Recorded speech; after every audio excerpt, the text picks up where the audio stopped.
All right. Hello, everybody. Welcome to the second day of the CAP 405 game stream. Hey there, Citro Sweep. Hello, people who are already here.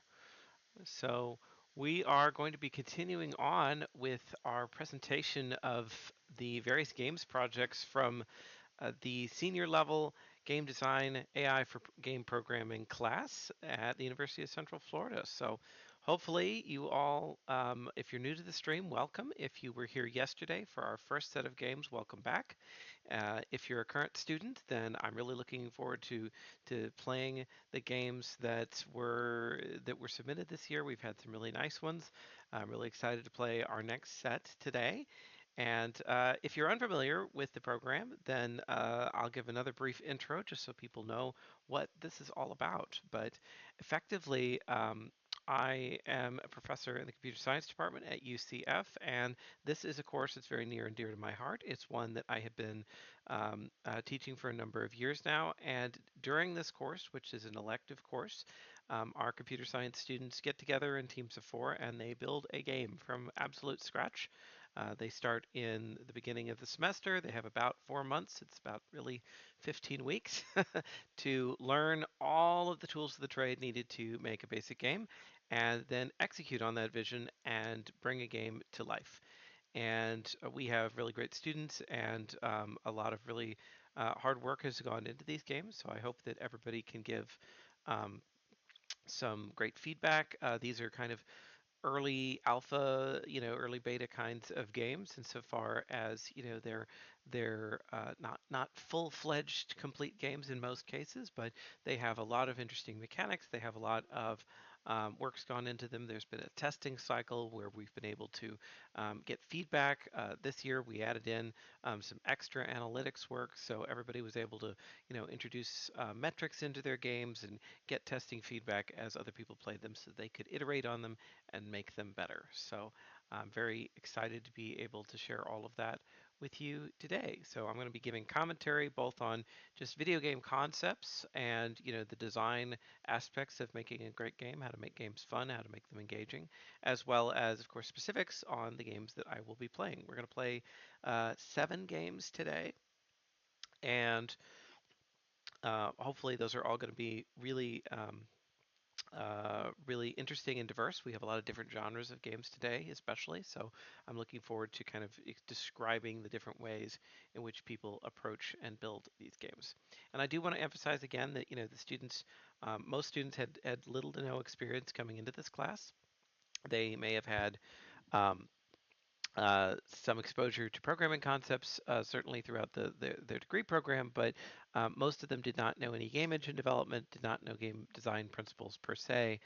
So this class covers a lot of ground. It covers game design, it covers the programming and use of game engines. We predominantly use Unity, but also Unreal Engine is something that's we kind of unofficially support for the class, as well as increasingly these days Godot, and a few other ones sometimes around the edges, but those are the main ones. So those are the engines we work with, and then of course the AI and building the NPCs and the NPC behavior in games, which can range from the fairly straightforward if it's a platformer type game to some really sophisticated and complex ones. So anyway, we are going to be um, working on those games today and looking forward to playing them all. So anyway, and I'm wearing a silly hat because it's the holidays, but I will probably swap that out because my headphones don't fit very well.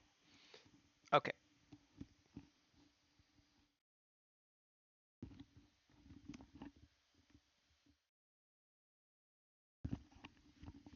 All right, that feels much more comfortable.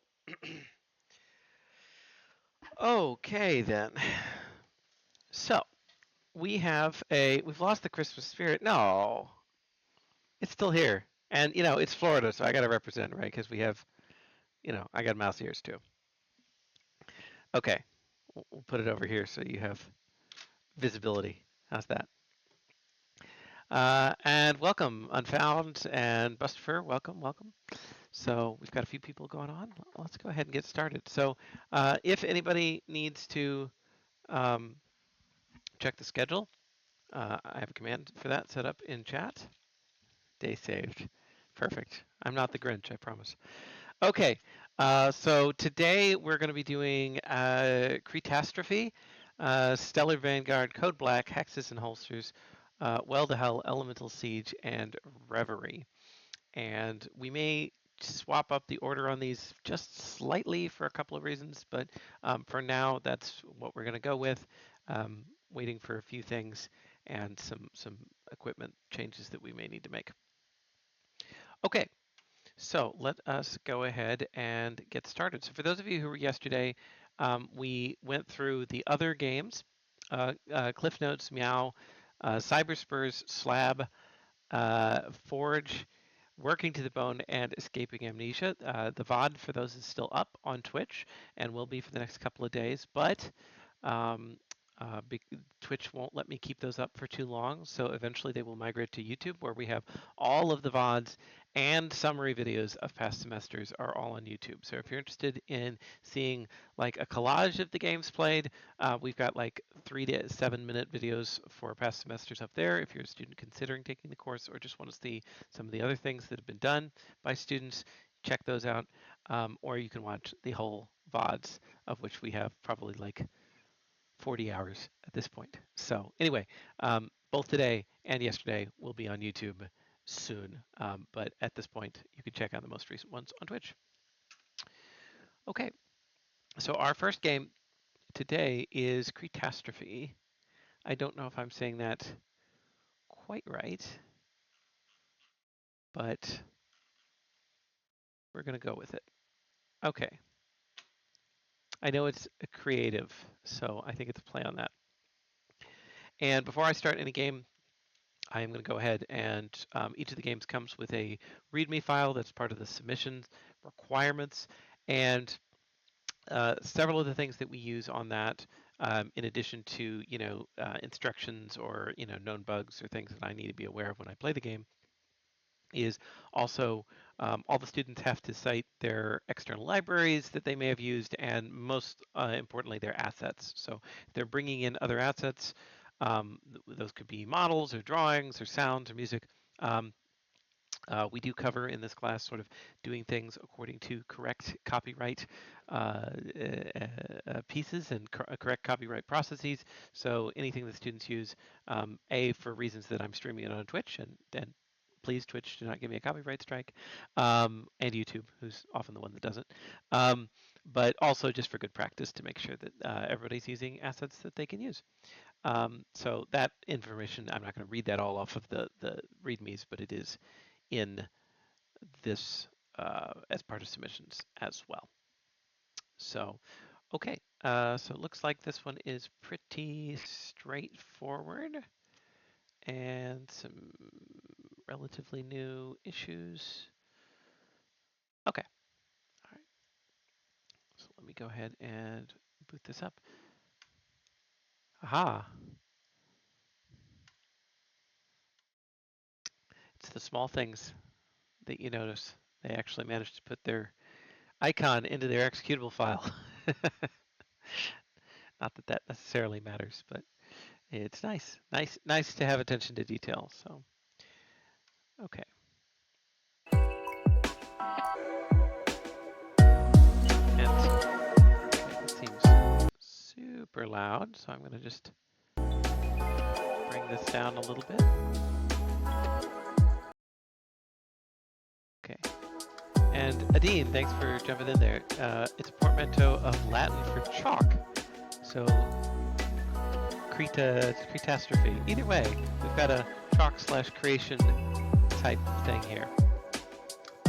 And Turtle King, you must be one of the devs. Welcome. Thank you for giving me the background info. So I'm not always up on all of my Latin. Okay, how's the sound for you guys? Looks like it's not peaking anymore. Let me know. I can make some adjustments. Okay, so we have a nice little tutorial thing here on a main menu. Can't see it. Well, that's because I didn't press the button. I'm still learning my, as I mentioned to people on the stream yesterday, Twitch Studio was discontinued over the summer, which was the platform that I use for streaming. So I am now not always familiar with my buttons and things, and have not had the chance to reprogram my Stream Deck. So I'm a little learning curve here. It's now that I've migrated to Streamlabs, but we're getting there. Anyway, moderately loud, not visible. Yes, okay. I think it should be visible now.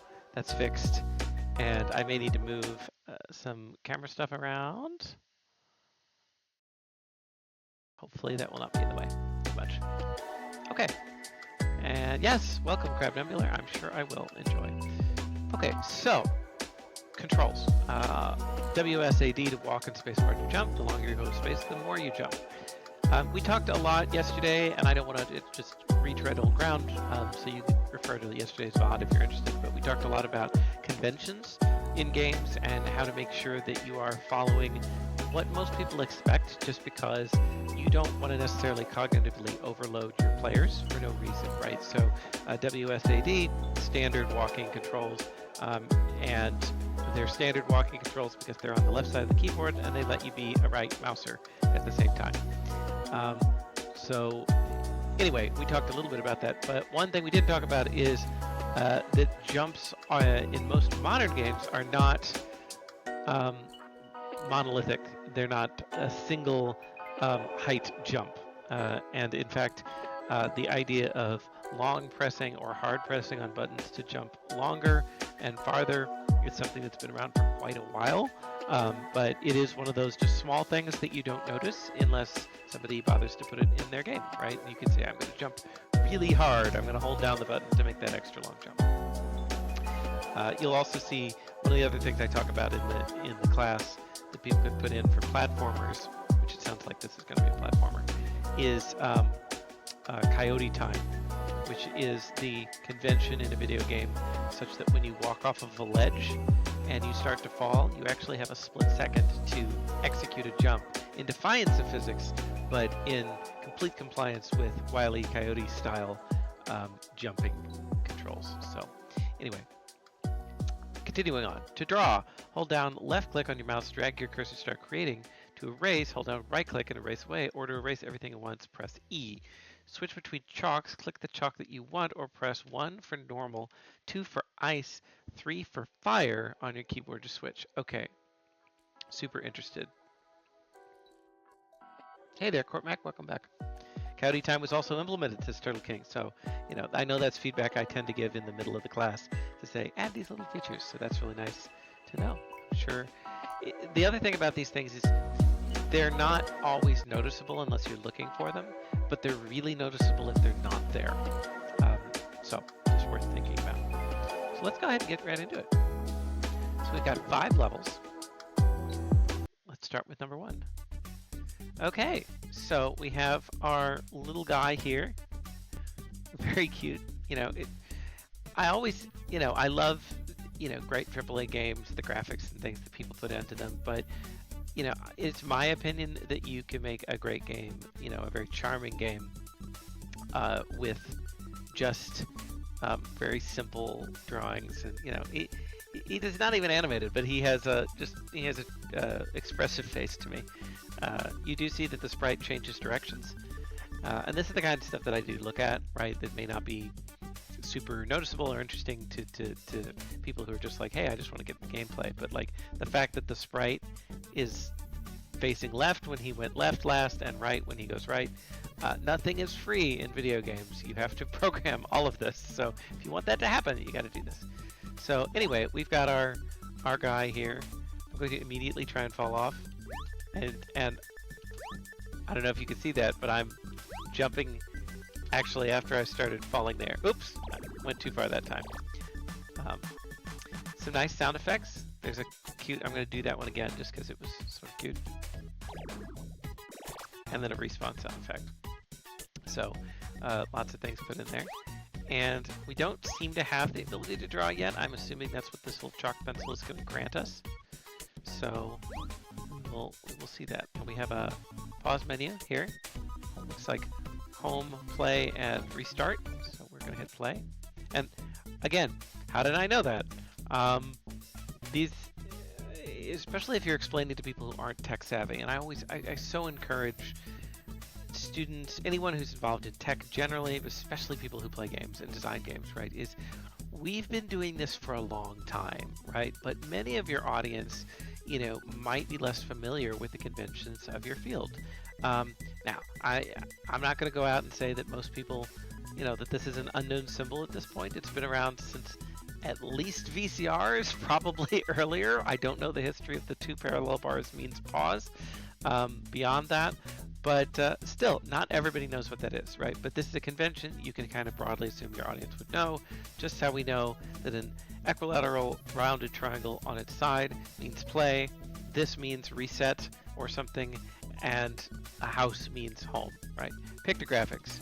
The more we try and make things more localizable and worldwide, the less we use written language and the more we use pictographs. So anyway, enough of me philosophizing. So now we have a chalk and a meter, maybe, and this is maybe dialogue.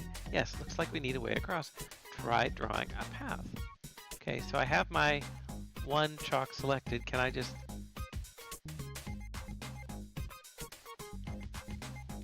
Okay.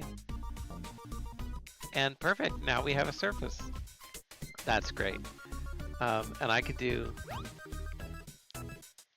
And then I can actually erase this.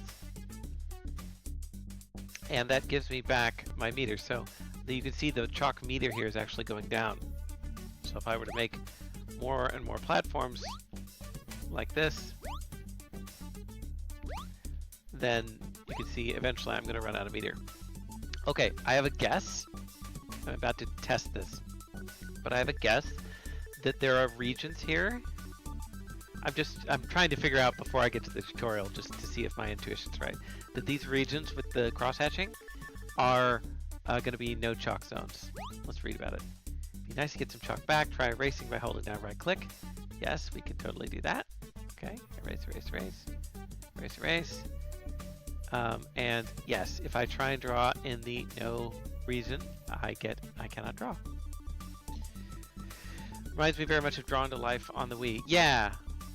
Oh, and thank you for pointing out that I cannot find a single place on the screen to not hide meters and things. Here's the meter. Here it is. Okay. And yeah, Drawn to Life on the Wii. This also, we had another kind of charming paper-based game yesterday. So if you like this style of game, I would definitely suggest that you check it out. Okay, and we've got a bad guy here. I'm just gonna bonk him. You stay over there. Stay in your pen. Okay, this is not great. This is gonna be like The Sims. I'm going to design cruel tortures for these guys. I'm sorry, but have our little ramp and then cage here. Very, very cute. So, just a little bit of background here. The scribbled them off there. Okay, so my imprisoning them is actually kinder than just knocking them into the pit. Okay, good to know. I should probably get some of my chalk back from here, though. So I could just hit E and erase it all, but then that would let this guy out, which is not my intention. I could do this, though. Okay. So I don't know if this blue thing is a spike that I'm not supposed to touch. It is. Okay. And I went all the way back. Oh, bummer. Okay. Whee! So you can also just draw platforms underneath you as you jump if you're feeling bold.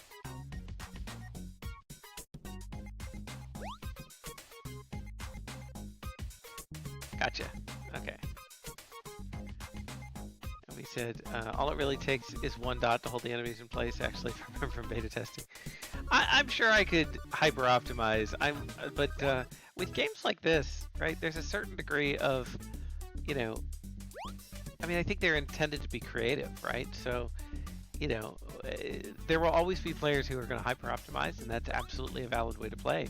But I also kind of like the idea of, being able to make your own kind of custom ways through things.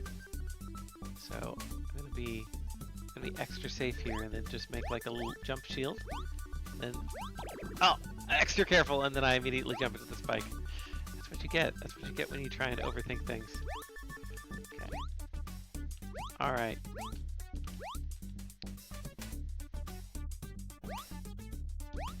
Okay. Actually, I don't really like him there. I'm gonna move him over here. Come here. All right, there we go. Hope we have time to get through all the levels. The idea is quite well explored through mechanical variation too. Yeah, no, I think we will. I have a vague sense of time on these. It really depends. So there's no like requirement in this. Hey, Merlin. The more I look at other groups' games, the more I hate you. Hey, that's not what we need here, right? You don't have to. Everybody's games are different. In fact, that was going to be the point I was going to make, which is that there's no requirement on the genre of game. There's no requirement on the time of the game. Like, oh, it has to have this much content really for this class. I know I get questions about like how big should the game be? What does it need to have? It really, really depends. And Turtle King, thanks for letting me know about the level skip. But it really, really depends because, what you'd need to show for building a platformer puzzle game like this is very different than what you would need to show if you're wanting to build like an RPG or an RTS, real-time strategy, role-playing games, and other types of games. I've been through combat simulators, I've been through horror games that tend to be like self-contained, like they have a beginning and an end. And then other games like these, and you may hear me as I talk through this being like, oh, you could add this concept or this thing to the level.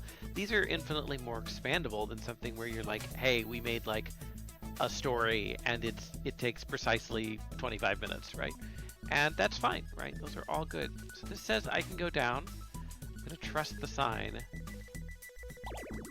I should not have trusted the sign. Okay, alright, it's gonna be this kind of game, huh? We're going to now understand what the developers are after, which is giving me signs that drop me onto spikes. Oh, and our guy didn't reset actually, so he's kind of tied in here. Okay, so I guess... Alright, come on, guy. Come on. You're gonna... Unless you get off this ledge, you're gonna die.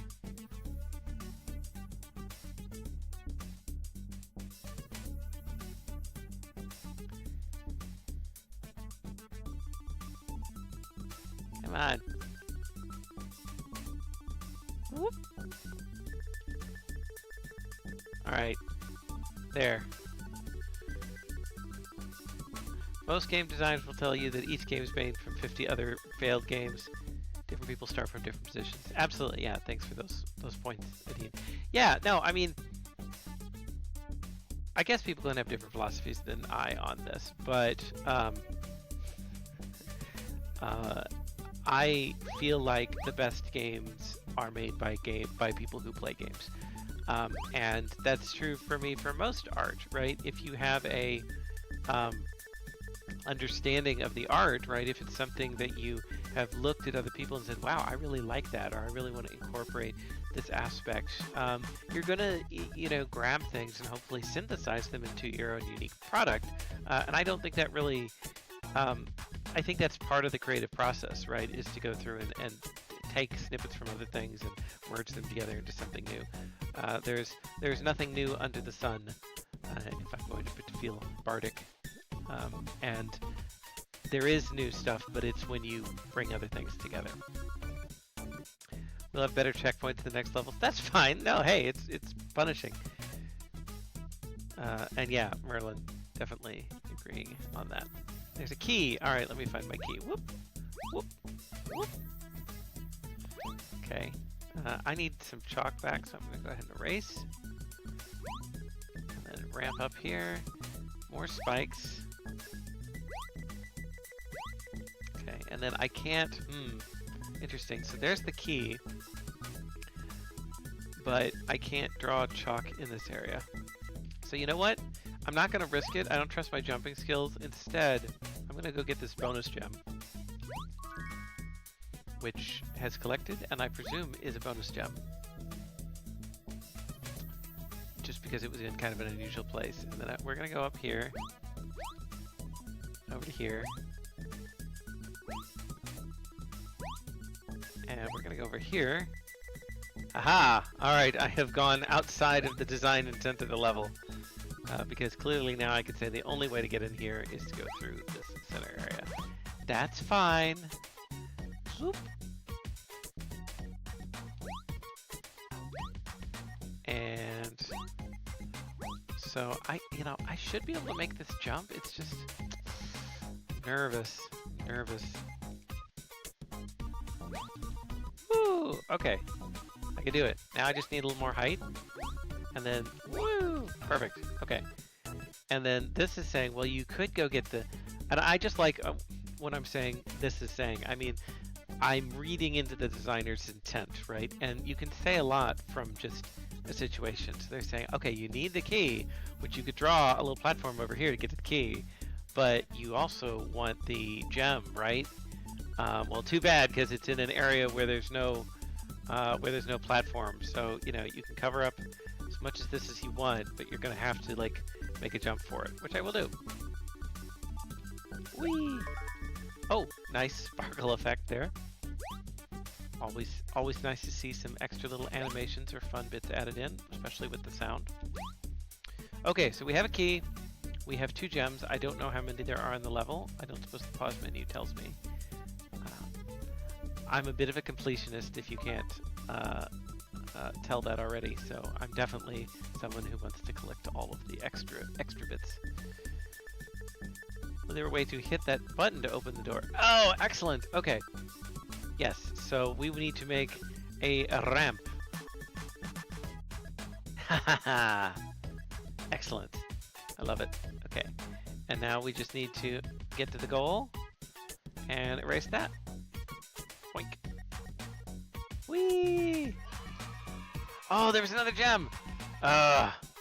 Okay, now I'm... Do I go back? Not now. I can't do it on stream.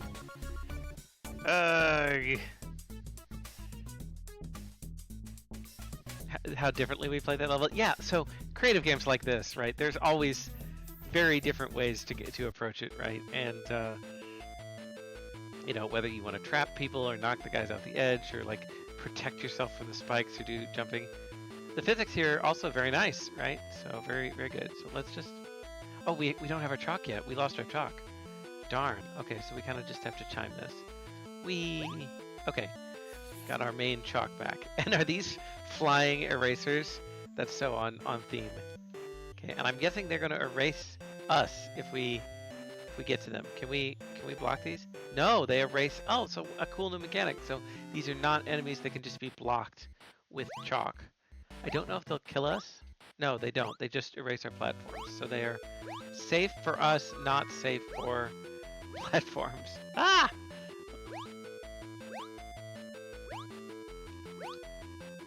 Okay. Very fun. I like these. I like these a lot. Okay. And now we have little purple things. Not sure what these are. Are they buttons?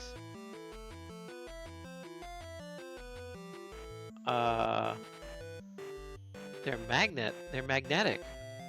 And they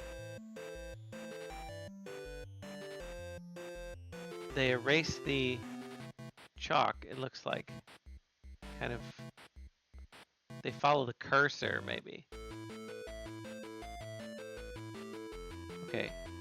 Not entirely sure what I think they're just magnetically attracted to the cursor a little bit. So, okay, that's very, very interesting. Okay, wish my teammates were completionists when it came to completing the game. Hey, well, you know, I always say physics for the blue chalk was super hard to code without breaking everything. You'll see. Okay, interesting. I'm looking forward to that. Um, so I always say that being an undergraduate, these things I'm not gonna like these little floating erasers. I wonder if I could like I could probably trap them. They resist being trapped. It might be possible. I think I had them in like a heart shape earlier. Yeah. Okay.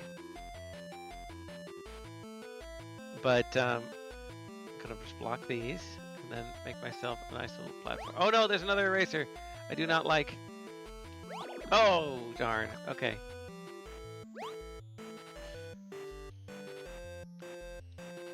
Somehow you fried the brain when they stick together. Yes, I have found an exploit. Okay, excellent.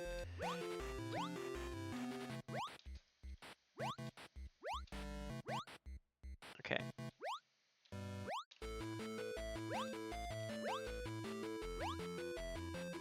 Made it past these guys. All right. But yeah, what I was gonna say, Bustopher, right uh, about game design and game design for this class especially, right, is uh, and really just for classes in general, is that undergraduate work is, I think, the hardest. I think education, for those of you who are in education, and I've stayed in it for a while, obviously, I went through, high school, undergrad, grad school for a PhD, and then am now in academia. But um, I think it gets easier because these things are very annoying. Um, you have too many bosses, right? When you're in high school and all that, you've got, 5 classes and extracurriculars and after-school clubs, and everybody makes demands on your time, right? And then in undergrad, you're taking like 4 or 5 classes, right? But you kind of pick those, so it's a little easier. And then I have broken this section of the level. um, and then in grad school, right now, maybe you're taking 2 or 3 classes and maybe working, on research.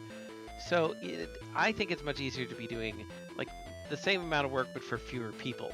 But whenever you're like, oh, we have to do a project, and I'm also in senior design, and I also have to do this, and I also have to do that, it's very tricky. Uh-oh. Uh-oh. I've attracted the last one. Leave me alone! Leave me alone! Ha ha ha. I distracted him. Okay. Okay, so there's a checkpoint. Oh, with sparkle physics. I love me some sparkle physics.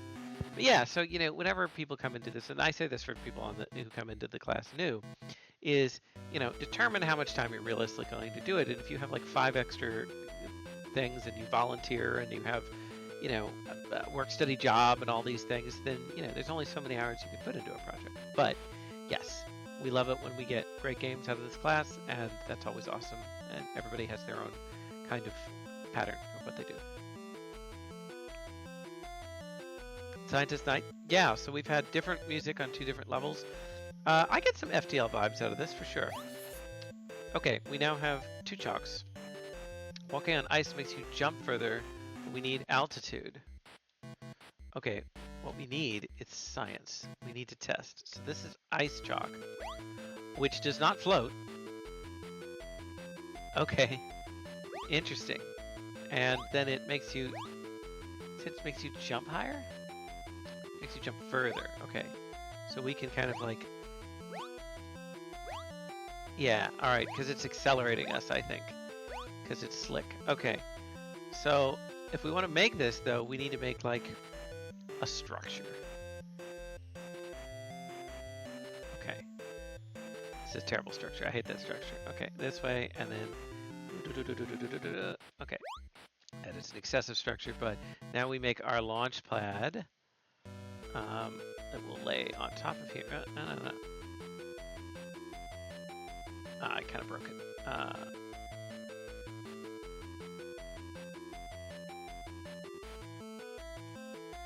Okay. All right. So now we're gonna make our launch pad. Can I get that? The chalk seems to want to break. Okay. There we go.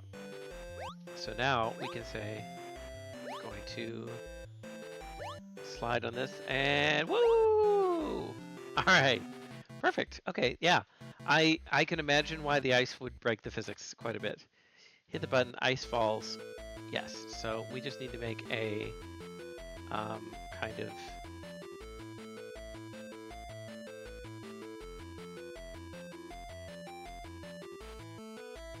And it's not a circle. That's a circle. Whee! Okay, we've made an ice faller. Okay, and now we have, oh, more erasers. You hit the hit buttons at the same time. We need two pieces to fall off the pyramid at the same time. Oh, well, that's easy. All we need to do is make a yep, yep. Nope. A yep, yep. And now we just, yep. Okay, oh, and we have sort of an angry green enemy. Okay, so these bouncy guys look pretty mean. So let me just compliment this game for introducing a lot of mechanics and doing it in a very good way. In that, you know, there's some tutorial prompts, there's some things that say, here, let me introduce you this one at a time, and we're going to make the game harder and harder slowly, right? So you always want to have I don't like this bouncy ball. I don't like the look of him. Oh! And I was right. I was right to not trust him. Okay, I know how to make this now, though. But you want your game to get harder in increments, right? Because the player needs to feel like they are learning something and they're getting more powerful, but you also need to make the game difficult insofar as, you know, if it's super difficult at the beginning, this is it's a frustrating game. We won't like that. If it's easy, then it's a boring game, right? So, back away, thing. Ah. Okay. Oh, they're chasing us.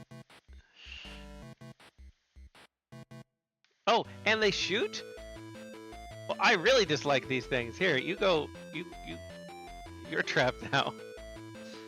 Okay, so those enemies are very annoying, and they are now out of our hair, which is going to be much better. Can I make an ice bridge to get over the chasm? This chasm? Yes, I presumably could. My initial thought, just to show how people do play the game differently, was to just add padding to everything. Essentially, I'm child-proofing the level. But you're right, I probably should be learning how to use my ice more, in a more sophisticated manner. Right to jail, those green things. Yes, go directly to jail. Whee! Okay, very nice. We got all our gems, which I'm feeling better about. Okay, I am kind of curious. Let's go back to the home menu. Okay, so it doesn't track like which ones you've gotten all the gems for, which would be nice. All right, number 3. Yeah, so they've added a lot of mechanics to the game, a lot of introducing them slowly. It's making the game feel more challenging without feeling overwhelming. That takes practice, and that takes iteration to do that. So, and now we have giant volcanoes, which I think are adorable. And I also really appreciate that the top of the lava font is just the sprite for the cloud that's been turned upside down and repurposed. That is good use of resources, guys.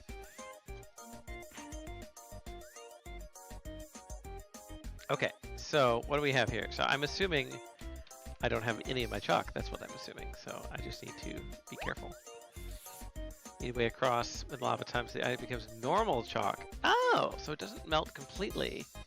So if I were to like make a giant thing, it would just make a nice bridge. But then it turns into red chalk, which I don't know what that is yet. It's probably not super safe. Well, I can tell you that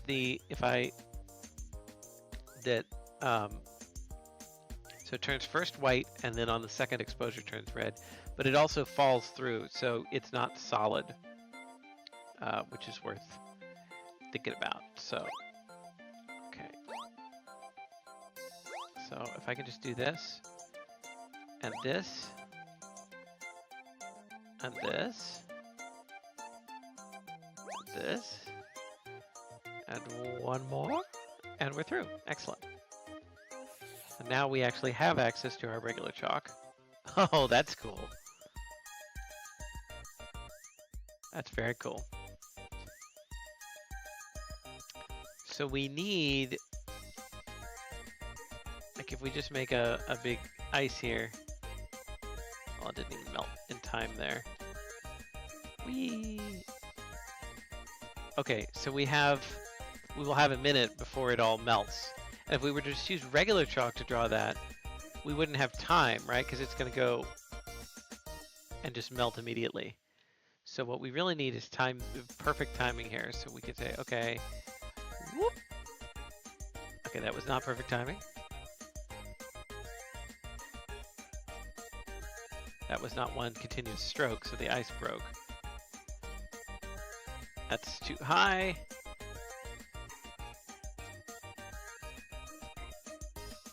Okay, and run! Oh, darn. Ah, and I am back here, okay. I am being punished for my lack of vision. I got melted.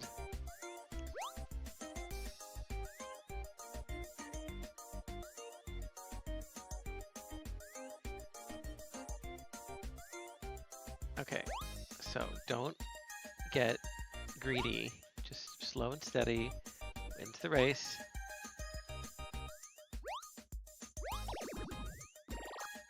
And that was me reading chat, attempting to read chat.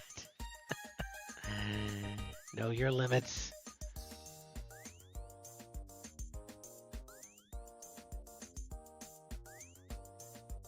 But this game is kind of bringing to mind, you know, several of the examples that I have already, but, you know, just a charming, like, I could easily see this game being on the Nintendo Switch, right? It's got a very Nintendo feeling to it. I haven't really played a lot of Paper Mario games since they changed them. The last good one was Thousand Year Door. But anyway, you know, this kind of cheeky playing with, you know, hey, we're playing with paper and chalk, and isn't that fun, right? It's a neat aspect. Okay. Yeah! Oh, darn!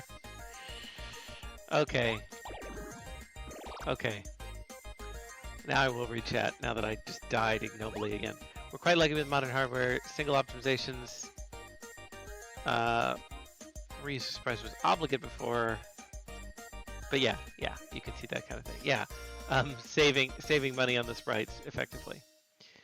So, go away dialogue. I kind of wish the dialogue wouldn't pop up every time I went through, but that's extremely minor. Okay, can you draw ice in the middle of a lava flow? So it appears yes, and that will immediately burn so into regular what we need. So that's probably the more strategic way of doing it instead of me trying to time this. So if we just say, okay, lava's going, it's toasted. Okay, and this is the wrong space. Okay. So here's a very specific thing that I'm going to ask the devs, and they may not know, and it's definitely not necessary, but to optimize this, but it did kind of come to my mind. So these volcanoes, they're on a timer, right? And that timer has a period, right, in between when it fires. So my question is this: is the moving platform on a whole number fraction of that same period? Because it seems like, you know, when this restarts, right, the platform could be in a good position or a bad position at the end of that. And although not required, right? You know, sometimes people will make games where It's not aligned with the volcano timing, right? Sometimes people will make games where they're being merciful to the players by allowing that to be kind of on the right timing. Okay, had to focus there for a second. So that you don't kind of get luck of the draw wrong, especially if it's off screen. I would say the only thing is like if it's off screen, then it's normally more fair to be like the platform will be there when you get there. But if it's not off screen, then you can just be like, tough luck. This, we don't have to be that merciful to you, and you should just get good. Anyway, it's a minor design principle to think about. Okay, so this volcano is not going. And this one is just insta-melting, but not hitting the button. So why don't we just bonk that? And then, oh, look at the fire graphics. Those are great. And now all I want to do is, yeah, I can't block the fire at this point. Okay, and now we have access to our third chalk. Excellent, excellent, excellent. So we already kind of know that, fire chalk hurts us, and it's permeable, but it doesn't fall like ice does. When a spike ball touches fire, it catches on fire, and we need it to light these boxes on fire. Okay, so we can make a fire ramp. No, because again, it's not solid, but we could do this. Haha! Lot of cool mechanics here, and it's great to see a game where the mechanics, work together, right? Where you have to use two or more of them. It's not just like, okay, which tool do I use? I have to use all of them together. Okay, so I think I discovered a way to break this slightly. Yeah, okay. So, just to prove that I can do it, let me see if I can. Oops, I erased the ball.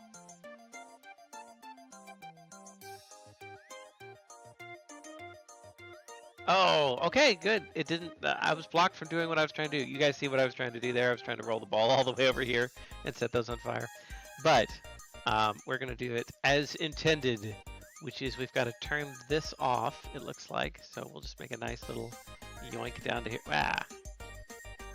Smart, didn't work. There's a timer on the projectile, which is a great thought by the developer, right? Okay, so it's on the button, holding it down. But we can't get this one out until we set this on fire. Okay, so we just need to make a ramp here to release this with some fire. Okay, which will now release this guy. But now we need him to come down here and sit on the button. I said, and sit on the button. And then we'll just set you ablaze. Perfect. And now I just want to lock you in so that you don't get in my way, so I can go up here and get this gem. Very nice. And make a nice safe pathway here. Safe pathway here. We're all about OSHA standards here in this class. Okay. We didn't think about it, just happened to burn out this thing. Thank you for being honest that you didn't specifically time that. But now that I've pointed it out, if you're making future levels, you can take that into account. It follows the ice physics, it would stop burning in that case. Like, could we chill it out? That's an interesting test. Let's test that. Actually, let me get the checkpoint first, okay? Because if I'm going to be dealing with burning objects. So we want to set this on fire, and then we want to freeze it. Nah. Maybe if you have water chalk as a new chalk, then you could do that. Okay. Ice doesn't affect burning. There you go. Yeah. Thanks for telling me. But yes, we must experiment. This game makes you want to experiment. Okay. So what's going to go on here? I'm going to press this button, and it's going to set the volcano on, and then it's going to burn this, and I just need to run. And there's no way I can avoid doing that, is there? Let's check and see. Whee! Go away.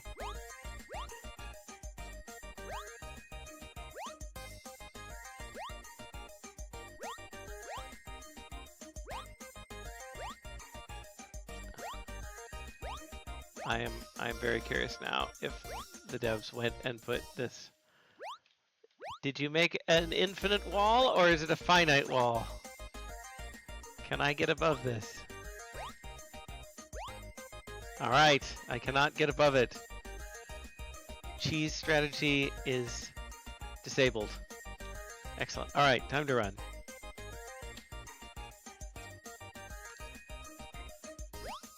Ah, okay. Yeah, this is definitely one where it's good to have a checkpoint. Okay, so we need... Oh, it's coming too quickly. Not ready. Ah! Okay, I had the right idea. Poor execution.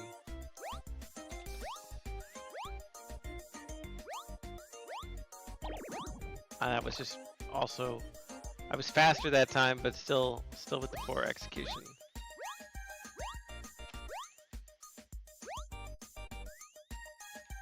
Whoop! Excellent.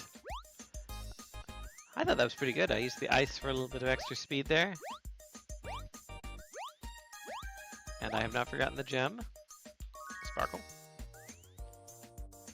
Wall isn't infinite, but you can't draw up enough. Yeah, that's fine, right? I mean, nothing is infinite in a computer. We have max int, right? Hey, a turret with a sad face. It's sort of like sad clown on it. Okay. You need to just not. Okay, we can't block that one. Projectiles can catch on fire when they pass through fire chalk too. Okay. Interesting.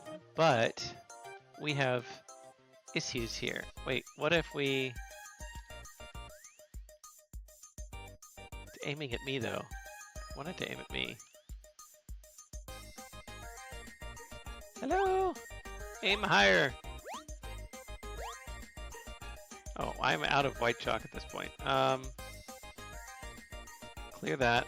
Okay, these things do turn. So you can see that is happening. Turret needs... Alright, let's see. Block you for now. And here, just because I don't want to deal with you. And what can we see up here? There's got to be a button or something. Whoa! That was almost bad. Okay. Ah! Okay. Projectiles. Did not approve this.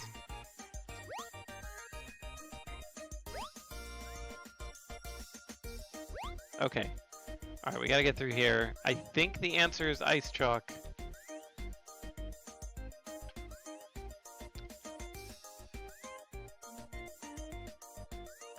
That is the plan. We're gonna drop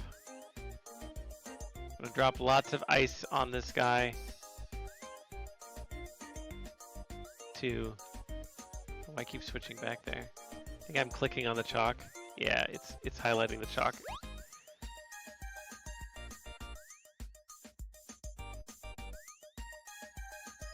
There. You've been buried, annoying projectile thing. We're just going to climb over you. And then a little shield there. And then these guys can get shielded with regular chalk. And now we can safely get the key. If you just slash the barrels with white chalk, they can't fire anymore. Well, yeah, but I can't actually reach the... It's in a no chalk zone.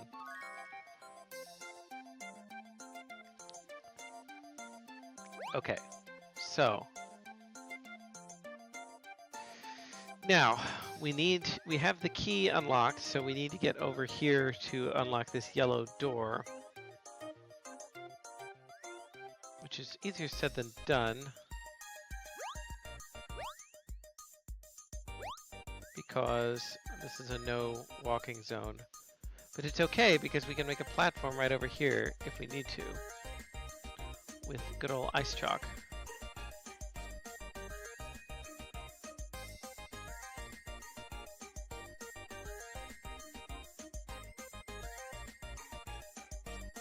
So interestingly, here's an edge case I wonder if has been thought about. I want to do more testing.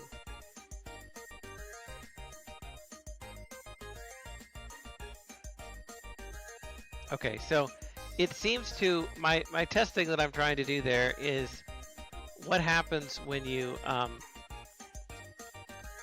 generate white chalk. Does it affect your white chalk meter? And it doesn't. So it doesn't actually cost you any white chalk. But then when you erase the white chalk, you get white chalk meter back. So I can actually infinitely make chalk through this as sort of an exploit, I think. I can infinitely make white chalk if I have a fire source, which is an interesting little thing, actually. Because you see my meters just getting higher and higher on the white chalk. Haha! Okay. Well. So anyway, I am just overthinking this, so I'm going to wait until this thing shoots. Get over here, do that. Okay. For some reason I thought that this was a pit that I needed I couldn't jump on, but it's fine. So now we need just some nice red chalk. So we'll do this, and then we'll, that won't work.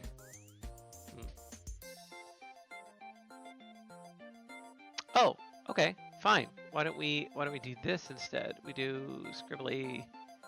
Okay, and now that's still not quite enough. More. Because the volcano will eventually make it into red chalk. There, perfect. That piece will turn red. And now we just need to clear a little room here, and now we've got a perfect, haha, infinite chocolate, not patched. Was it in the README? If so, I didn't catch that. Okay, perfect. So now we're through, and can I just, Okay, so I have got that in slightly.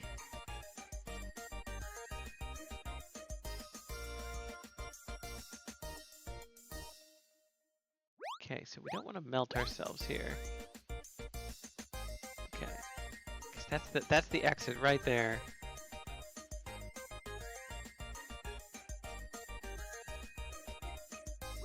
Okay, can we? That wasn't fast enough. Okay.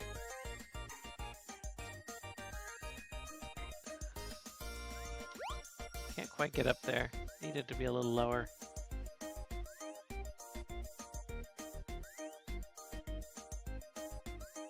What if I, instead of drawing it stupid, why don't I draw it smart?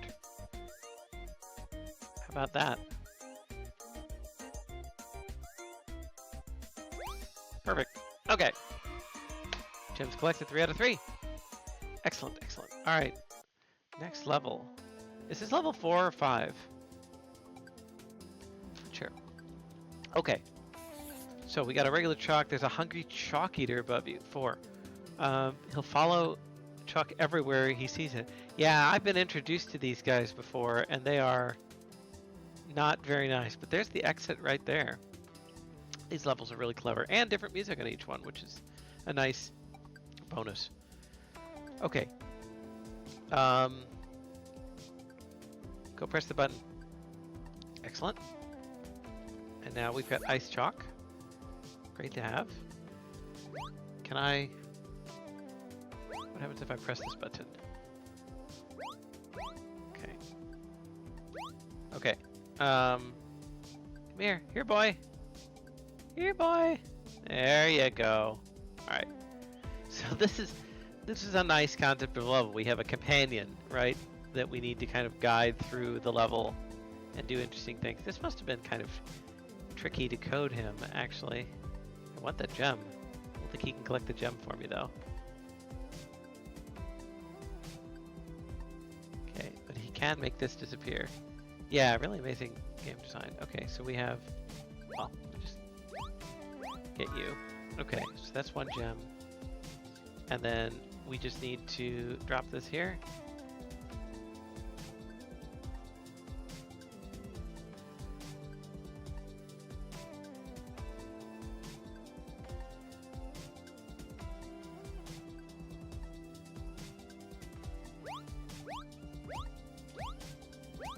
Okay, and now he can come through here. Unpress the other button. Yeah. Okay.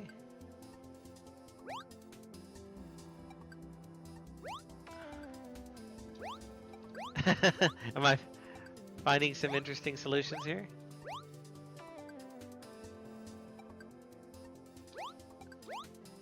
Okay. Alright, the pile of ice shards was my solution through that level. Which I think if I erase these, it'll trigger back in? No? I don't know. Okay. So now we can just press this button. Oh, which solidifies that, which would allow me to go and press the button. Alright, multiple ways to get through. But that's good. That is absolutely not a bug. That is a feature. That's what you want. Okay. Alright, come on, boy. Moving on. Okay. So if we move him over here, then I can't attract him. Well, maybe I can. Go get the chalk. Go get the chalk. But these are these simultaneous things, aren't they? Yeah, so we're gonna have to somehow... Or wait, what if we just...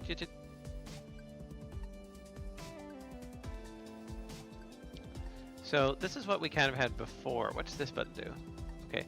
Oh, we can pin our guy. All right, so right now our helper is not helpful to us because we can solve this problem all by ourselves. So we just need to say, get up there. All right, now we can play as normals, right? So we can make our little triangle hats here. And then, this is gonna be tricky though, because what we really want is you. No, this.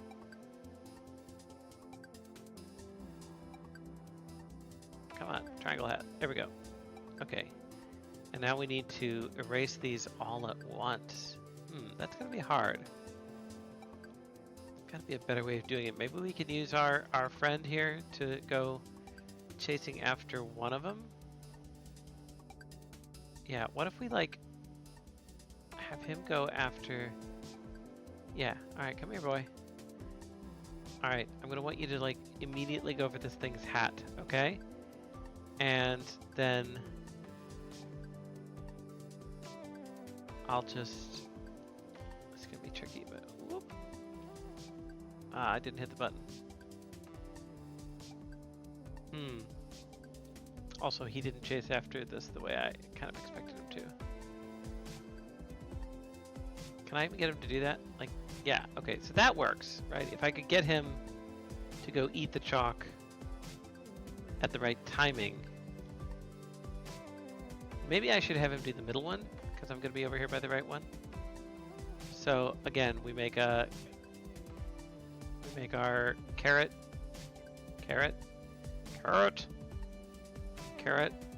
and then we just go through and we say, okay, carrot,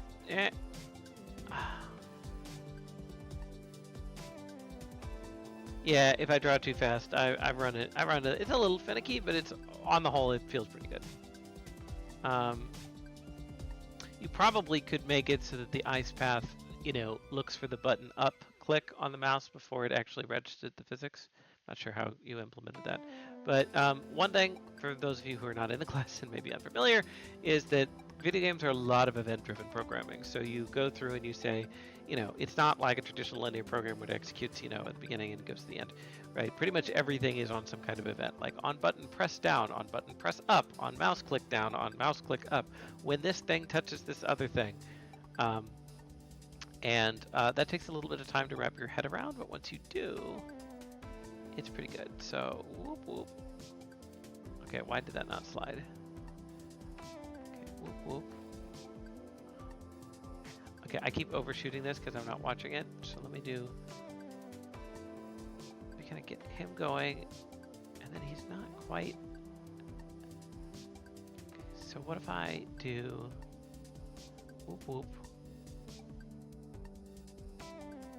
Whoop, whoop. Oh, that was pretty good. It's not perfect though. Found a possible easy solution. I think I am overthinking this because the timing on this is just way too hard, right? But if I just, I mean, if I could simultaneously press all of them.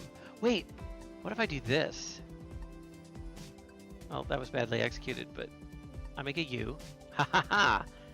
That gets those guys. Hey, buddy, get out of there. We're thinking of something right now. I don't need you messing it up. Okay, and then I want another U. Okay, so that's 4 of them, and then now I just need a hook, a longer hook, a longer hook, a better hook. Zoop. Zoop.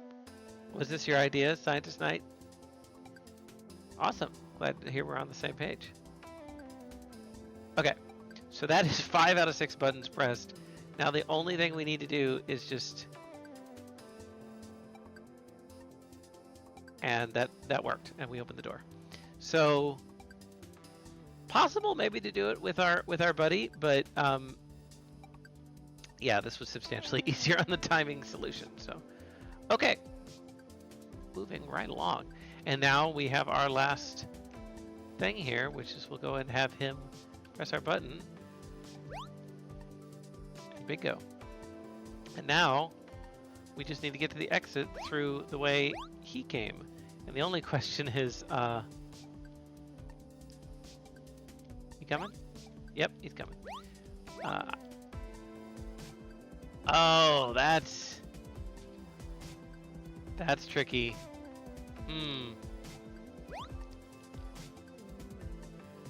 Okay, we could still do this. Come on, bud. I need to press a button for me. It's over here.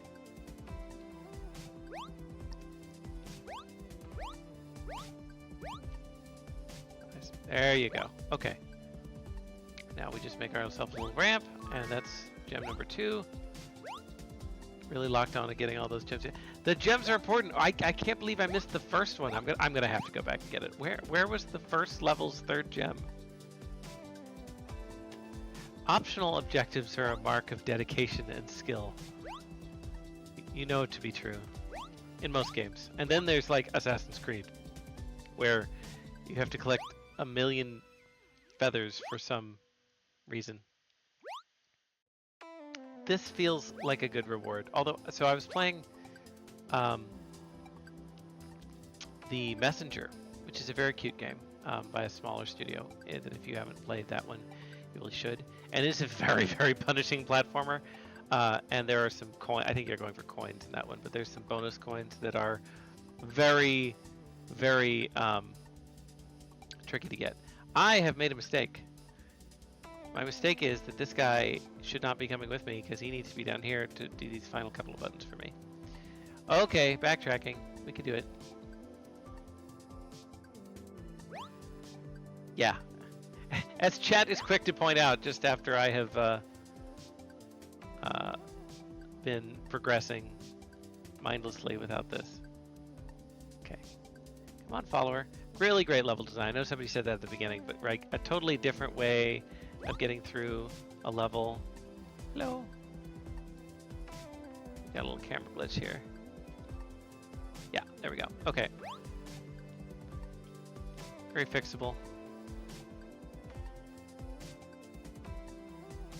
Okay. Now, I don't remember which one of these buttons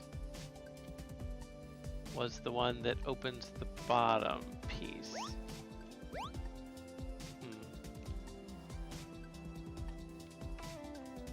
Celeste B-Sides. Yeah, Celeste B-Sides, you know, the Messenger's bonus coins there. They require basically all of your platforming. They're all like as hard as Hollow Knight's Path of Pain, although shorter, right? You have to do like pogo jumping on enemies and all kinds of stuff. It's very... I have thrown a controller with some frustration more than once on those. Okay. Okay, so now just need to get you a little bit up here. Whoop! Come on. There, perfect. Just had to feed him the proper amount of ice. Trying to find Isaac crying about this is how they found it. They did remove it because apparently the license expired. But then Ed McMillan immediately was like, no, you can totally use it. You can renew the license. But then they haven't added it back in, which is, I think, has been a bad decision, and everybody has generally thought it was a terrible idea. People miss the Isaac emoji. The camera on this level is one of the bugs mentioned. I did see that, yeah. I think it's because you're moving the camera on a trigger-based system instead of keeping it centered, which is fine, but yeah, sometimes you can miss the triggers. And we're here. Okay, perfect. And our final level for our first game. Oh no. Oh no, more of these green things. I really don't like these green things. They shoot caltrops. Coffee. Better move fast, find the flag before these guys catch up to you. Remember, spike balls catch fire when they touch fire chalk. So is there any way for me to not... No, I'm just doomed. How am I supposed to get that gem? Literally how? The whole area is zoned off from chalking. And so even if I were in the death room, I couldn't get to it. I really have no idea. Is that, have you literally made an unreachable gem? Because please tell me, because otherwise this is gonna bother me. Okay, so this is a run for your life. Okay. Yeah, I mean, I like thinking outside the box, but that one seems impossible. Okay.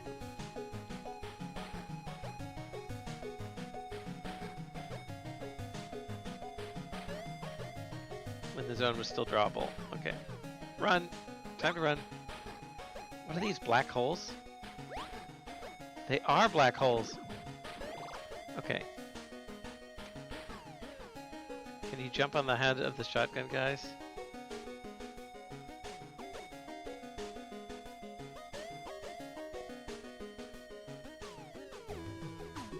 Okay, so don't go into the black holes and don't get caught by the horrible green things. Alright, it's gonna take some trial and error.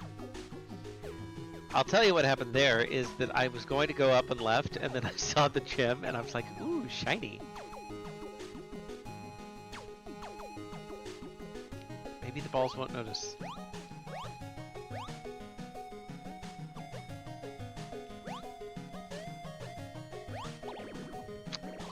Punishing. Very punishing. Can I set the green balls on fire? Well, what killed me there? I'm not sure what happened there. So this is a pure platforming skill level, is what it looks like. At least this section of it is. Just kind of a nice change from the last one that was very heavily cerebral. Okay, can't jump there. Okay. This is gonna be hard.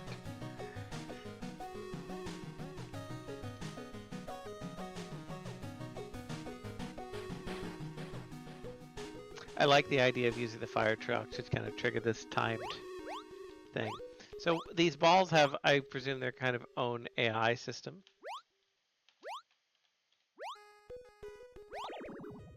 Wow, I'm really not sure actually where I should go there. So I could maybe make it to that small platform if I jump. So they're doing, if I jump very carefully. Yeah, so the AIs, they have their own kind of search and destroy kind of thing, plus the bouncing, which makes them very unpredictable, right? Which is quite nice.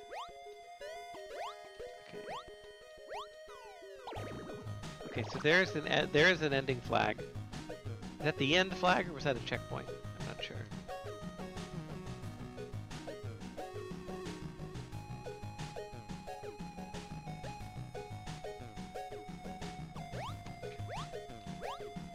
Gotta lock in here a little bit. Get over here, get over here, get over here, get over here, over here. Careful jump, up to here, up to here. Very careful jump. find out.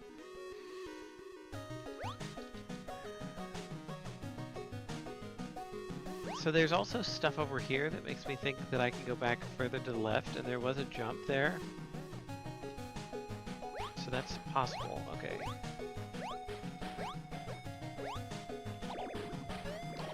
That was just a failed jump there. Hey! You got caltropped me from inside my fort. Ah! That's what happened to me last time. I've also been like really cautious of the fire, but I don't think the fire actually hurts me, so I can get a tiny head start by doing what I just did there.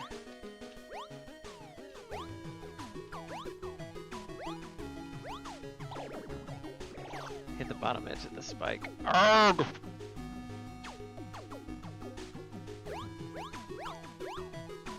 Let me out!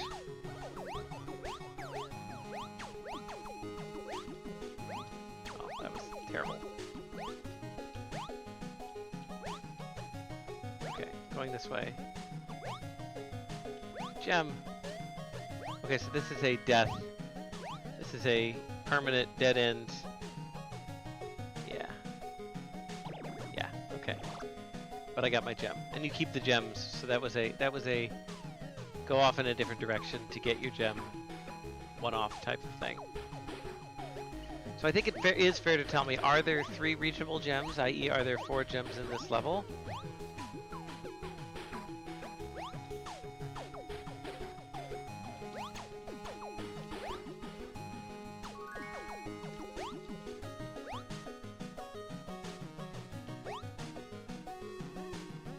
That is the exit flag.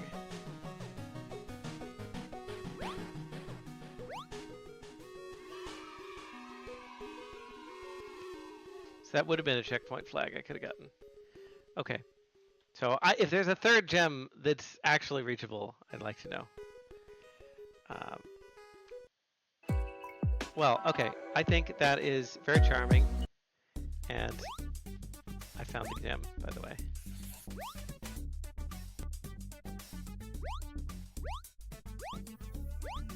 Haha. I couldn't resist. I couldn't resist. I had to find it. And what a progression. Actually, you know, since I'm here, let me just point out again, right? Look how easy this is now. Now that I'm familiar with the mechanics of the game. But how hard it was earlier on, right? That's really great design to be able to do something like that. And say, okay, we've made this, you know, we really progressed as you went through. Totally different type of game now. And I think that's great. Because see, now I can like speed run through this kind of thing. Beep. Scribble that, guys. You're so vicious. The fans, you want me to scribble that guy. Whee. Even this is like, hey, learn how to do jumps because level 5 is going to be a real bummer for you if you don't.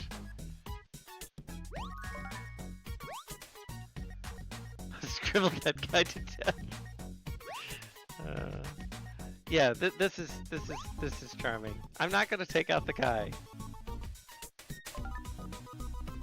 There will be plenty of time for cruelty on other games. Whoops. Oh, I'm out of chalk. Whoops. Whee! Got all my jumps. Okay. Well, everybody, I hope you enjoyed. That was Catastrophe, and I thought that was quite a joy. So, lovely, very, very thoughtful puzzle game. And we started both days off with kind of drawing-based puzzle games, which was not really intentional, but great. And all games present win, right? All gyms, yeah. Listen, I don't know how that took me 40 minutes, I think, thereabouts. Oh no, almost an hour. Okay, can definitely speed run that. So, yeah, and just to mention again, for those of you who are less familiar with the format of the stream, is that and this of this class, these are blind or quasi-blind playthroughs. We have 30 games across 3 sections, of which I personally, watch the development of one third of those, 10 of those. So I have vague knowledge of those games and kind of how they work, but um, I don't play the games in full that are going to be on the stream until basically this week, and I don't play the ones that are on stream even from my section until live. But all the games do get played; they just don't get all played live on stream. But for the ones in the other sections, they come at recommendations of those section heads. So for a game like that, I had not seen that before at all, and so I'm not. I don't always know like what type of game it's going to be or any of the details, which was really great. So we'll just move over here to chat while I get Stellar Vanguard ready. And this one actually, I believe, is a Godot game, so that'll be a nice one. Yes, Adine also gives sort of cryptic um, genre. He really had some some confusing genres in a recent semester. I can't remember exactly what they were, but sort of building platformer game thing. It was very interesting. Okay, Godot enjoyers, yes, stay tuned, Godot enjoyers, for this next game.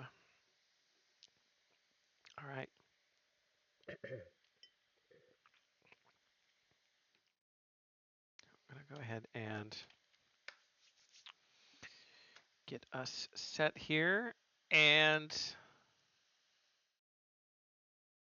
say windowed game. Let me see how this looks.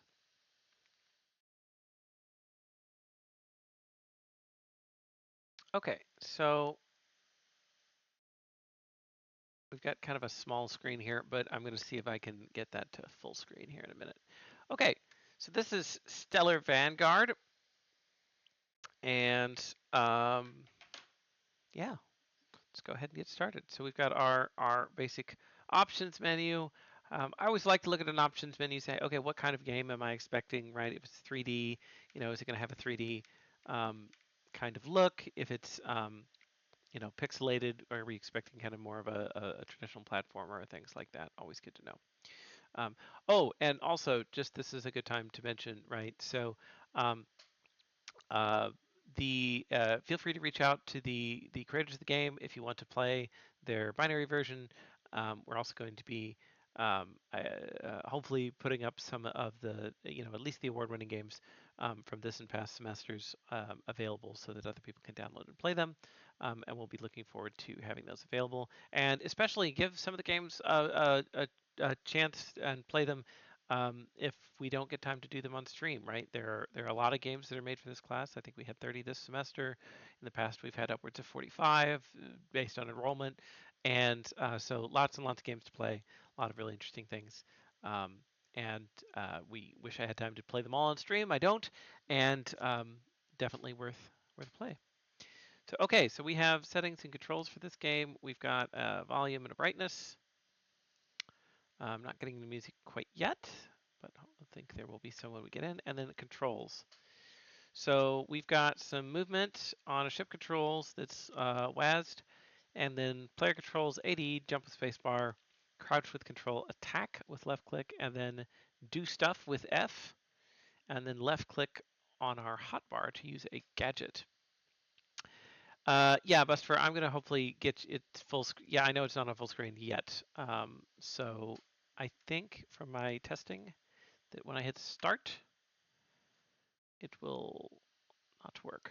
Okay, let's try this, and then I will have to readjust as needed. So, is the year 2063. Humanity has just received its first evidence of alien life from the Hubble telescope. Wow, Hubble has exceeded its expected life there. Great for Hubble. Species called themselves the Oaxians and warned us not to reach out again. Rude. They were at war with a species called the Solarite and wanted to keep us safe. Ah, the classic Fermi paradox explanation number 27, which is that the reason we don't hear from other aliens civilizations is because most of them are mean, and broadcasting our location is a stupid thing to do. Anyway, If you really want to go down a rabbit hole, go read some Fermi paradox stuff about life in the universe. All right, moving on. Unfortunately for humanity, the Oaxians were defeated before they could destroy the Hubble telescope. Dark forest scenario, yeah. The Solarite now knew that we existed, and they were searching for us. Probably shouldn't have put that golden record with our entire DNA on it on Voyager, huh? Oops. To try and combat the impending invasion, people from all over the Earth were recruited to enhance the human space fleet. You are one of these heroes. Hopefully, your preparations have been enough. Humanity stands with you. Begin the defense. Okay. So we have our 4 levels. Tutorial level 1, 2, and 3. Let's start with tutorial. Okay. So um, ah. Okay, so we immediately get attacked by an alien right off the bat. Okay, I'm just going to do some explanation, but I won't be doing that. Okay, oh, look, we have alien stuff. It's also pretty quiet, so I'm going to turn this one up because there's no music, but there are sound effects. Never understood why it's paradox since there's no contradiction. Yeah, well, I mean, pedantically, it's not a paradox. Most of the time, people use paradox colloquially when they mean oxymoron or just like question thing to talk about that's worth discussion. But anyway, that's the Fermi paradox. So we're going to go ahead and just redo. So you should be able to hear footsteps here, and we can do some jumping. And you'll notice that one of the things that I liked about this game that's interesting is that there is these little pulses coming out from the enemies and from ourselves. And those are indicative of the amount of sound we're making. And you can actually hear his little footsteps on there. But they're very quiet, so I'm hopefully not going to blast you guys with sound, but turning up the gain quite a bit here. Okay, so you can hear his little footsteps, and you can see the circle, and when I stop, the circle goes away. So this is kind of a sound-based detection system, and it's used in some games, and I think that this is a good example of a way to see it in like a 2D environment. You see it a lot in horror games too, like if you make a lot of noise, the enemies will find you. But anyway, yes, so you can do this. This is also another one where I specifically know I was able to execute it there, that they added coyote time and another little bit of polish. But we also have our ability to crouch down, which is very impressive in a spacesuit, but you can see the little sprite actually doing a little squat there. And when we do that, look how quiet we are. We do move slower though. Sound in space. Well, first of all, first of all, this looks like he's on a space station, so maybe there's air or maybe there's some kind of gas, but it could be toxic, right? This alien planet, right? And regardless, there will be sound, even if there's no air, there will be sound that is vibrating through the ground. Um, so there you go. Anyway, moving on. Watch out for enemies. You can either try and move around them or defeat them. So we do have a kind of little, and we have to undo the full screening effect here a little bit here. Bear with me. Bear with me.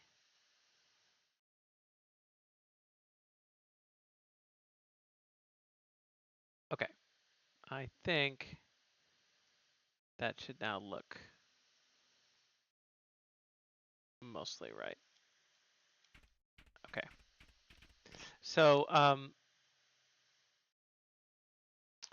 yeah, so we do have a um, attack, right? That was on, I don't remember what it was on. Enemies can only detect you if you make too much noise near you. It's indicated by the circle. So we have this quiet thing here. And then we actually have this vent, which we can hide in. And look at the little animation as we go in there.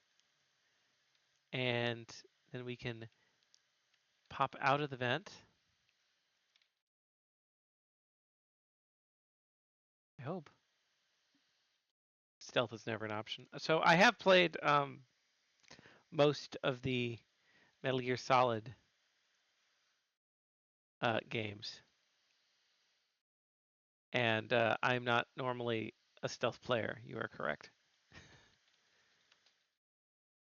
One thing I'm running into is that the button to exit the vent does not seem to be working.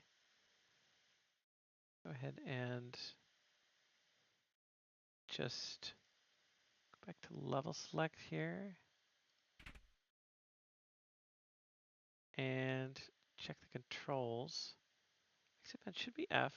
Not sure what was going on there.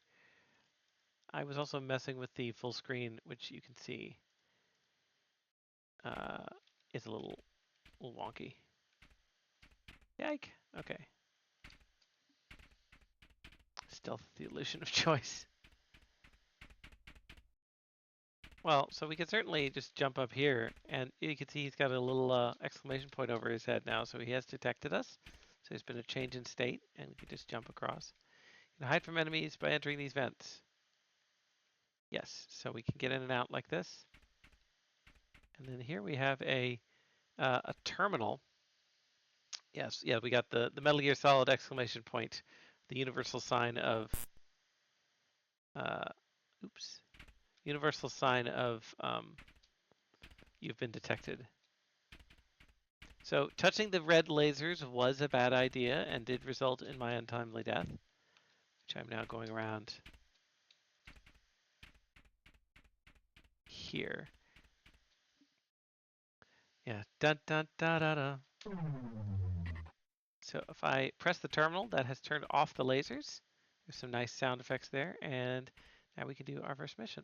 So this is a game that has kind of two little phases. You could think of it as a main phase and a mini game. A lot of games do this, right, where you have like kind of a little interlude here where you have to play a different game. This one's kind of a space-based get through the maze game, which is quite cute. Although a very different genre and type. My immediate reaction to this was Kingdom Hearts because whenever you go to a different world, you have to fly in a little gummy ship to that other world. Which I just think it's a nice way to break up your action, right? If you've got, a lot of levels or something, or they're all, using similar puzzle mechanics, you might want to have a little movement area here. It's also nice what they've done with the backgrounds. That's a small thing, but I'll mention it, right? Is that you've got the foreground rocks, and then you've got this space background, and it's moving at a rate that indicates that the stuff closer is forward. This is called parallaxing, and but it's not moving at the exact same rate as the player um, as the little player spaceship. So they're moving at three different. Well, the spaceship is static in the middle of the camera. Everything else is moving in slightly different um, speeds, which gives the illusion of depth. Five Nights at Freddy 2 minigame. Could be. I have not played FNAF beyond the first one. Um, I'm not a huge FNAF lore guy. Okay, so we've now picked up a thing. Okay, and it's worth talking about the fact that I have picked up this thing, and we can select it on our hotbar, and once we have, it's going to do something, right? So you can see we have these little horrible bug creatures over here, and we can maybe make some noise and attract them, but it's going to be really hard to get them off that platform. But see, I've managed to let that guy fall to his death. Um, but if we were to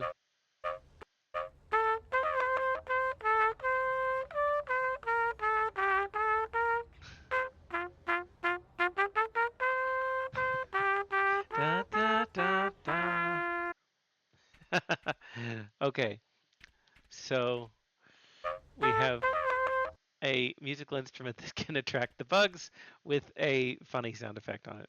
I was told originally that there was a different sound effect that is unfortunately copyrighted, although I think Rick Astley would probably look the other way at this point if you wanted to include that in there. So we can use this to attract these guys and basically cause them to fall into the pits and clear the way for our character to make it through the level. So another good idea of introducing mechanics one at a time. We know this one already. This is a terminal we can use to open a gate, which we've now done. And meanwhile, we can use our trusty trumpet to continue attracting the bad guys. There's another item here. This one looks to be like So it could be a wrench slash spanner, but I think it's a tuning fork, just given the sound-based nature of this. I don't know. It seems to let me. It has an animation. Maybe it is a wrench. I don't know. Anyway, I don't seem to have anything to wrench right now, but I'm going to go down here and hopefully dodge the scary bug by attracting him with. Oh, and then I immediately fell down to where he can chase me. So, is this a combat game? Is it a stealth-based game? Really, to me, it's sort of another puzzler, right? It's like, okay, can we use the tools at our disposal to get where we need to in the game? It's very interesting. Okay. Uh, some of these enemies are very small, and I think especially on you guys' stream, like you could see that the model is there just through movement, but they're really, really tiny on this background. So again, part of that may just be like the graphic settings of how I've got this optimized, but I think they'd be small regardless. So, but I can definitely attract them and make them jump off of the platforms. Okay, is this just going to be an area to walk? Hmm. Something about this arrangement made me think boss area, but yeah, I can always see the small enemies of the tool pickups. Yes, would be nice to have like a little highlighting or like a sparkle effect or something. Also, I think the part of the problem was the tool pickups were slightly off screen for the stream. So now you can actually see that we do have the trumpet, which is a cone of attraction, and that is up there. And then the spanner thing, which I don't know what does yet, but I do love the little animation for it. It's very cute. So hopefully we will figure that out through experimentation. That's another design thing that on which reasonable people differ, and I think really matters for your genre of game of how much explanation do you want to give, right? Some games, I'd say especially a modern game convention is to say, oh, we're going to hold your hand and tell you what everything does and exactly the stats on it, and the precise range and all of this. That can be really great, especially if you're doing something, that's like a multiplayer game or competitive where you're like, I need to know that this gives me precisely 6.2 extra percent attack speed because I need to optimize my build. Why? Because some players, enjoy being optimizers. There's actually been some research in this, especially with tabletop games like D&D, about like different archetypes of players. Like some people are there for the story, some people are there to role play, some people are there because they like spreadsheets, right? And some people are there because they like to see everything fall into chaos. Um, and you have to accommodate these players and make it fun for all of them, or at least know that if you're going to make it fun for a subset of that set of players, that you're doing so with intention. Um, for example, I like playing Factorio and Satisfactory and games like that. They require me to use a spreadsheet.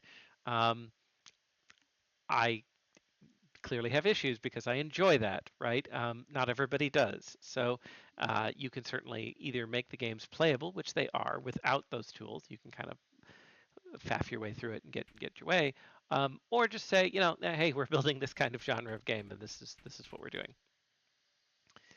Thankfully, the trumpet isn't like the ocarina where you memorize the notes to play the song. Thankfully, I say that's too bad, right? Because everybody should be able to memorize some very simple songs, right? Like down A, right down, right? Or A down, left, right, or right down, up, right? And left, up, right. Those are very simple things that clearly should be taking up space in your memory that you should remember from 28 years ago.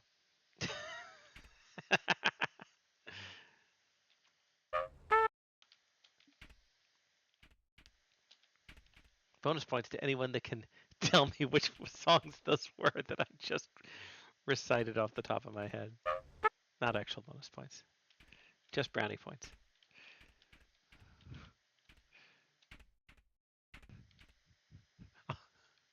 Somebody's going to clip that. I can already expect that. Only played Majora's Mask, so it's all directional inputs. Majora's Mask did use A on the original N64 hardware, but if you've played the remake, which I'm guessing is what you have, they moved that over to the. Uh, they still have to have 5 buttons. Uh, interestingly, Um, the composer, the recompiled version, the composer for the Ocarina of Time, and who I think also did Majora's Mask, um, was given the challenge of saying, "Hey, we need you to make songs that sound really good and really memorable, and they have to have only 5 notes out of the octave." Of which they're not all even, I think one of them's a flat, right? He was just like, you get 5 notes, compose all of the songs. And they do use other notes in the expanded version of the songs, but the part that the player inputs are always those original 5 notes. Although, again, in the original game, you could use the control stick, I believe, to change the pitch of the notes slightly. Although I don't know that it was a full step. So you could technically play more, but it was very, very difficult to do so. What's our jump like? Can we make this jump? Whee! Yes, we can, just barely. Okay, so we're making good progress here with our trusty trumpet and my platforming skills. Yep, can't do that. So we've now attracted him with merely our footsteps, and now we're in an issue. So I can hopefully just dodge around like this, bump my head, and goodbye. All right, perfect.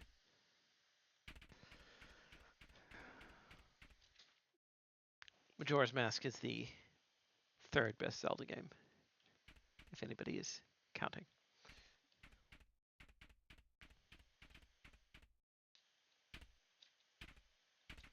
Okay, so we've got some more enemies up here. That path looks kind of scary, but if I drop down, I'm not going to be able to get back up. So I'm just going to attract him with footsteps, and then attract this guy with footsteps. Ah! This was poorly thought out plan. He's chasing me. Okay, very bad. Come on. Come on, buddy. Come on. What I'm doing here is called kiting, sort of. All right. Zelda games tier list. I mean, I have my opinions. I should do one of those things on stream where you drag and drop them into the SABC tier. Um, my opinions are not going to be the opinions that everybody's going to have, though, for sure. Also, just quick note. I'm pretty sure if there weren't Coyote Time implemented, that would have been an impossible jump. Because you see how like the ceiling, you do bang your head on the ceiling when you jump. The ceiling's right there. If I had to fall out of there to not bump my head on the ceiling and I wasn't able to jump, couldn't have made that jump. So the this is where this is a great example to say your programmers and your game designers, specifically level designers in this case, you have to talk, right? And with a team of 4, even that's tricky, right? Because some of you may be doing different roles on the team, but there has to be communication back and forth, right? And you can ideally make most of this fairly easy insofar as you come up with a detailed plan early on and you refer back to what might be your game Bible, it's sometimes called, or your design document, or however you want to describe it. Refer back to that and be like, this is what we said. Do we need to make a change? Let's make sure everybody's on board. But regardless, there's going to be changes, and so you need to be able to go and say, it's like, hey, level designer, change this so that they're not bumping their head, or hey, game designer, gameplay engineer, programmer, change it so that their jumping is different, so that I can have this tool in my kit. You need to have that back and forth, for sure. Okay.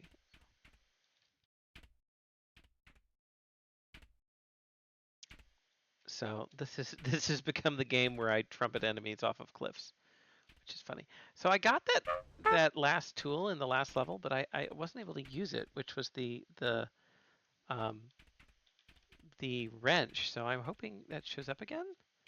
There was a tool that was shown in one of the. Oh, I've got a new tool, a wrench and a thing. Oh, I don't know what the thing does. Oh, I think it healed me. Okay, I'm gonna be really quiet here. I think I've got little Healy packets in my number 2 slot, and no trumpet, which is Very scary. So I'm waiting for these guys to kind of drop off so that I can the entire so I can get past the entire bottom floor of this area is going to be like a terrifying pit. Okay. So I think you also jump slower when you're crouching. I tried to get up here and crouch, and now I need to release and crouch. Ah! Didn't work. Okay. Very tricky. Okay, and jump through here, and here, and here. Got another healing thing. I will just go ahead and full heal. And there we go. Maybe the wrench can be used as a weapon. Maybe that's what I should be using it for. Okay. And we're to the end of that one. So yeah, there was a mechanic in this one that I had originally seen that involved using the tool items to kind of remotely turn on some of the laser gates, but I guess that didn't make it into the final version. So we've got a platformer with a unique sound mechanic there, which I think is kind of a neat thing to go through. And um, that's it for Stellar Vanguard. So thanks, guys. Very nice to be able to see that and to kind of get my platforming muscles back. Uh, I was mentioning I hadn't played or I was playing earlier the messenger game, and I haven't finished it. So I clearly need to. This is helping me knock the rust off a little bit, which will be very good. So we'll just go ahead and move into chat here. Okay, guys. I'm gonna do a quick check over on Discord for various things. Make sure that the stream is good here. Okay, so we are 2 games in to our stream. That leaves us with 5 to go today. And let me just check my list, see where we are. We're going on to Code Black next, followed by Hexes and Holsters, Well to Howl, Elemental Siege, and then Reverie at the end. So Code Black is going to be next up. So bear with me as we do that. Okay, guys.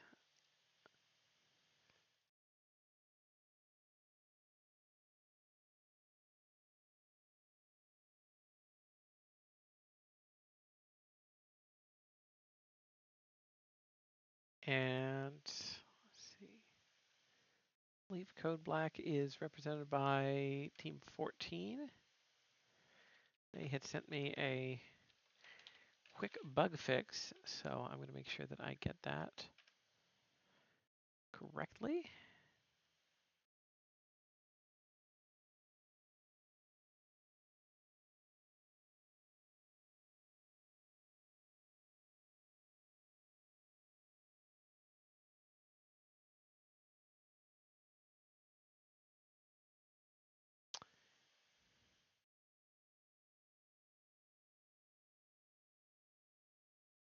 Okay.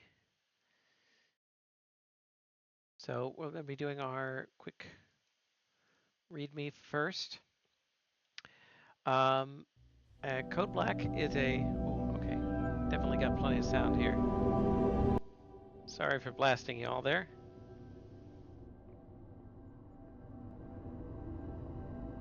Okay. I think the sound should be reasonable now.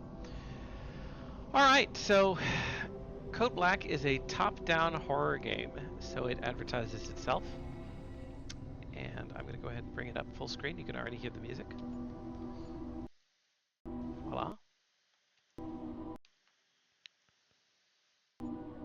And let's see, no special procedures, no parameter file modifications. We have a couple of known bugs, which I'm not going to look through too much.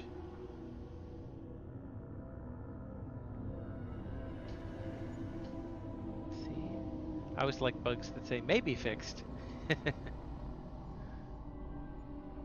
Okay. All right. So So I'm also going to need to go back here and resize our game windows so that it is looking correct again. One of the challenges, not a problem, but one of the challenges of playing with um, multiple different games on one stream is and I mentioned this a little bit yesterday, is the changes in the window typing and sizing for them. So some of these play windowed. That's why you see it occasionally freezing. Like if I do this, you'll see that the stream is frozen. That's because this is playing in windowed mode, and Windows, being Windows, has named Windows.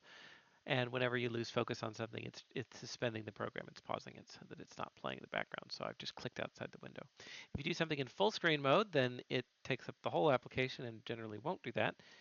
Although there's exceptions to exceptions because Windows has been around for a long time. And then the last game was like an actual window, which is why I had to do some resizing. So anyway, Herobrine has been okay. So yes, I did catch that Scientist Night one. Does it now look right? It looks right to me at this point. Herobrine removed. Herobrine's always removed. There's never been Herobrine. What are you talking about? Okay. So, as always, I'll start with the settings. We have uh, 2 difficulty modes. Oh, loss makes you restart the level you were on versus hardcore. Um, so my pride makes me want to play hardcore, but I think if I do lose, which is likely, since this is my first time playing, it will be frustrating for the stream to watch me replay stuff. So I'll leave it on normal for now, I guess. And we have a tutorial and play and set. It's not working for hardcore, not sure it works locally. Well, we'll leave it on normal for now anyway. Okay, so let's go ahead and do tutorial for Code Black. I feel like I should change my ambiance for this. Kind of change our... Here, hold on.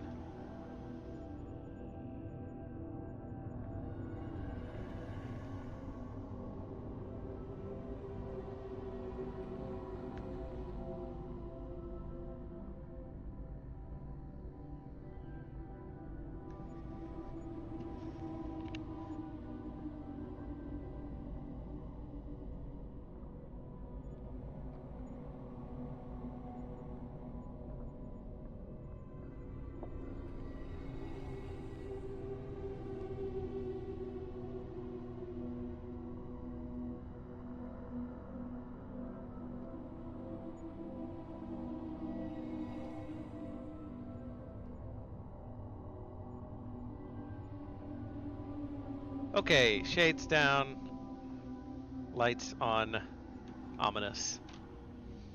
Excellent.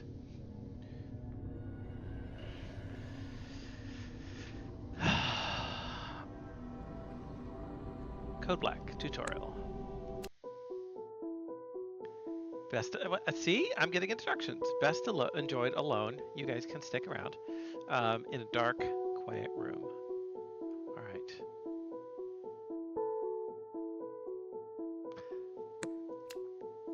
Prologue. You are a nurse at a hospital. You are a new hire and have befriended Allie, or Ally, who is quite the interesting individual. Ally seems to have problems with many people in the hospital. You love your new friend, Ally, and would do anything to make her happy, even if it means murder. This is you. Oh, gosh. Okay, so is this Yandere Simulator? We're doing anything for Ally. Immediately. Just met her. Love this person. Okay. Excellent. Next. Objective. There are 5 levels in total. You must complete all of the hit list tasks and nurse tasks by the end of your shift. So I am a nurse who's also got a hit list. Terrible. Terrible. Okay. If you complete tasks, you must survive until the end of your shift to win. Okay, levels do not end until your shift is over. Okay, so I have to kill people. People are going to be trying to kill me, and I have a full-time job as a nurse. No wonder I've clearly lost it. Um, the stress has gotten to me. Movement was sprint with shift, inspect patient's chart with mouse, Pick up item or body with E. Use item with E. Drop item with Q. 1 through 5 are scroll mouse wheel to use the hotbar. Kill patient with the space. Start nurse task with T. And flashlight with F. Okay, I'm not sure I'm going to remember all of that, but I will try. Yeah, ally has that riz. For each level, you must satisfy your friend ally. I mean, he keeps saying friend, so you know it's clearly not working. We're already in the friend zone. Okay. Use item is also space. I didn't see use item, but that's okay.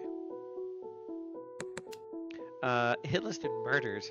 For each level, you must satisfy your friend ally by completing a 5-person hit list she gives you at the beginning of each level. Murder gets them out of the friend zone. Maybe, I guess that's the thinking. The hit list contains descriptions of the patient's ally wants to kill for that day. You must search for each patient, match the hit list description to the information on their chart. Open the patient's medical chart, walk up to them, and press T for chart. Or left mouse button? Unclear. To open, killing the wrong person has consequences.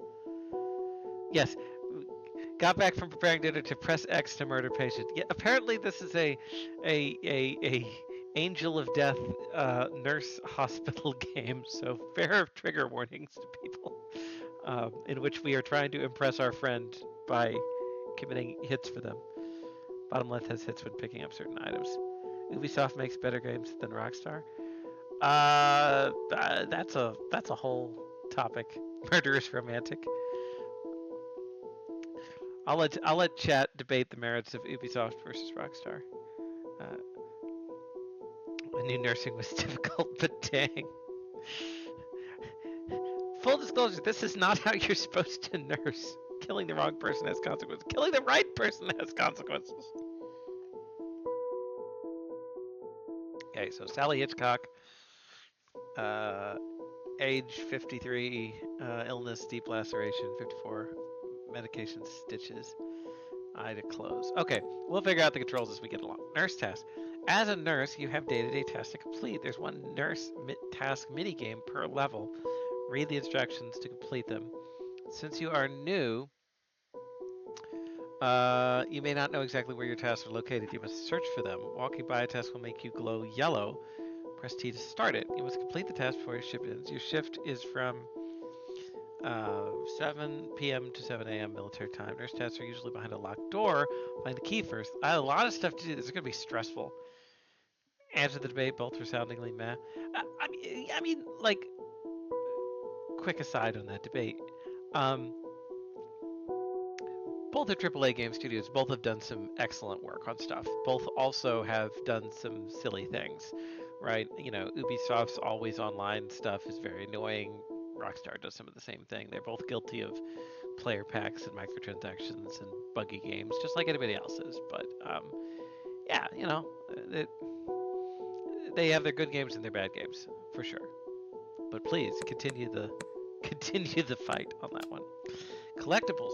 There's collectibles. They will get you recover stamina and sanity and perform murders, because if you're more sane, you're more able to murder, is the takeaway here. I'm kidding. No, this is not endorsed. This is not the opinion of UCF or Donald Mill. You have 5 inventory slots, so you must choose what you think is most valuable to hold. You can hover your mouse over the collectible in your inventory to learn what it does. Some items can be used as weapons, others affect your player stats. And we seem to have surgical tools, various drugs, a lighter, health packs, a cigarette. That is also not good for your health. All right, we'll figure out what they do as they go. Sanity and stamina. When completing tasks at murders, ensures you're keeping an eye on your sanity, white, and your stamina, yellow. Stamina decreases when you run. Sanity will decrease when you kill the wrong person or close to a ghost. There's ghosts too! Low sanity will decrease vision and hit list visibility. Use collectibles such as pills and cigarettes to increase your sanity and stamina. Okay. Ghosts. Two types. How you kill a potion will affect what type of ghost spawns. First type is vengeful. If you kill the patient in a gruesome way, if it catches you, it's instant death. And the second is a haunting ghost. The ghost will spawn when you choose a less messy method. Being close to this ghost just decreases your stamina. Okay, so being subtle here is more useful, Hitman style. Okay. Wish profile wasn't Red Dead themed so I could weigh in and look unbiased. Yeah, that doesn't help, does it? I think my PlayStation profile is Squeenix themed, so you know that kind of biases me for them a little bit. Cops and janitors. Be careful of killing patients in front of janitors and cops. Janitors will alert the cops that they witnessed you murder somebody. Cops will then target you if you get reported as the killer. More dead bodies does make the cops more aggressive. Watch out. Once detected, you will remain detected for the remainder of your shift and any subsequent levels. Realistic, but punishing. Okay. Alright. So, a lot of info there.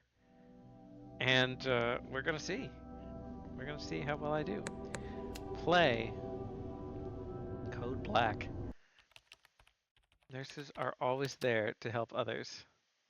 Oh dear.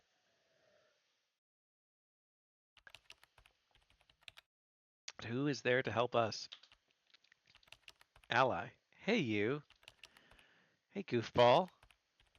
Finally about to get off. Are you ready for tonight's shift? I guess so. This hospital is driving me more insane day by day. You think?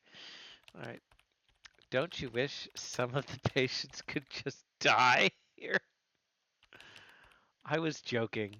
No, I totally do. I could write a list of them. We are supposed to be saving these people, but their attitudes are driving me to do the opposite.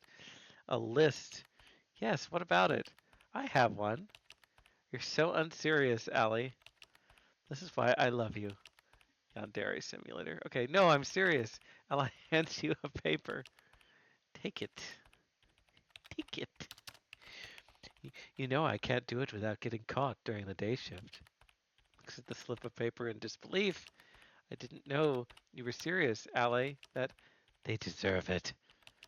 Each one of them brings us more pain than appreciation. No one will miss them.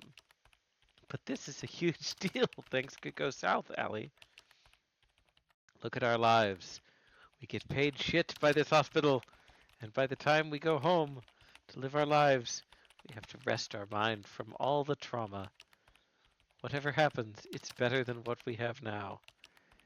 Karma is a bitch. Okay. You have the tools you need to do this. Do it however way you'd like. Just remember, each of your mistakes comes with a price. This is a lot, but I think I'm ready. I've been dreaming of this. Takes paper from Allie. List is not always clear, but I'm sure you could find them. Just ask for their patient charts. There are lists from different wards. Who knows? If you survive the ship, I may have more surprises. I mean, I feel like Allie's just going to murder us after she effectively gets us to commit serial murder. Then we'll be the last loose end. But we'll see. Noted. I'm doing this for us. There are red flags, and then there are red flags, people. Want to be rid of every single one for you. Good luck. All right. So we're on the timer. The one with a nail entry, the one with stool softeners, the one who needs to eat nutritious food. Sprained ankle and broken jaw. Hello. Hello, guy. What's this? Medication. Consumable, keep your sanity from decreasing. Temporary effect. Okay. Okay, so we can just kill this person. So they're a patient. They're not in a bed or anything. Constipation. Yes, okay, so this is one of the people we need to go after. What's this? A weak pill. Increases sanity. A tiny treat. So we're popping pills, too. Alright, so we know that one. Oh, the pressure's on here. Okay. Left click for patient check. Alex Reed, pills and potions, has the flu. That doesn't seem like who we need to go after. More medication. What's that do again? Sane. Okay, that's the one that protects us. Feels just like a rock star. Popping pills. Okay. So I don't know what our options are other than, oh, there's a mini map here. So I'm just gonna pause just really quickly. Um, Wild premise, by the way. So um, lots of things in the screens, lots of systems have been built for this already. Right, there's an inventory system that does stuff. There's the text and the dialogue, and then the patient things with the descriptions. There's changing list at the top right. I don't know if that's different each time or if it's preset for the 5 levels. Probably preset, but you never know. And there's a mini map that's got a fog of war, which is the area that you can only see generally around where you are. And you've got lots of wandering behavior from NPCs, so tons of stuff here. I just want to make sure everybody's kind of appreciating. Okay, so it's a key to open locked doors. Okay. Yellow is your nurse task. Yes. Um, I haven't glowed yet. Chest pain needs testing. Okay. So can we... oh, restock med cart is our task. Okay. Oh, we have to know not one of our single of us devs are nurses. Thanks for that clarification, Jack Oz. We have a star rating. I don't know if that's our rock star, like oh we're a criminal rating. Okay, we're running out of time, and I'm not even finding out really how to get out of.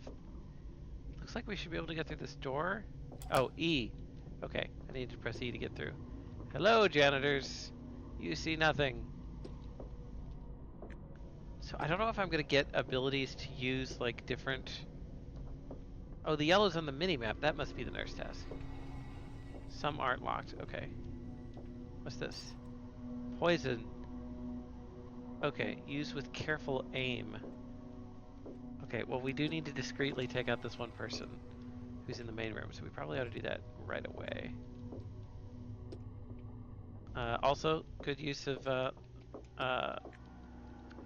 Z-culling here, right? You can see that certain things that actually takes some effort to do. Okay, so what if we... How do I use my ability here? Yes, I wish to use this. I've forgotten my controls. Was it T? No, E? Q? Oh, that dropped things. Stars the difficulty to cops. Okay. So I can kind of shove the bait person over here. Hey, come in here. We need a stool sample. I don't know how to use this item. I'm sure it said in one of... Maybe it's T? Spacebar? Okay. So, there we go. Okay. If a girl did that to me, I would literally die. Well, they did. They literally died. I poisoned them. Okay. Hopefully they won't find that body for a while. There's a key in there. Okay, no way am I getting all this done by 7.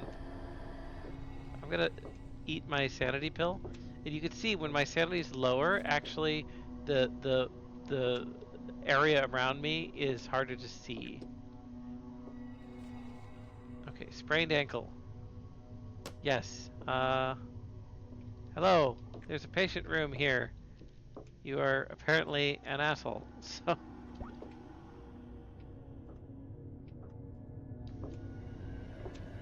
okay, I'm trying to kill them. But it does not appear to be working.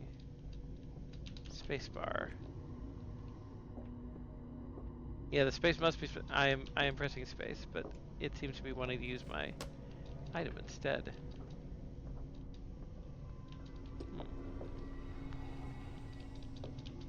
Interesting. Place must be spotless. I have an item. I can't just strangle them to death with my bare hands. I see. Makes sense. Okay. Well, I have lots of pills, and here's some maybe more poisonous pills. Okay, what do we have here? Okay, a new medicine. Nurse's favorite snack. It looks like more pills.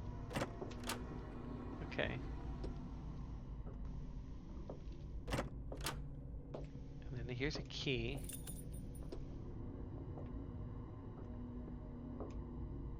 Okay.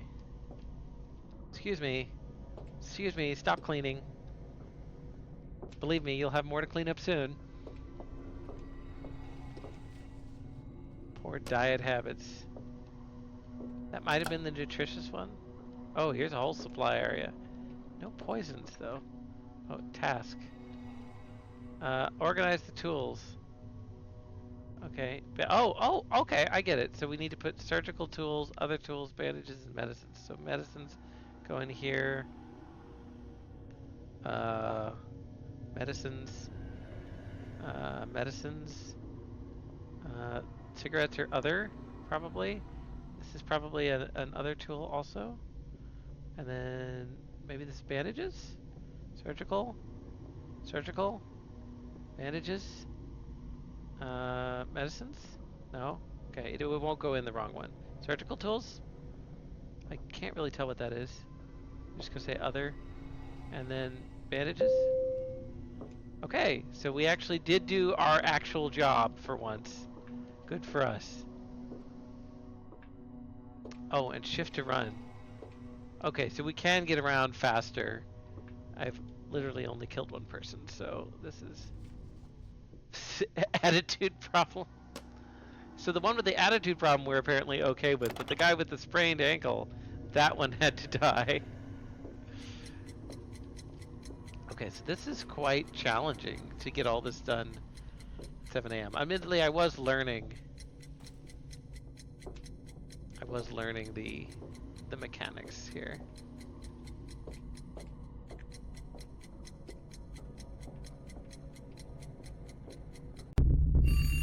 He lost. He did not complete the hit list. Ali is not satisfied. Wow. Oh my gosh, and then we have the horrifying, like, Silent Hill nurse thing coming after us. Okay, well this is straight up horrifying. Okay. Alright. Well, let's give this another try. Okay, so here's a question. Is this the same item placement and the same levels each time? We got poison this time. I don't see... No, we've got different ones. Charlie Reynolds, hip replacement, antibiotics, stool softeners, and nutrition. This is not the same list. The Silent Hill remake. Let's see, broken jaw. Pat Tainer. Nope. Monitored meals. Yeah, okay. Hello. Can you please? I have food for you. It's very nutritious poison here. Alright. Keep it PG-13 here, Busterver. Out of curiosity, poison scalpel the only ways to kill people here. In this level, apparently, yes. Okay, can I just...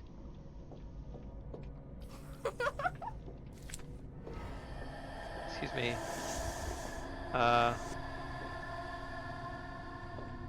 How far can he see? If I just leave it in that corner, hopefully that won't be too much of a problem. Is it the bite of 87? No, it was poison. It's just this is why you shouldn't eat your vegetables. Because, you know, nurses will poison them, apparently. Okay, who are you? Stool softeners. Okay, I gotta get something for you.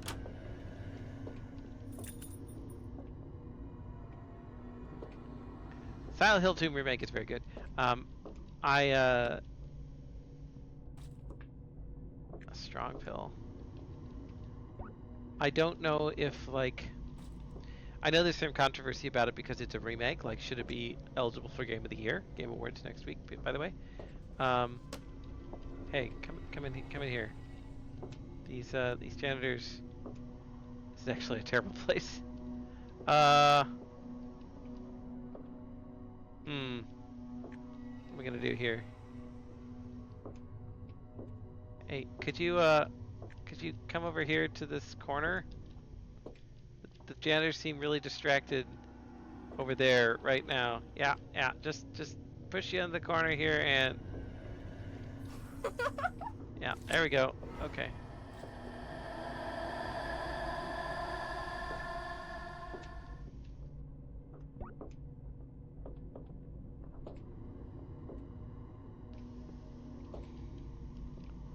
Okay, hello. Broken hip. Yep. What, you're surprisingly sprightly for somebody with a broken hip.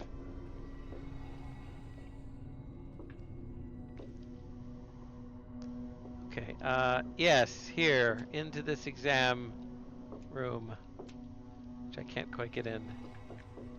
Eh. You saw nothing? Okay, pin the current location of random patient in the menu. Oh, that's very nice. Telephone.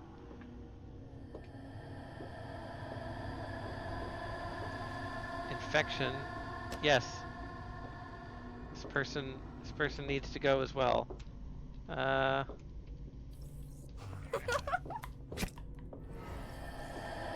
Body in my way here. Okay, so now I'm gonna take this pill to get my sanity back, and then use telephone to find my last one. Okay, so now we know where they are. And the police have found a body, looks like, and I have no murder weapons. Now I do. Okay. Or I do have a murder weapon. I thought I had used that. Okay, so this person is probably the one in question. This is Charlie Reynolds. Okay. Excuse me, Charlie Reynolds. We need to get you in here. Just in this corner here. Don't mind me. I'll take some medication.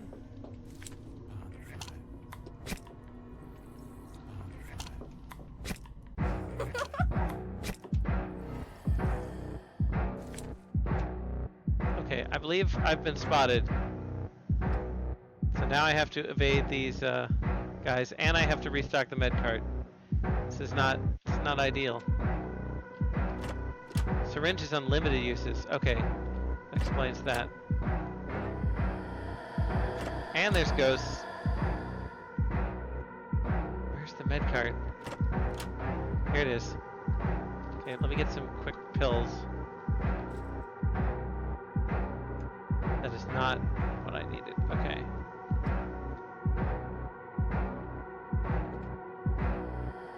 Avoid the police. Not the janitors. Oh, this is not good. Guys, I need to keep my job. You'll forget about the... Also turn down speakers. It's a little loud.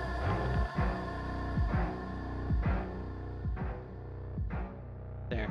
It's a little bit more balanced.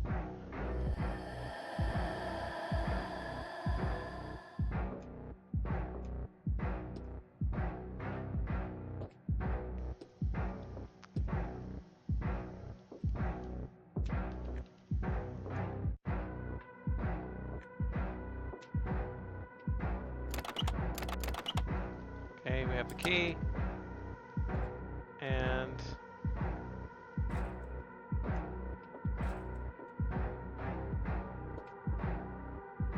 task. Okay. Medicines, surgical tool, bandage, surgical tool, bandage, medicine, other, bandage, other. Okay, you may sit as a ward to press time quickly. Okay, yes.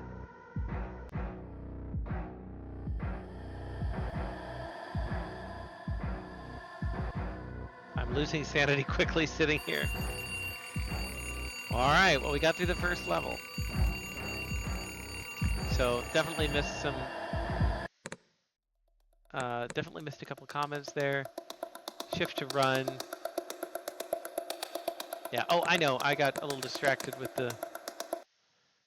Turn down the volume a little. was gonna say Silent Hill is a remake, and that's controversial for the Game Awards because there's also a DLC, Shadow of the Erdtree, up for Game of the Year, both of which are excellent.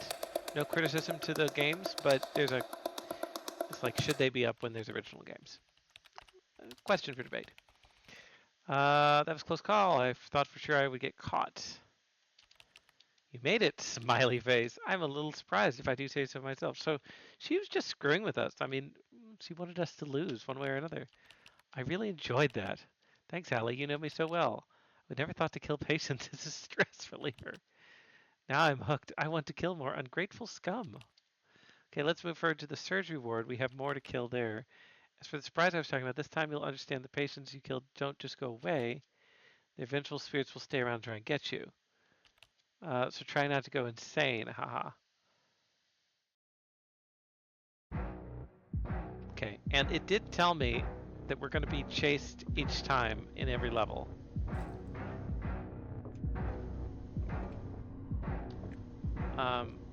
Which is not great.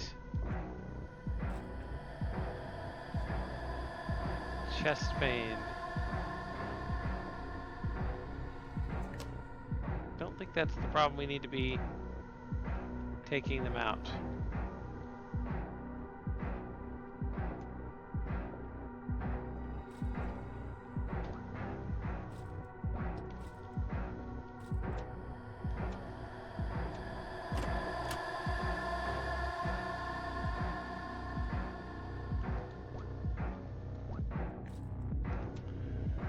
Okay, got several poisons here. I'm also using items that are preventing me from losing sanity at the same time. Oh, here's a scalpel. And more poison.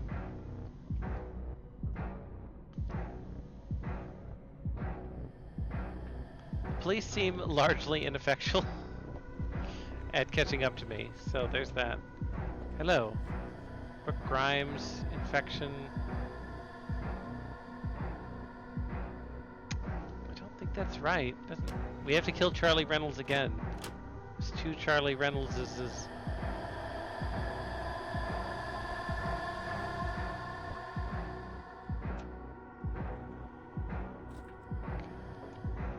Hello. Breathing troubles. Oxygen mask. Nope.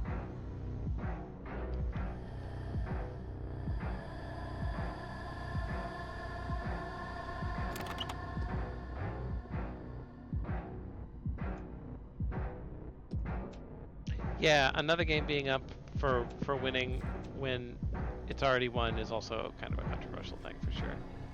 This is Charlie again. So we can get them that way. Now I've got a problem. The police are coming. I can't take out the janitors.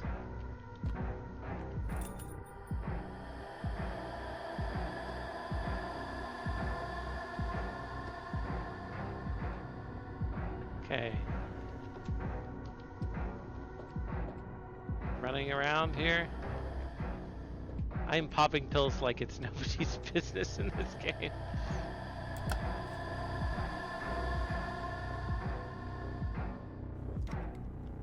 Okay, I've got the flashlight now.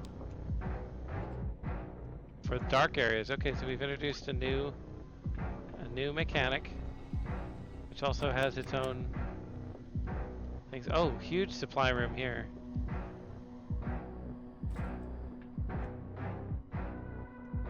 I think our task is somewhere in this room. There's a fuse box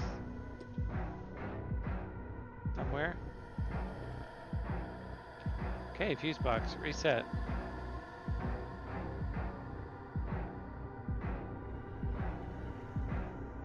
And there we go.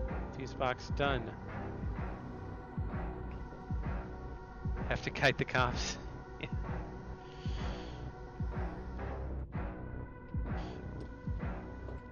And then, what is this? Stim shot.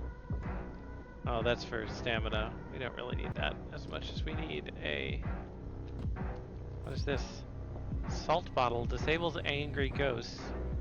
Oh, okay. Something for this to take out the ghosts. That's good. Well, what we need to do is we need another telephone because we haven't found hardly anybody. Except nothing but janitors.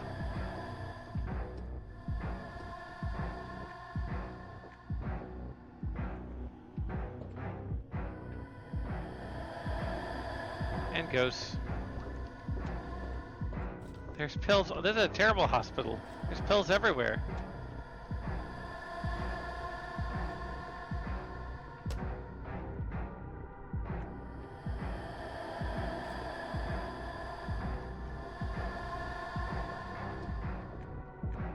Okay. I don't know if we've... I'm not being super systematic. This is a very big level too. Uh-oh.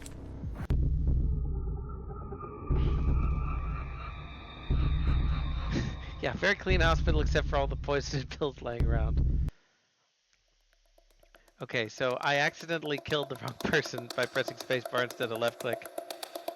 And then lost to an angry ghost. This is tricky. This is very difficult. And lots of, as I said, uh, lots of different systems, right, in here where you're trying to do the mini map and all the NPCs have to move and then the placement of the items and it is randomly picking different people because when we lost it gave us different people.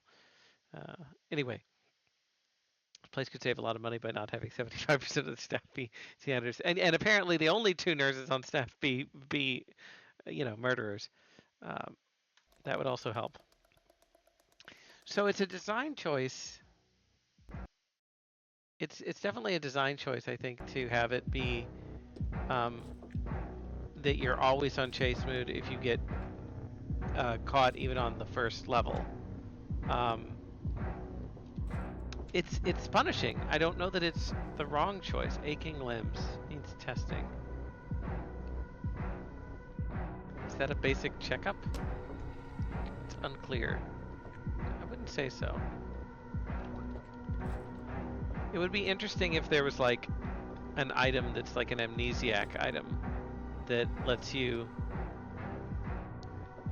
oh, there's a syringe in here. Nice.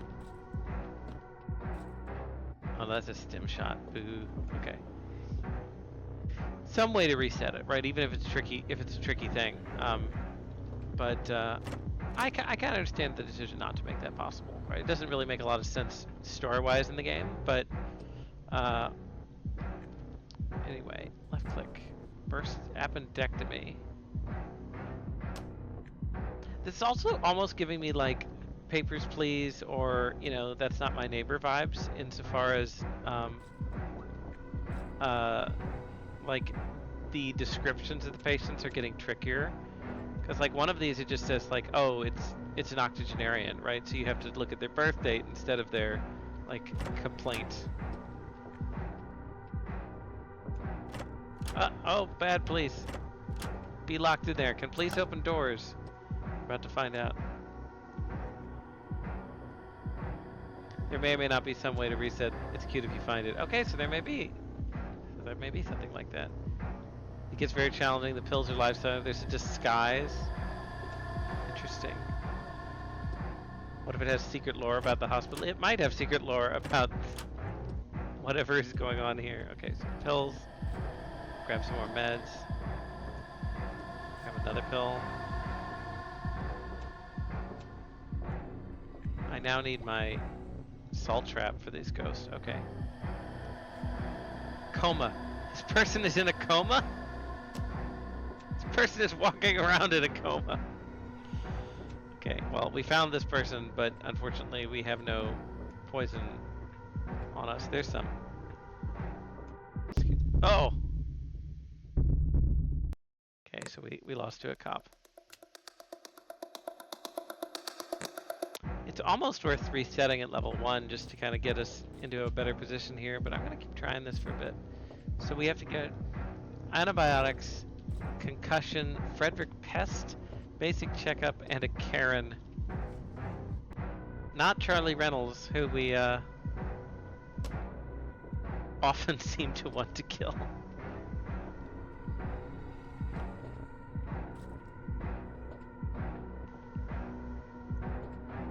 so here's actual poison, which we did need. Didn't have that last time. That was a problem. So we need to be systematic about how we're going to go through this, because otherwise we're just wandering around.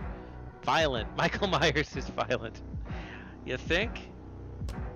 You know, and again, he should be one that we're going after. Okay, we can get ourselves a scalpel here. Okay, stop, ghost. That's the salt circle. That looks really cool, by the way.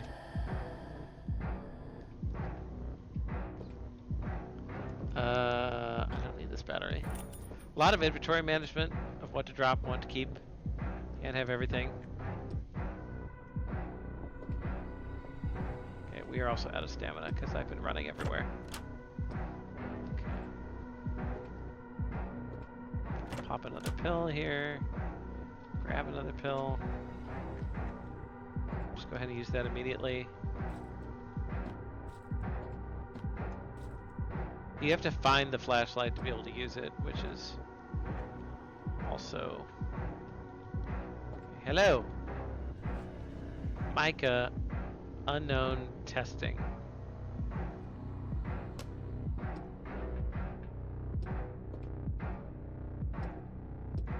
I don't think that's right. Okay, what about you? Attitude problem, Karen. There we go. Sorry, Karen. Gotta go down.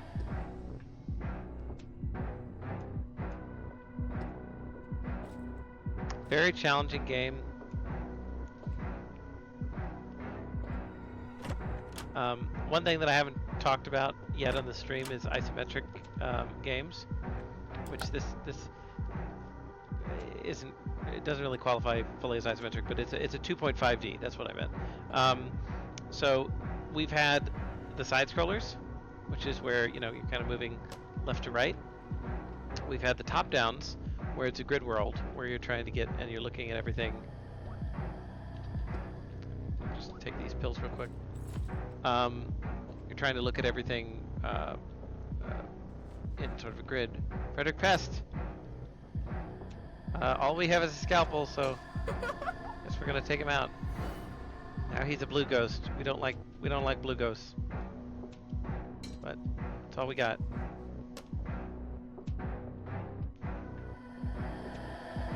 Had to give us an extra star doing that right in front of the guy too. Logan Gates, stomach pump, right? Injectable automatics. Okay. Another blue ghost. Here, it's a syringe. That's much better. We want that. Definitely want the syringe over the ones that make the ghost that can insta-kill us. Who are you? Click. Concussion.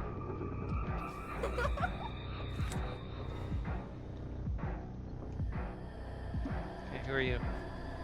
Apple flowers. Okay, we got them all.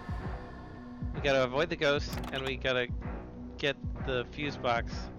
So the level doesn't seem to change. Come on. There's our flashlight. Ah, too many ghosts. The level change doesn't change, but the people you have to kill do. Okay, so we need to now survive for 7 hours. Don't know if we're gonna be able to do that. We could try.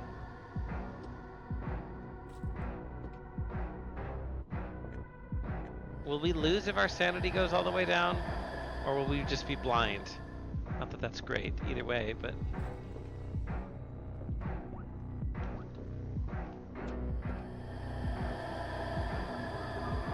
Okay, the angry ghost there. There was salt over here. Oh, that was way too close.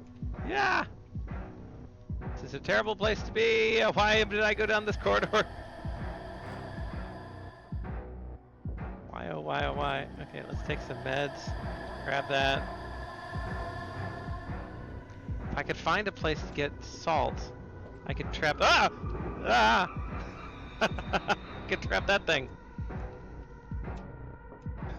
Oh, this is stressful. Who would have ever thought that serial murder was stressful? Okay.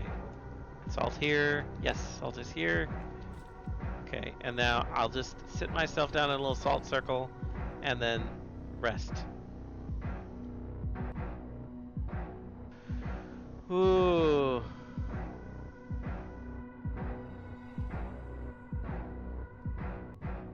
And hopefully the police don't come. Here, I'll close the door. Police don't know how to use doors. Oh, that's an effect. I'm sitting in the closet going insane, waiting for my shift to open. Okay, well that part's relatable. Jeez. Oh shoot, my salt is gone. Go away, you're not a bad ghost, you're just a slightly bad ghost. 1 hour. Stay away, go away. 40 minutes. This game is very nerve-wracking. Wow. Okay.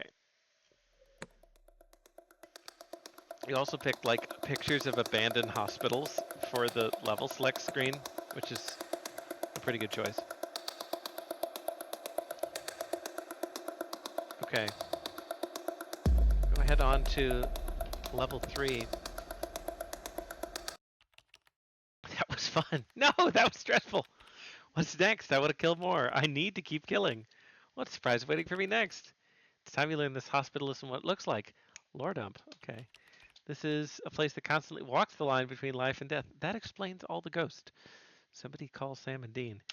There's bound to be chaos. I welcome you to an area that's mostly unheard of. Part of the hospital is quite haunted. Wandering patients always end up here. I don't understand. Why have I never heard of this place? Don't be silly. You weren't supposed to know. Oh, well, I won't ask too many questions then. We're so compliant. Bonnie and Clyde here. It's good I got suspected on the first way. It's much more stressful. It certainly is. As long as I get to keep playing the game, I'm happy. Okay, so salt. Take inventory of instruments. We need to find Hitchcock, Pest, Bosch, Injectable, and Karen. Medication, prevention. So, do all of the ghosts from the previous level stick around? I think that's my interpretation. Okay, here's a poison. And a strong pill. We're gonna need that. Go ahead and take our weak pill. Okay, hello. Ocean Pearson for an ingrown nail. You get to live. Okay.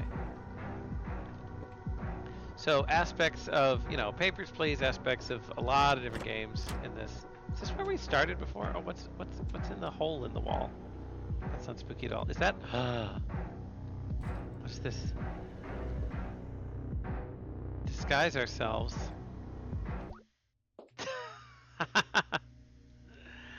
Yes! The pink-haired anime protagonist is in no way responsible for all of the murders. Ignore me! I love it. Okay.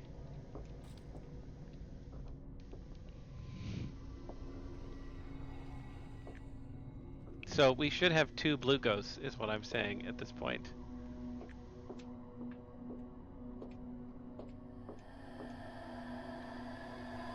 In addition to all of the white ghosts that we already knew we had. Get ourselves a little pill. Here's another poison. Oh, no, that's a strong pill. We don't need the battery right now. It'd be nice to know how long the battery is lasting. Neil Bosch. Okay, excuse me, Neil Bosch. We need you to be over here for the moment.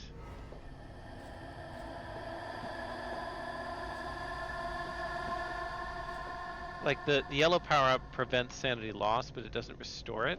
So it'd be kind of nice to know how long that's going. If there was a visual indicator, that would be great. Hello! You don't know who I am. Therefore, I can get away with stuff. Bottom right is my battery. Yeah, that's the battery meter, but I meant like the... Oh, so I could like charge it? Yeah, but I don't have a battery right now. I meant the medicine that stops me from losing juice. Okay, so this is a long set of hallways. We've only taken out one of the people so far, which is not great. And I'm kind of getting further and further away. Take a pill. Excuse me. You can hear the ghost noises, I think, are kind of indicative of that. I'm not sure if those are just intermittent or if they're coming in and out based on my, like when there's a ghost nearby. I think the latter, but I can't confirm that. A lot of pills in there. Why are there like these holes in the floor? I guess they just say it's an abandoned area of the hospital. I also will note that like the whole hospital is covered in blood splotches, so you know that's not great. Ooh, what's this? Another telephone. Gonna save that one. Need that. Pat Tanner for broken jaw. Don't care. Okay. Fewer janitors in this section. Still a lot of janitors, but fewer.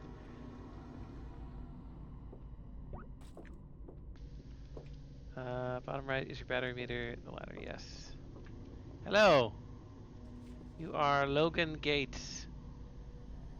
You have had too good of a Friday night. Okay.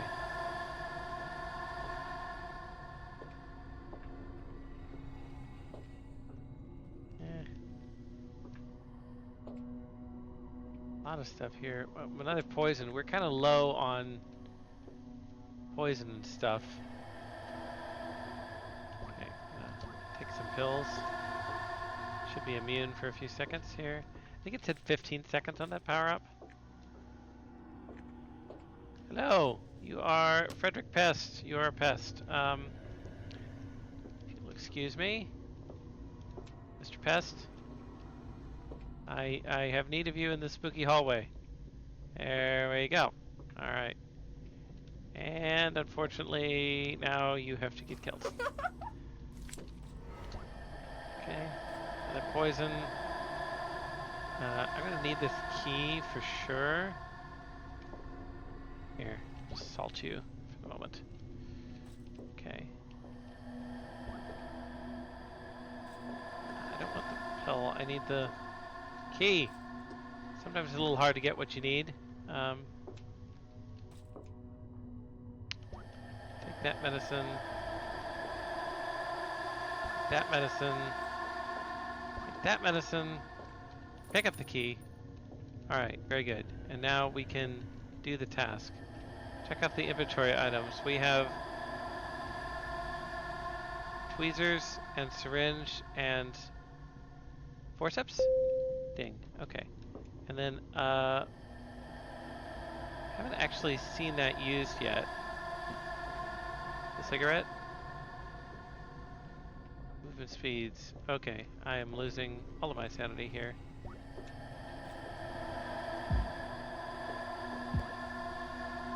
Thankfully, some pills I can pop here quickly. Okay, and then I really need one of these because there's way too many ghosts in this area. Okay, so I have a key. Some more poison. And we've got, unfortunately, 3 people left to unalive. Okay.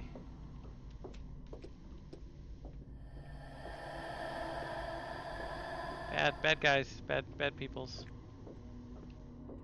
Hello? No. But you. Whoa, what was that? Is that blood dripping down the... What was that?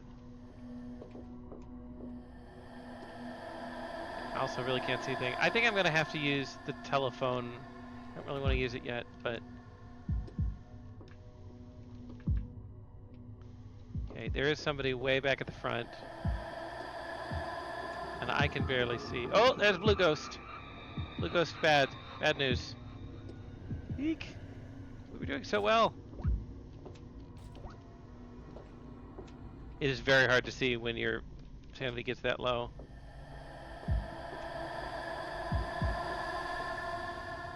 They really drain very quickly if you don't have one of those golden potions. The golden potions are what are preventing me from losing. Yeah, and you also can't see the mini-map because it's a black background, which I think is a design choice that's a good one, actually. Because I'm having to, like, I can't find the door. Okay. So the flashlight also dispels the darkness even if I'm insane. So that is actually really helpful. Hello. Oh, yo, I already killed you. My bad. Oh, free drugs. So the flashlight is like an alternative to having sanity, I guess. You heard it here first. Why have sanity and therapy when you can have a flashlight?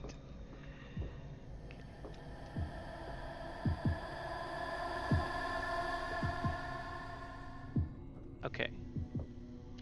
So I'm now back in this section of the hospital, which maybe I never went here in the first place, actually. I can't really remember where I started. Key. Hello, are you a... What the heck?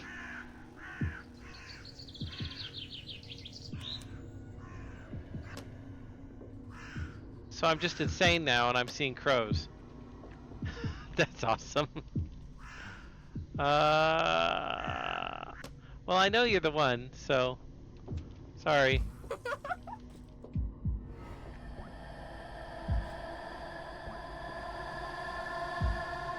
My flashlight also is out of juice now because I was running it the whole time. Really funny thing about this nurse, insane, walking around in a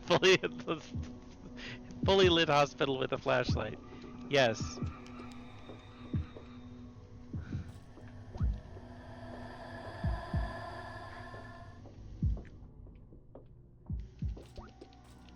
Okay. So I have some ability now. So the blue marker is not going away even though I killed them, which is distracting me a little bit. So the batteries are also consumed immediately if I need them, which is kind of nice. Okay, I'm back to some sanity.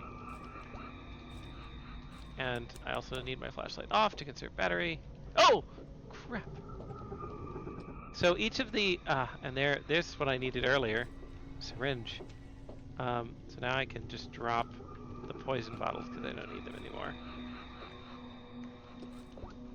So the blue ghosts are obviously not great.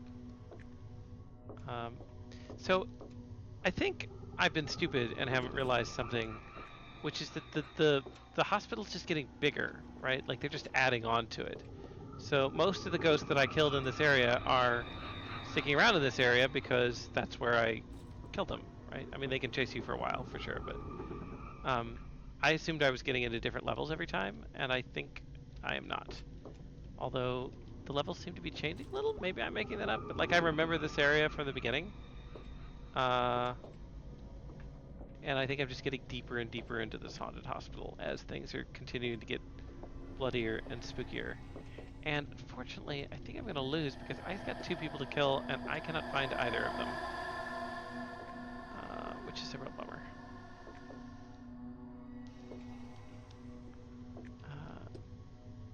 Yeah, not that one. Hello? Karen! What about you? Oh, I killed somebody I shouldn't have. I pressed the wrong button! Sorry! It's not my fault, I pressed the wrong button. I got 3 blue ghosts coming around for me.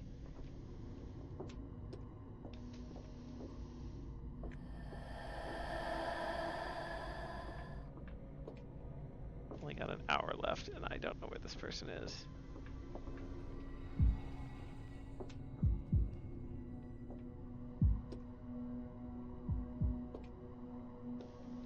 Could it be in the very spooky room here?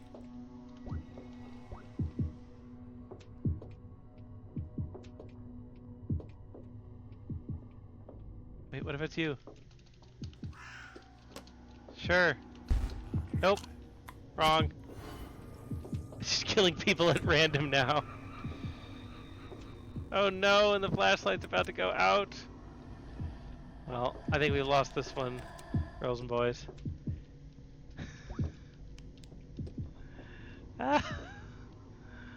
Oh my gosh, this one's super stressful.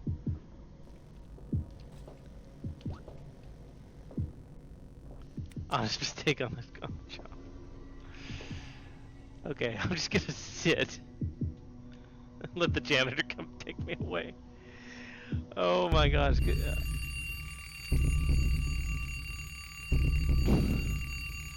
The American healthcare system. Wonder who the killer is. Do you think maybe it's the nurse who keeps shining a flashlight in my face and eating pills off the floor?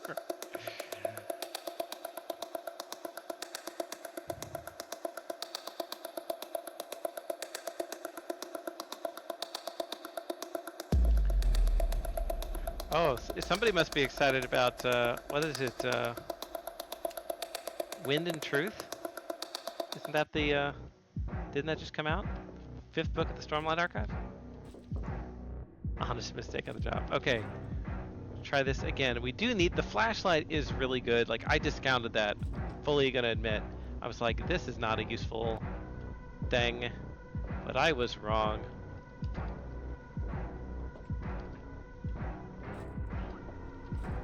I was so wrong, but I don't remember where the flashlight is, so that's gonna be its own problem. Hello. Hello. Pat Tanner. Yep. Sorry. I've got medicine for you. And the medicine is in fact murder. Okay. Get ourselves some, I don't want the energy pills. They reduce my stamina. I want that.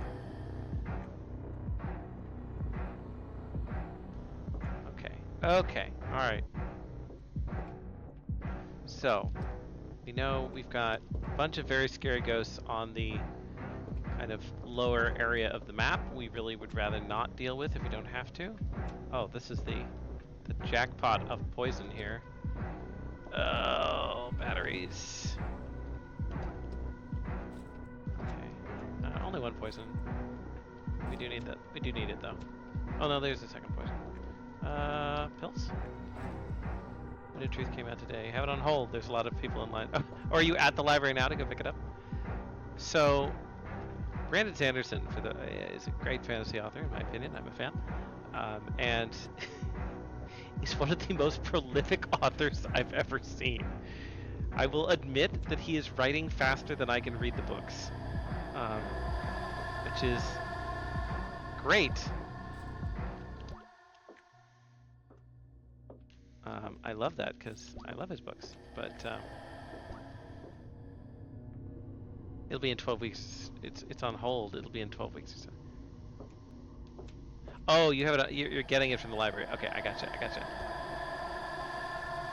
Either way, yeah, I need to read Rhythm of War, which is the previous book in the series. First, bad ghosts.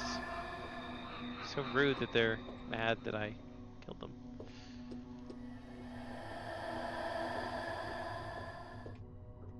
Okay.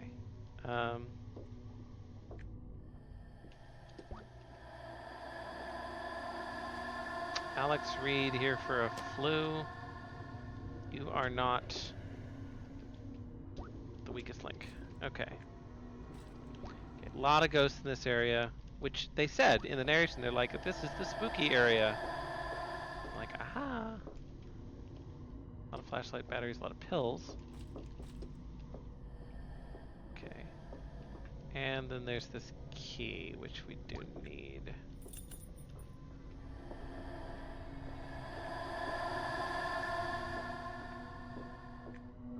I do like the spatial audio in this game, right? The fact that it gets louder as you're near the ghosts. I can now confirm that is indeed the case.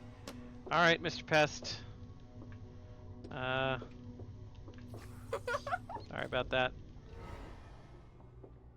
And now let's do our nurse task, which is What is that thing? I don't know what that is. Those are forceps. Those are tweezers. Is it an electric stapler? Apparently it is an electric stapler. Okay, drop the pill, drink the potion, pick up the pill, run out of here.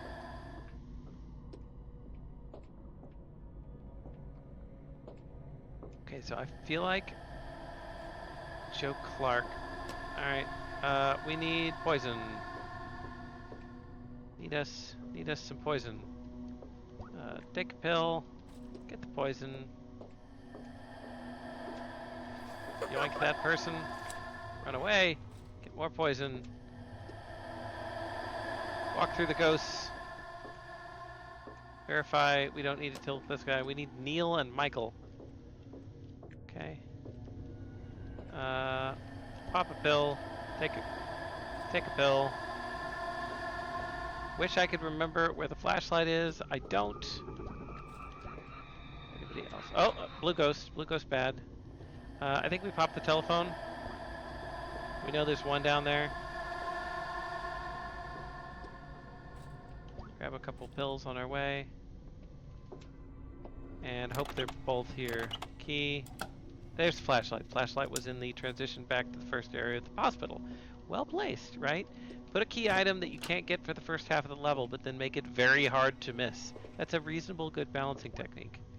Just want to emphasize that. We are also one poison shy of what we will need, so hopefully we find none of those or an injectable. Take some more pills. It's amazing how I always enjoy these games because, you know, you have to learn so many mechanics so quickly for this stream and then be like, okay, we're gonna change these and you have to remember them all and context switch between them, which I enjoy. I enjoy doing that. Okay, there's the scalpel. I would rather not use a scalpel if I didn't have to. Excuse me. There's blue ghost there. How do I get over there? Am I gonna have to go all the way around? Might have to go all the way around. Okay, stay with them from the blue ghost. Oh! Oh, I'm dead. I don't have any salt. Darn. Dead end. Whoop! Okay, I don't know how I just did that. Jukes! I've got the jukes. Okay, Sam Mesa. No, I'm looking for Neil and somebody else. Nope, Neil and Michael.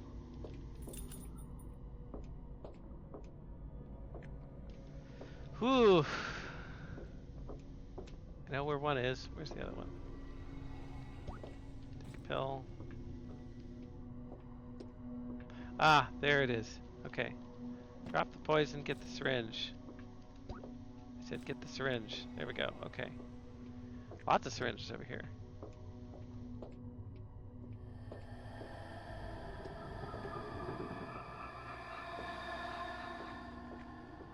Okay, am I supposed to be able to get through here? I can't tell that I can.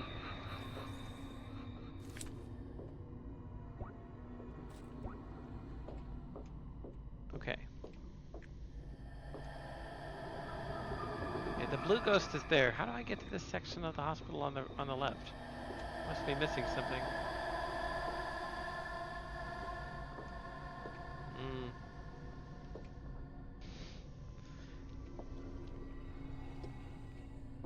It's broken glass. Okay, so I explicitly can't get over here. And yet, I need to get over here, which means I'm missing something. How do I get over? That's the start. Here, flashlight.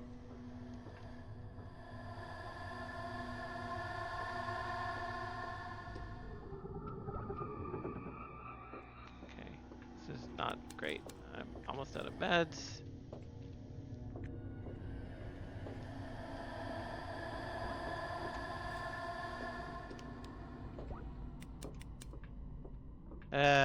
Okay.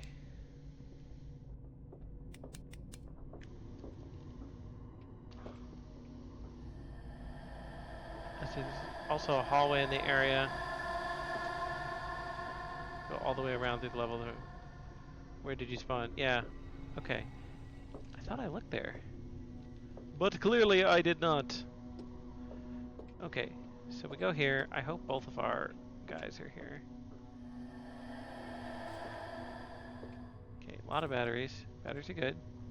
I'm going to take Assault Trap just because there's a lot of guys around right now. And it is not a great time right now without Assault Trap.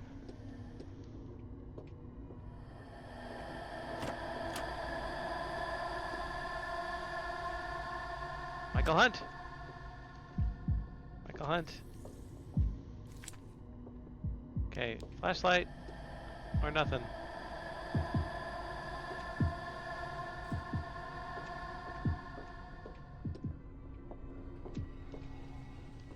Okay, we know it's somewhere over here.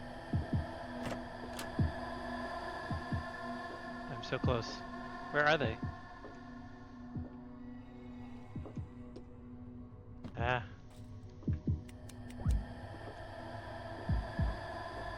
Looks like they're right here.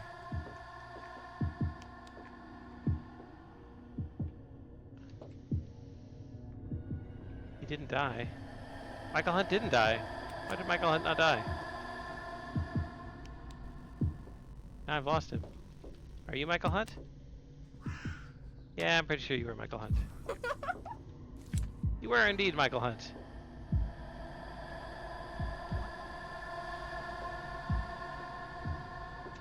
But this person is not where the blue dot says they should be. I missed with the injection. Yeah, I guess that happens to Dexter Morgan on occasion. Okay, strong pill. Battery. Weak pill. Okay. He looks like he's in the wall, but I can't see because I'm like right on top of the blue dot and there's nobody there. Which is kind of a bummer.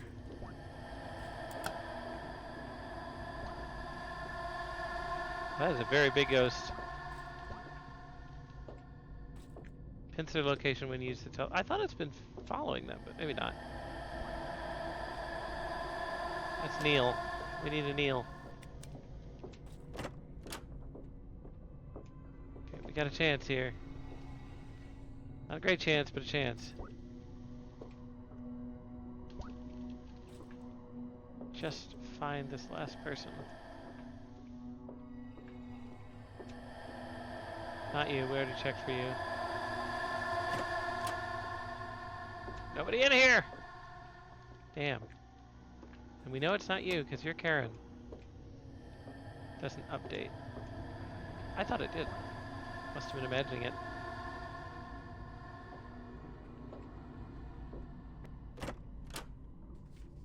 It's you! It's Neil! Now I will just sit here and go insane!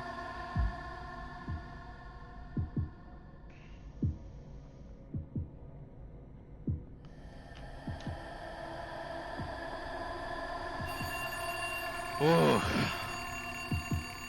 This one's tricky. So, that's 3 levels. Yeah, clutch that one at the end, for sure. For sure, for sure.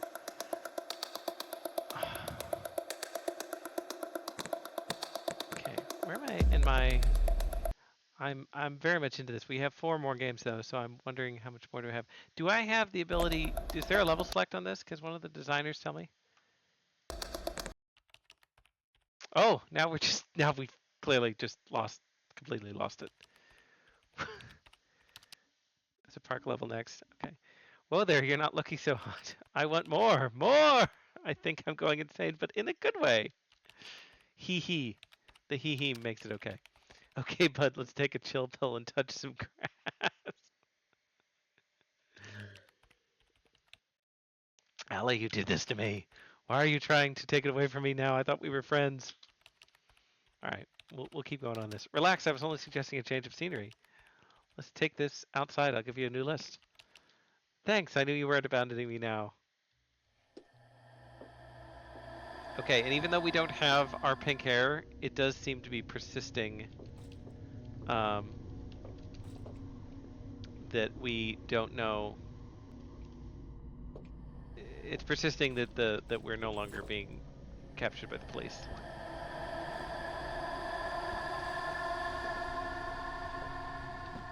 Okay, there are way too many ghosts in this particular area. We need 2 John Does, 2 Sally Hitchcocks, and a concussed person.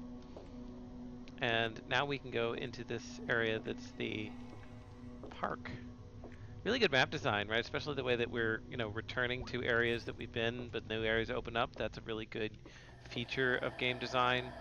Oh, yay, flashlight. And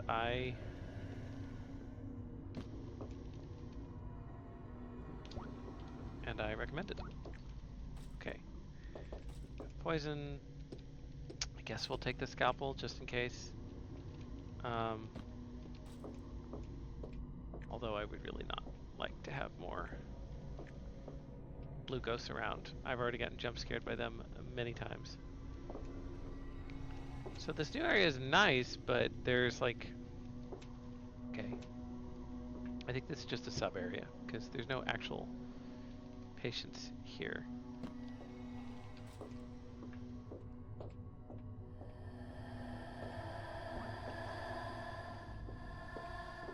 Okay, key. We need that. Keys are good. I think I'm just going to take another poison bottle.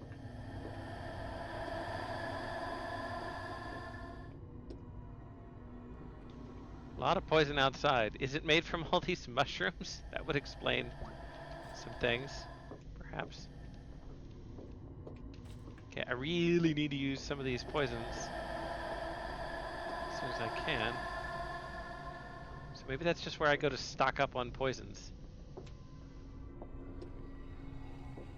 Yeah, well, I'm hoping we get some more lore here. Okay. Oh, that's an effect.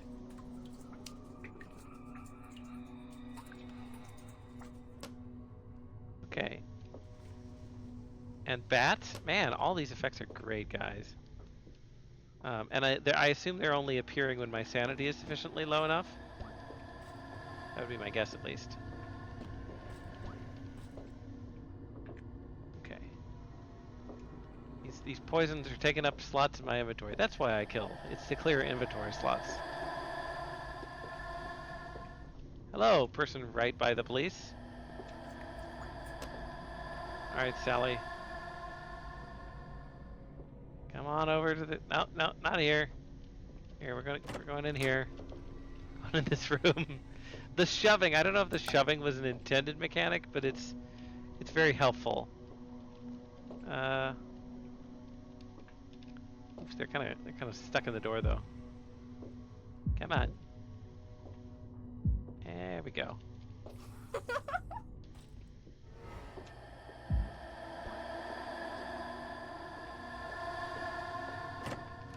Don't go in there. They're occupied. Very, very occupied.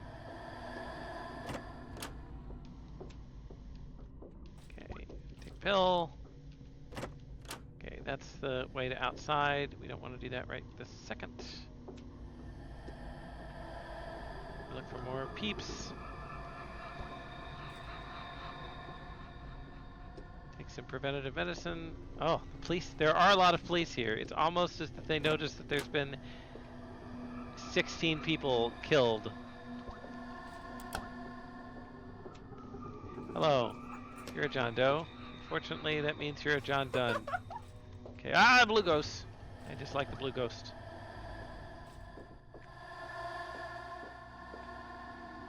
So you don't have a distraction item? I think a distraction item would be great. Yeah, I think that'd be pretty perfect for this, actually.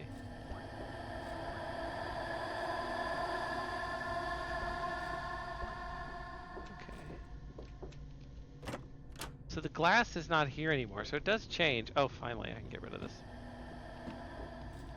My syringe, my chill pill, and I do not need any of this. Oh, there was another pill. Yoink. Okay. So grab another prevention medicine. I think the combo of the prevention medicine with the with the healing medicine really seems very balanced. This game has not felt unfair to me, and I think that's a really, really good sign. Ah! Oh, this is a terrible place to be. It's a terrible place to be. I have found the area with all the blue ghosts, and it's a terrible place to be. I have no salt, so I will run.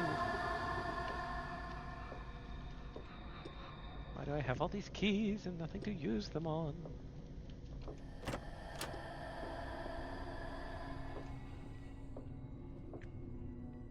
Ah, hello.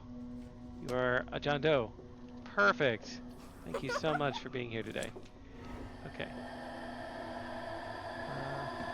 I forgot to take my anti-ghost medicine today.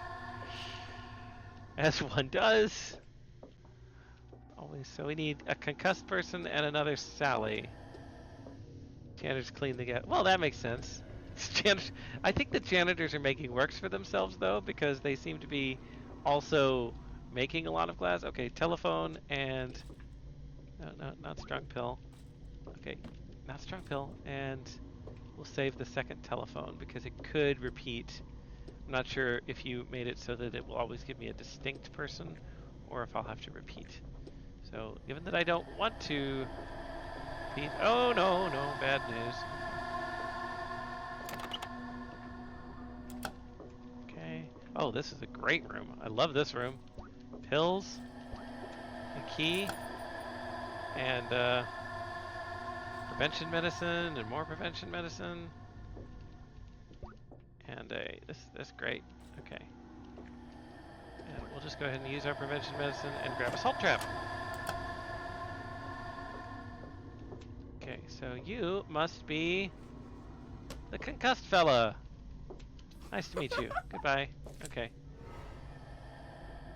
And we'll use our last telephone, and it's down here. Oh, we need prevention medicine like yesterday. Okay, and chill pill.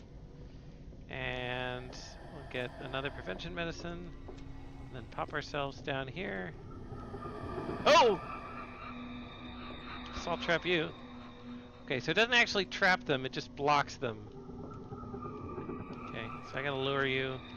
Oh, it does trap them. It sticks them to the outside, like glue. Okay, and you must be the person because there's nobody else here. Okay, and we'll take some prevention medicine, and... Oh, no! Oh, no. Okay, let's get out of there. So, all we need to do is go do our...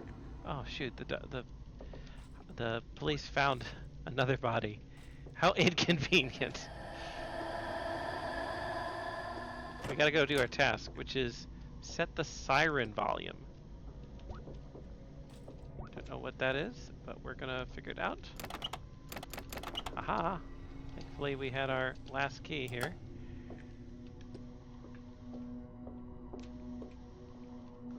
Take some prevention medicine.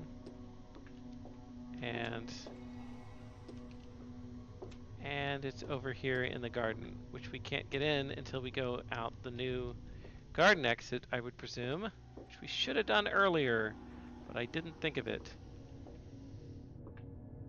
So killing somebody on your sanity list also has a sanity drain penalty that's cumulative. That is very nice to know and understandable. Hey. 3, okay. Set the siren volume. Oh, meds. So many meds. We love it. Okay. Task. We want 61. Okay. And the police don't know who I am, so I could just sit in the corner. Man, that level went much better. So, shoving is efficient. I think the money button would be useful in discussing aggressive NPCs, either disable the ability or provide a similar baseline mechanic. You do kind of need it, though, because some areas, you do need something, right? Because some areas are just filled with police in a way that would be very hard to get through. Game has incredible amount of systems, seems sensible, full release quality version with interlude sequences and deduction aspect of who you're supposed to be and target.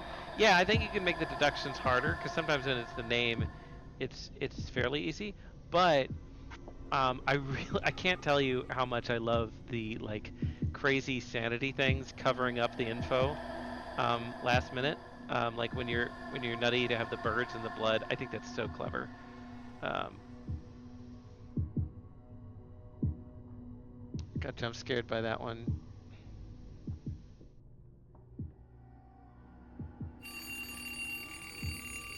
Gets exciting at 4 stars. They start shooting. Oh my gosh. Is 4 stars the highest? I would presume 5 stars is, just because I've been conditioned to think of things in terms of 5. Congrats to my vassal. Okay, so is this just like a demon? It's got to be a demon. You've done well in obeying my commands up until now. Filthy humans. They don't know what's coming for them. Need to be eradicated from the planet. Allie, you're acting weird. We're both human. We're just doing this to satisfy our vengeance, remember?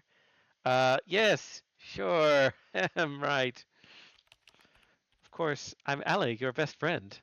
I'm okay, Allie, and I thought I was acting weird. Forget it. Do you want a new hit list or not? Now we're talking. Give me something good. Ask and you shall receive. Take you on a trip to a separate ward. It's a new map. So far, I've kept you inside the main building, but since you've been so good, I want to reward you. Stop teasing. I want to kill already. And you will inside the psych ward. It's quite big. Don't get lost. Okay, so this is a totally different building, or so it looks like. I need prevention medicine. Immediately. I can hear the ghosts there nearby. Poison right here. Bingo, bingo. Symmetric building. There's also the challenge of like scan the map before you get so crazy that you can't see the map, which is a neat feature.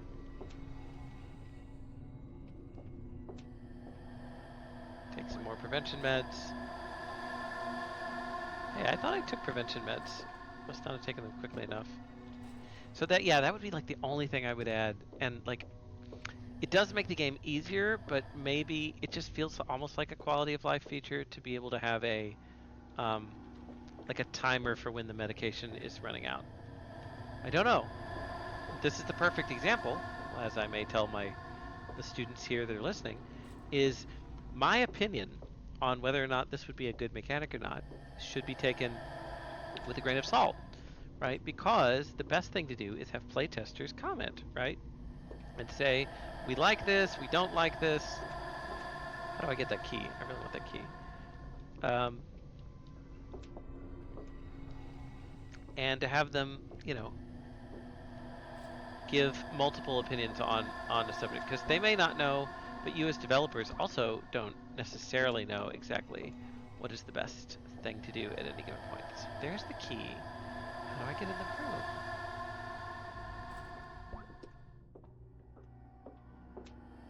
There we go. No. Passive drain. So the medication doesn't help against the passive drain. Oh, that makes sense.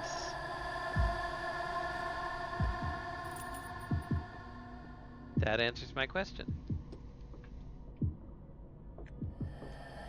Okay, I'm just gonna stay here and be insane.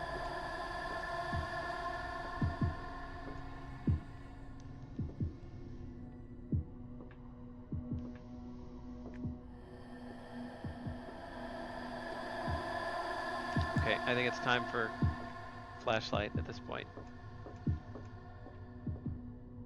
Okay, so that was a locked door.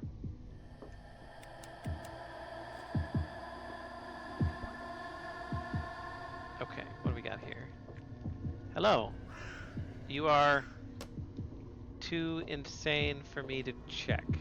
I'm too insane. Thankfully, I have various pills that I can eat right here and get maxed out back on sanity. Charlie Reynolds, vomiting. It's not him. It's not who we need to go after.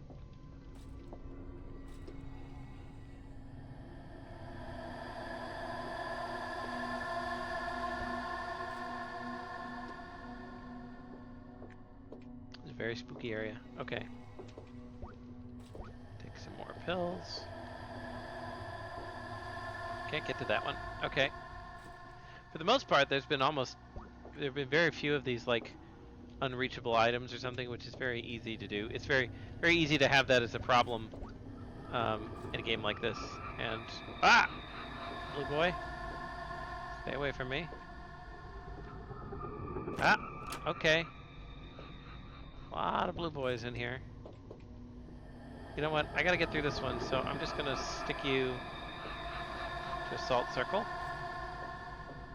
They are becoming increasingly necessary, these salt circles, which is, again, good design. I can't.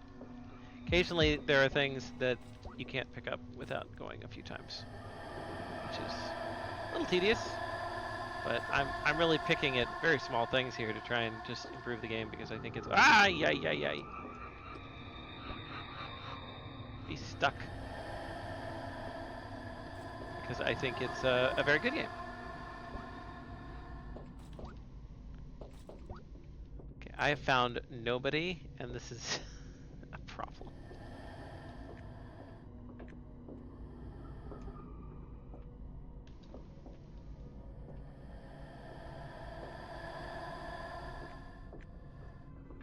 Go to the extreme edges, trying to be systematic here.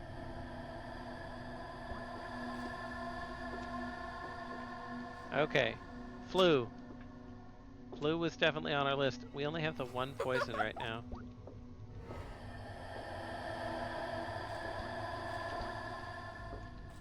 Okay, we need this. Need this for sure. Is this the view today's updates?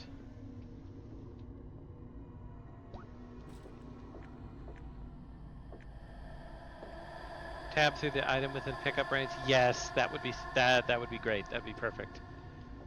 Because it is solvable, right? It's a solvable problem insofar as I can like pick stuff up and move them around one at a time. But I have definitely picked up the wrong things on occasion. Excuse me, janitor. Okay. Hello, you are the green. Is Lucy Green the green? I think we're gonna risk it. Oh wait, I don't have any tools. I don't have any murder tools. Yeah.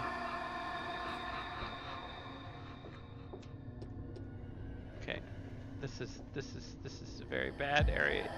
I can't do anything here without the. Okay, murder tool. Okay, well. I've been detected. And they are now shooting at me.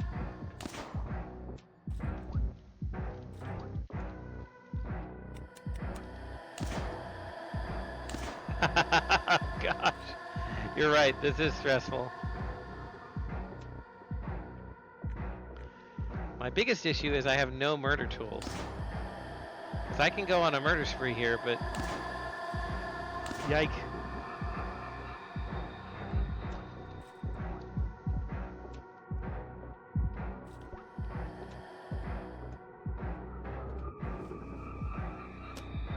Yeah, so like that's a target. But I can't do anything without tools. Got salt and medicine out the wazoo, but I'd even take a scalpel at this point, but that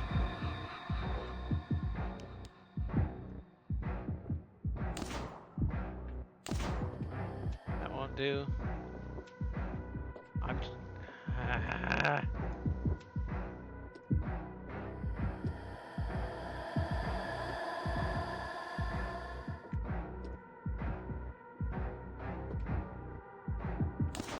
oh, got shot by a cop.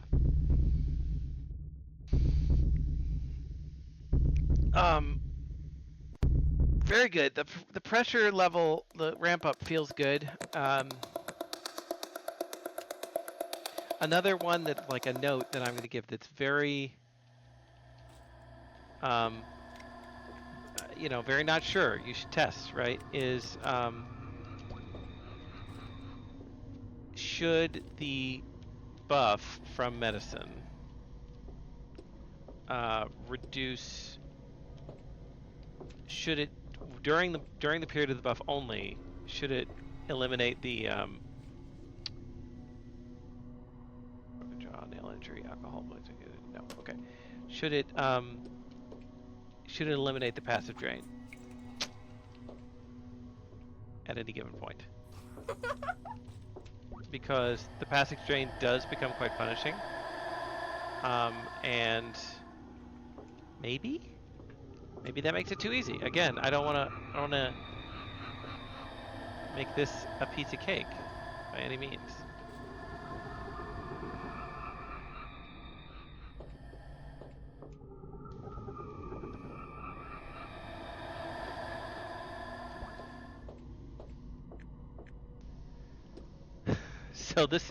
Okay, so you kind of said, "Oh, don't worry, none of us are nurses." But then you said, "But we did have a nurse consult on the game." So I'm right to be a little concerned then. I kid. Okay. And as always, I have issues getting into this room. And I see the doors, and it should be obvious. Door. Door. Door.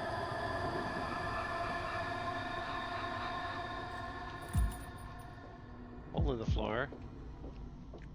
Okay. So I also, the way that these have been designed, I cannot see. There we go. The way these levels have been designed for me is quite purposeful, right? You've added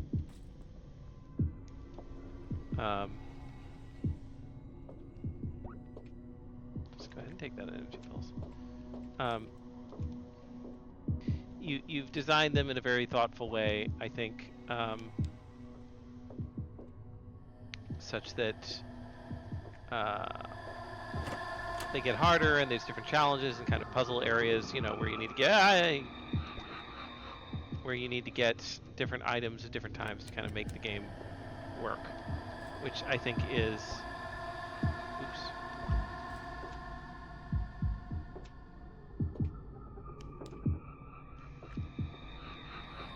which I think is good design.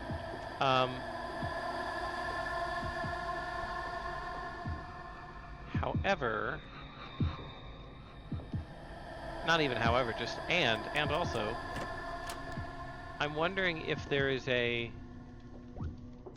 way for you to modularize this such that you could make an endless mode, because this game would really benefit from an endless mode, right? More replayability, more time, all kinds of good stuff from that.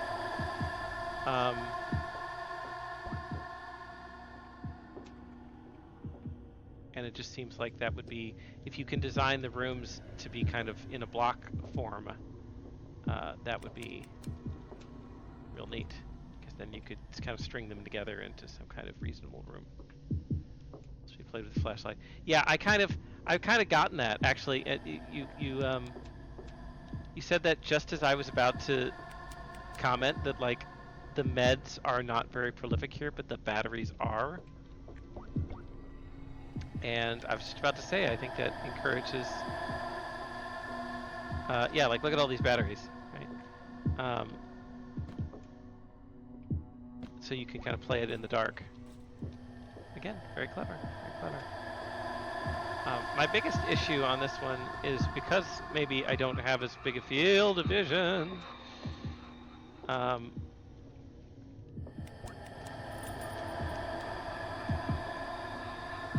Is that I'm clearly supposed to find some kind of murder tool, which I cannot seem to find. And that is making it quite hard to complete. Because I'm like, okay, I need to find a syringe or a scalpel or something, which I am not doing. Which I'm not saying there isn't one, I'm just saying it seems rare enough that it's tricky.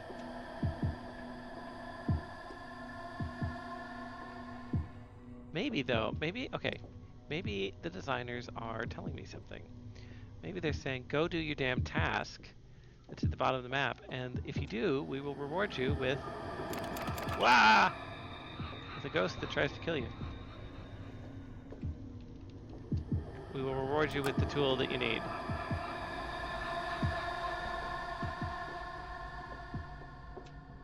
Okay, officially out of salt now. Officially no longer out of salt.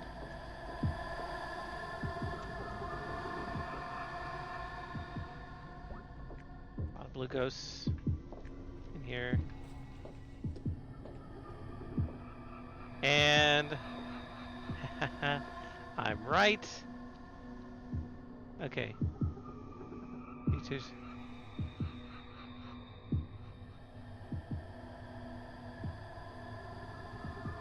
Oh, the scrolling. Okay, there was scrolling. I have to click all these things, and it's also all these things, if you are reading them, are very scary.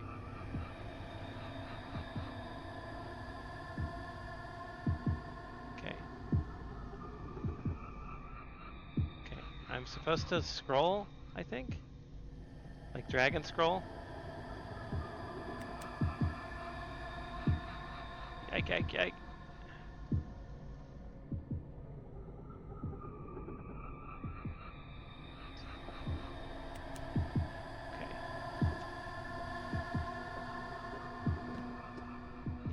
So, what I was getting ready to say before I tried doing this, which is, okay, I gotta scroll in like the direct middle?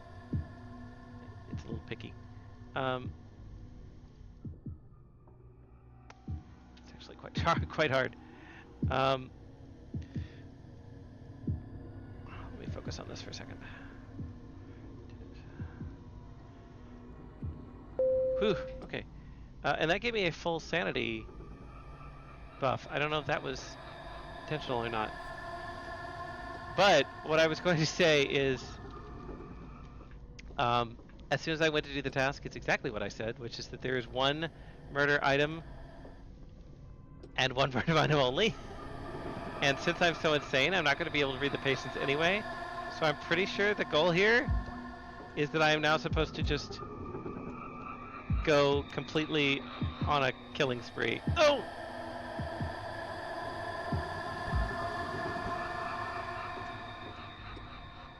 Which is what I'm now going to do. All nurse tests give you the sanity. Okay.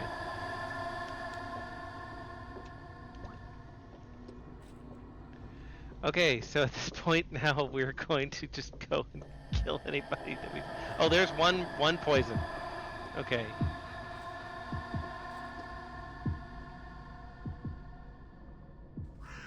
Yeah, so we can't see because of the bird. That was the correct person. I used a poison on him. Excuse me. And there's another scalpel. So there is a scalpel over on this side that I had missed. So there is more than one. It's just limited. Okay.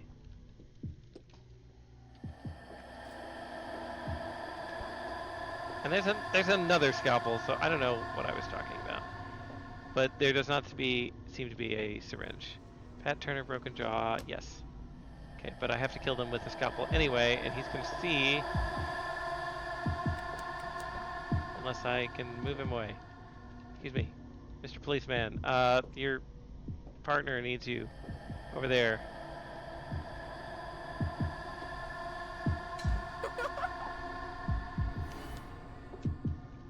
Okay, phone. Yes. There's phone.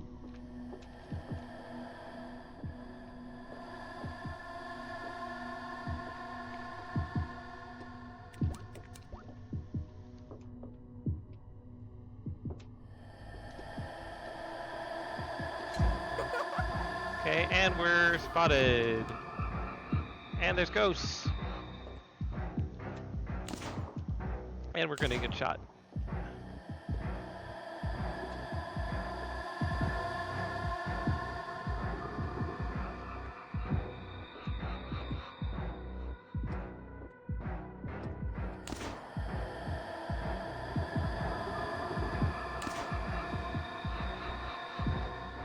Yay! Yee-hoo!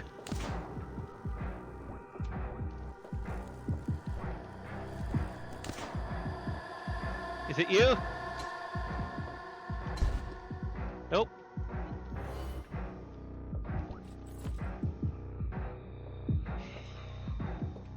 Is it you? Nope. Oh, right at the end.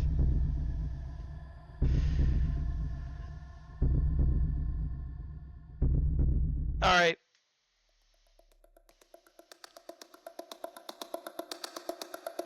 So, just reading chat here. Endless would be awesome. Automate level creation because you made all of them with level with reloading. Meds are used to see the patient charts. So yeah, you're one of the designers say this one's finicky, slow, and calm wins the race. I got very close by just straight up going on a murder spree at the end there. It says it, and I agree with the dean. If it's intentional, this is a really good way of making the game and story. And yeah, I think making it so that there just aren't any syringes on the last level is a good idea. All right, I think I better move on from this one. I really want to finish this level though. What do you think, guys? Should I give one more try, or should I move on? Oh, the scroll thing. Yeah, the scroll thing was a little frustrating. Um, Punishing panic scrolling. Oh, okay. All right. I gotcha. I gotcha. Tell you what, I'm gonna move on, guys. But if you do want to give me, like, if you want to send me a way to do like a level select, um, that would be super super helpful. And then I could go through and play this last level offline. So if you wouldn't mind doing that, please feel free, and that'd be great. Okay. Well, let's go back into a let us go ahead and move on to our next game. That one was great. Very disturbing game, and some really, really, really great mechanics. A lot of things merging together there. I think in a really good way. So go ahead and bring back the normal lighting at this point, and yeah, very good demo. Very good demo. Um, you've been beat the game once and you designed them. Yeah. So no, that's again, never take someone's word for it about like this is too hard, this is too easy. Take many people's word for it, right? And do difficulty levels and do other things to kind of calibrate it. All good ideas, right? I thought it was a very good level of difficulty, but you have to, you know, hopefully if you want to make games for a living, right, you need to appeal to a broad audience. If you're making them for fun, which is also a perfectly valid thing to do, then you have more flexibility there for sure. Okay, so we are going to go on next to Team 22's Hexes and Holsters. Um, and oh, thanks, Arayumi. The level select would be super awesome. Um, or maybe even I don't know how you're doing the levels, but if you have like a just even like a config file where I could like manually put it in, because it might also be good to be able to keep the alert level between levels. So like set it to 4 stars or whatever. But again, that would be asking even more than is necessary. But even the level select would be super helpful. Okay. Yeah. So as I said, we're going on. Thank you for Mob Slayer for bringing up the schedule for me. As I said, we're going to go to Hexes and Holsters, Team 22. We'll be bringing that up in just a mo.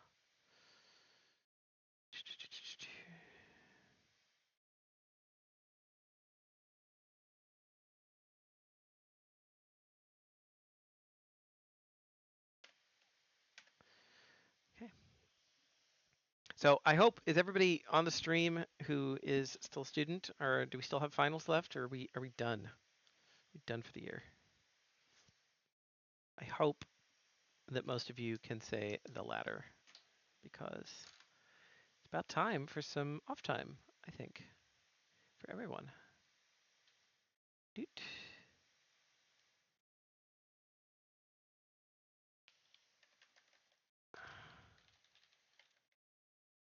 Super excited for that. Okay, so hexes and holsters coming right up. Done. Donezo. Awesome. So glad to hear. Okay. We have a README. This one's a PDF. Fancy. Okay. Um, let's see. WASD movement. Swap characters. Ooh. Okay. We're gonna have a swap characters ability. Dash abilities on ENF. Q for an ultimate. Tab for skill manager. Okay. There's gonna be skills. Start the game with 6 health. If you die, you'll be sent back to the main menu to start from level 1. Do not worry, the game isn't that hard. Okay. When shooting. Okay. All right. I think I'm going to need to kind of figure this in through here. Whenever you use an ultimate, a die is rolled to decide which ultimate you get to use. So it's going to be different ultimate abilities. And this is a cowboy and wizard game. I'm about the theming already, and I haven't even brought it up.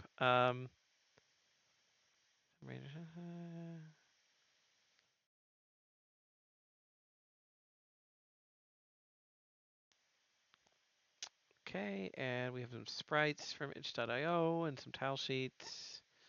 Blah, blah, blah, blah, blah. On Team 22. Okay, let's go ahead and bring this up.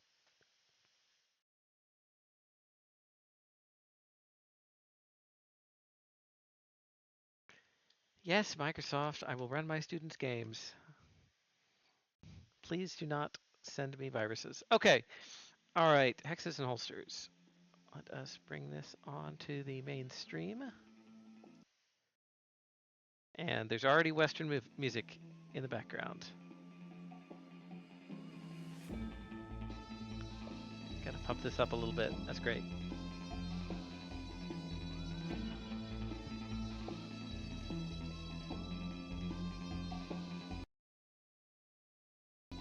Okay.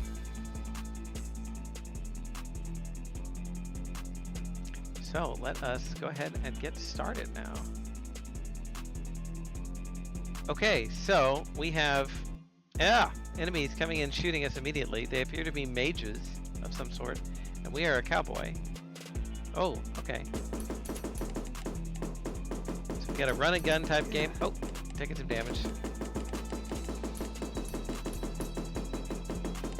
And we have an E and an F ability, but I don't know what they are. Maybe we don't have them yet. Tab is pause. Okay. All right. So this is a run and gun, top down, mouse and keyboard, free directional shooter genre game. And we have some abilities here, so it's got some RPG elements. Love to see those. Haven't seen those on the stream yet too much.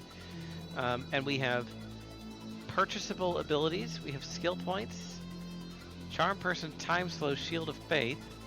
And I believe that this has 2 characters, a wizard and a cowboy. So I'm assuming that those are the wizard's abilities. And then dynamite dash, golden gun, and a Russian roulette. And then we have these dynamite dash, leave your enemies charred. Russian roulette, roll that dice. And then shield of faith, time slow, charm person, golden gun, cash is king, deal 2x damage. Alright, well let's just get dynamite dash. And looks like we could upgrade it. It says level 1. We could, I guess, purchase all these. We're at 100 skill points. I don't know if we should be... Devs, are we supposed to have all of these skill points to begin the game? I don't know. Alright, so... okay, dynamite dash is cool. So it's a dash that leaves an explosion where you left. Oh, and here's our wizard. Okay, so shift to switch. Very nice, very nice. And then the Q is the ultimate ability. Okay, I gotcha. So that's dynamite dash. Okay. So if we go boom. Alright, looks like that did some good damage to him. Very nice. Let's go ahead and look at the wizard ability. So charm person is his base ability. So let's go ahead and see what that's like. I like the animation. Also the detail that the targeting reticle is like a little orb for the wizard, and uh, it is a gun for the cowboy, which makes good sense. This is the edge of the level, probably. I could go further out.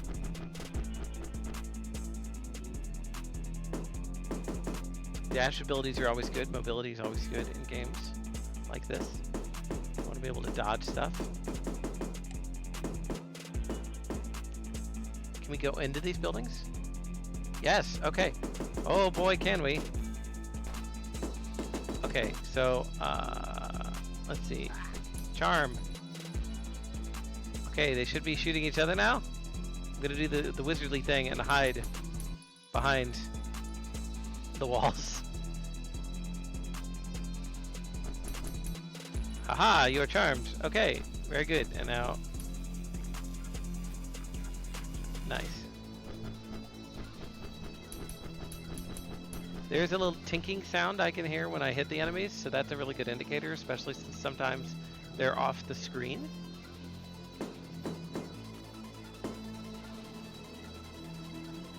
Okay, looks like we've cleared out this area.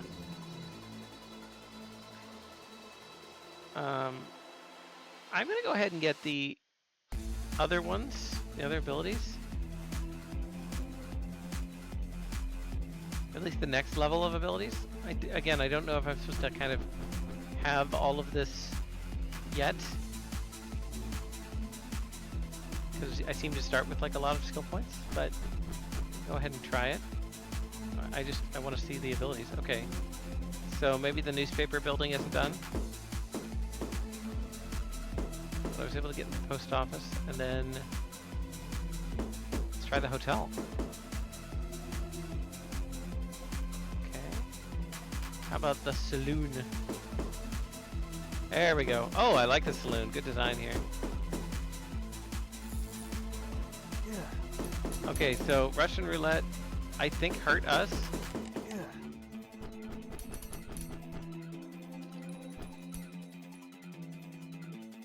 Okay, charm is working well. Time slow. Slowed down these guys. Okay, they do seem to be going slower. Let's switch to our gunslinger. It makes a clacking. It makes a different noise when we hit with the gunslinger. It's a nice detail. Makes kind of a thwacking sound. I really don't know what Russian roulette does. I assume it has a chance to hurt us. Let's check out the bank.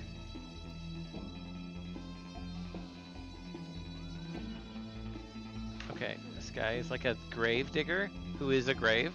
That's hilarious. Okay, so that gave us this smoky aura. I think the last time it did hurt us. That's interesting. I don't quite know what the smoky aura does, but... Okay, alright, cool. Alright, let's try an alt. Okay, that's a fire wave.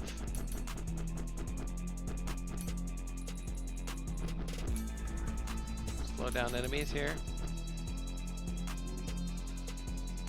Okay. Oh, that's an awesome ability. It's like a cyclone. Very nice. Oh, we get the bank. Yeah, that's great. Can we get this money? Absolutely need the cash here. Okay, so taken out all the guys in each of these areas, and it did mention again on the README that there's different abilities.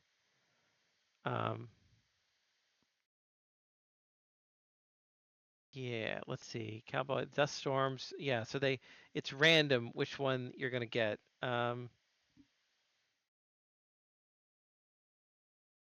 Nice. Okay. And it looks like we can upgrade these.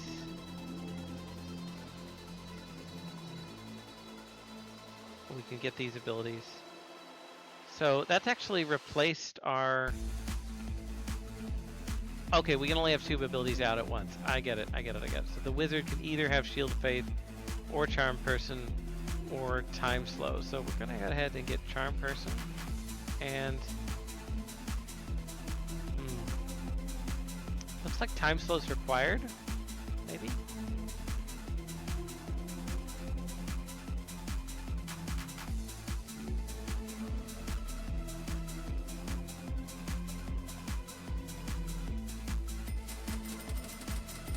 I think this is a straight up damage boost on our golden gun.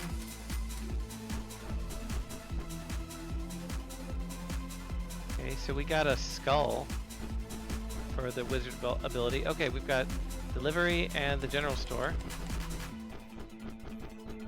We'll go ahead and try the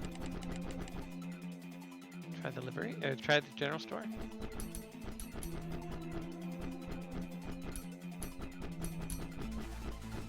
Time slow. Gotcha. Okay. Okay, so we actually got a heal off of the wizard ultimate ability. So a lot of different abilities built into this game, right? You know, very RPG-esque, right? And yet sort of a casual arcade style game insofar as there's, you know, there's enemies, we shoot them, right? This is straight up. Oh, what's this gonna do?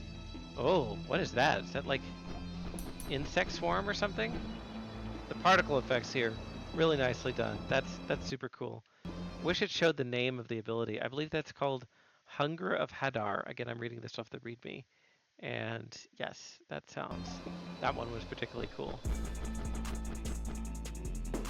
And the swapping between the characters feels really nice. Okay, delivery also seems locked at the moment. We do have this graveyard. So we have a couple of different enemy types, some of which can shoot us, some of which seem to just come and attack us directly. We already went in the bank. Definitely a game where like there's more levels that I think can be designed and added.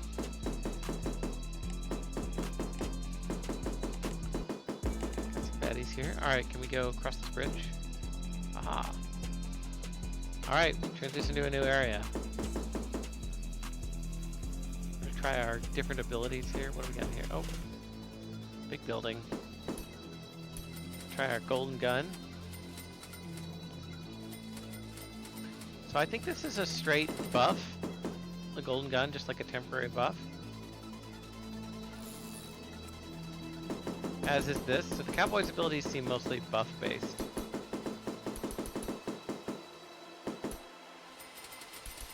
The noise does change when you're shooting golden bullets.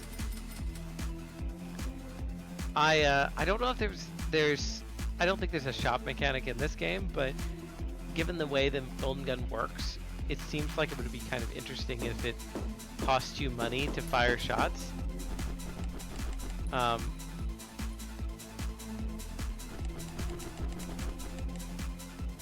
But like did a whole bunch of extra damage. That would be an interesting kind of push your luck mechanic. Push your luck mechanics be ones that are kind of like, this isn't exactly push your luck. That's just would be a pro con, right? You know, a risk reward kind of thing. There are games that are called push your luck games, normally related to some kind of gambling, right? Where, you know, you have a likelihood to lose something.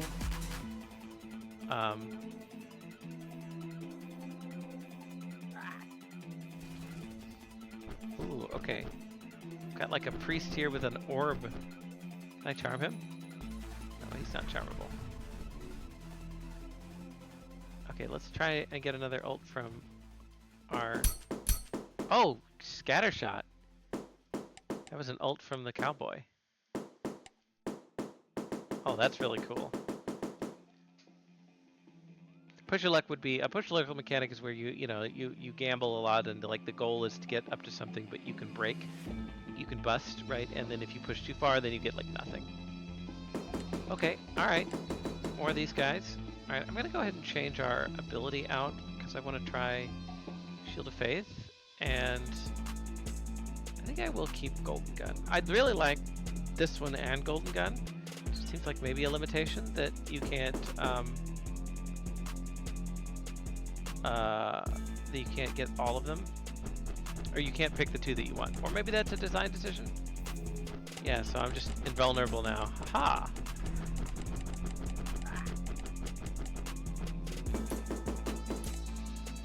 But I think a lot of good effort has gone into making some very cool abilities, especially the alts. The alts seem like the timer, that's the Q ability with the dice. I think tying it and making it random is pretty fun. But the cooldown, I should be using it more because the cooldown is quite short. I'm used to MOBA strategies where you want to hold on to your ults at all times. Okay, so I got a 6. The dice does update. Oh, the 6 is this one. I think this is the one I like the best because just like, check that out. Just Dust Storm. They also don't seem to be able to shoot through it, so it's defensive as well as offensive. I've only seen 2 of the cowboy ults. The scatter shot and the Dust Storm. Nice levels here going over the river. It feels very on theme, very Western themed. And the music is very energizing, which is good for a game like this. I want to see his last ult. I don't know what it is. Oh, we got a boss thing here, maybe?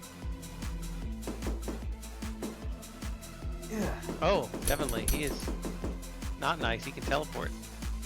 I thought that was a wall for a minute. That's why I was confused. Let's switch to our wizard and see if we can get a health boost. And indeed we can. Is that a cave? Can we go in there? No. Okay.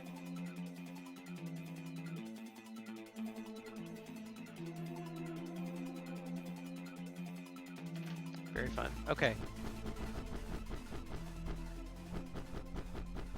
This would also be a nice one, like, for local multiplayer. Brings me back to, like, days of playing on arcade cabinets, where you could have waves of enemies and then all these, you know, kind of cool different characters with different abilities. Okay. So I think that was the end of this game. It's a short but sweet one. And let me just take a look on this. Yeah. Okay. So there's I think we're to the end here. Skill points. You can buy all the abilities off the bat. I did read that. Okay. And then Dust Storm. Cool. Cool. Cool. And you could replay it again. All right. So that one's a short one, but a nice arcade game, right? I like when there's lots of new abilities and lots of things in there where you can play, and you know the characters feel really distinct, and you feel like doing different types of moves. There were some nice enemies in there, some different types of enemies that were going around and using different abilities. There were some of the bosses, which you know honestly they had some really cool abilities there. I think there was some thought put into them, like the teleport and the blast wave thing. Um, could have probably been even made even tankier and you know given like a health bar on the screen so that they would feel like even more of a challenge. Always tricky to kind of balance the difficulty of a game for sure and say you know we want to make it not too hard but not too easy. But that would be I would really like to see this turned really like heavy into arcade cabinet style, right? You know, where it's really hard. Why are arcade games hard? They're hard because they all have a number that comes onto the screen that says continue question mark insert more quarters or these days dollars. Um, and so they want you to lose so that you'll pay more money to play the arcade game, which is valid, right? But this would be really fun for something like that because you know especially if you're playing with 2 people. I do like the switching mechanic though. I like to have the cowboy and the wizard, but then maybe you could also have like a knight and a uh, you know, bandito or something, right? So you can, you know, keep with the Western theme, but then have another swapping character. Definitely fun. Definitely fun. Okay. All right. So that's a quick one. I'm going to go ahead and move on to our next game. So this one's a little different, and I'm going to need to get a controller for it. which I have, and I will go grab. But this one is, I wanted to stream it because I think it's a really fun concept. It is a local multiplayer game, so we're going to get kind of a limited view of what it is. But I've talked to the devs on the game, and they have definitely some ideas and things of, like where they want to take it, what they want to talk about with it. So I'm looking forward to showing you Well to Hell, which is next. And yeah, so we're going to take a short break, just a couple of minutes here, really, until I can go and get the equipment needed, and then we will go ahead and get started. So, in the meantime, I will leave you with some uh, some effectively copyright-free music. I don't have a full brain rot set up to show you guys like Subway Surfer or something, but I will do some music in the background, and we will be back in like 5 minutes. So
Okay, folks. And we are back. Welcome back. Hi, everybody. So, I am now back, and we have our next game getting ready to go, and I have my Xbox controller to play. So, is that Elden Ring pot emote? Excellent. Okay, welcome NM Choop, and welcome back, Rinlin. Okie dokie. So we've got our antepenultimate game that we're going to be playing today, which again is more of a demo just because I don't have other people on the stream here to do local multiplayer. So at some point, if you want to play this game, if the developers choose to make it available, pick up a couple of controllers and play with some other people as well, because it'll be a lot of fun with them. This was kind of described to me originally as a overcooked but kind of spooky themed. So it's a lot of fun. Hey there, Boy Rolter. Welcome to chat. Okay, so this is called Well to Hell. And we're going to bring it up right now. So a couple of README things. It says recommend play using a standard gaming controller. I'm not sure what a non-standard one would be. I guess off-brand. No, none of these like Game Shark ones or any of those old. I don't know. I don't even know what the cheap game controller brands are these days. It does scale for difficulty with multiple players, and we have some cheats, which we are, and a really nice documentation. Thank you guys for great documentation on your assets. And we will go through in the settings to find those, but we will most likely not need them except for testing.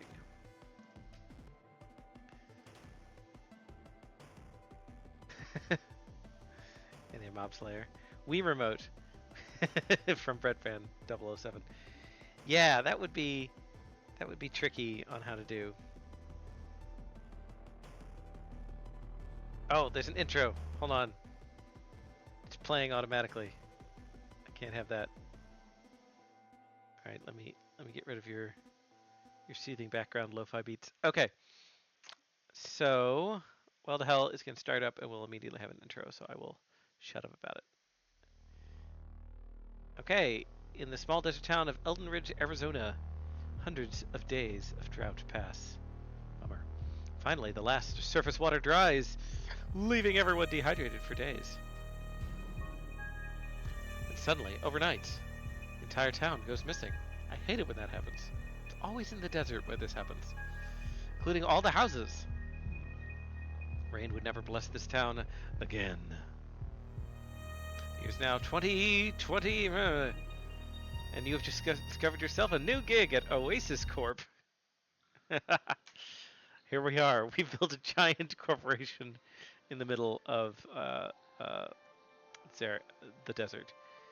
And okay, so there's interesting things going on with um, the interest screen. I just want to kind of mention. So obviously we see the building, and there's water has been brought back to the town. Don't know how that happened, right? But there's also this underground area where you see these rooms and these glowy lights. And I can't see any right now, but there were some things that were digging in the dirt that was kind of interesting.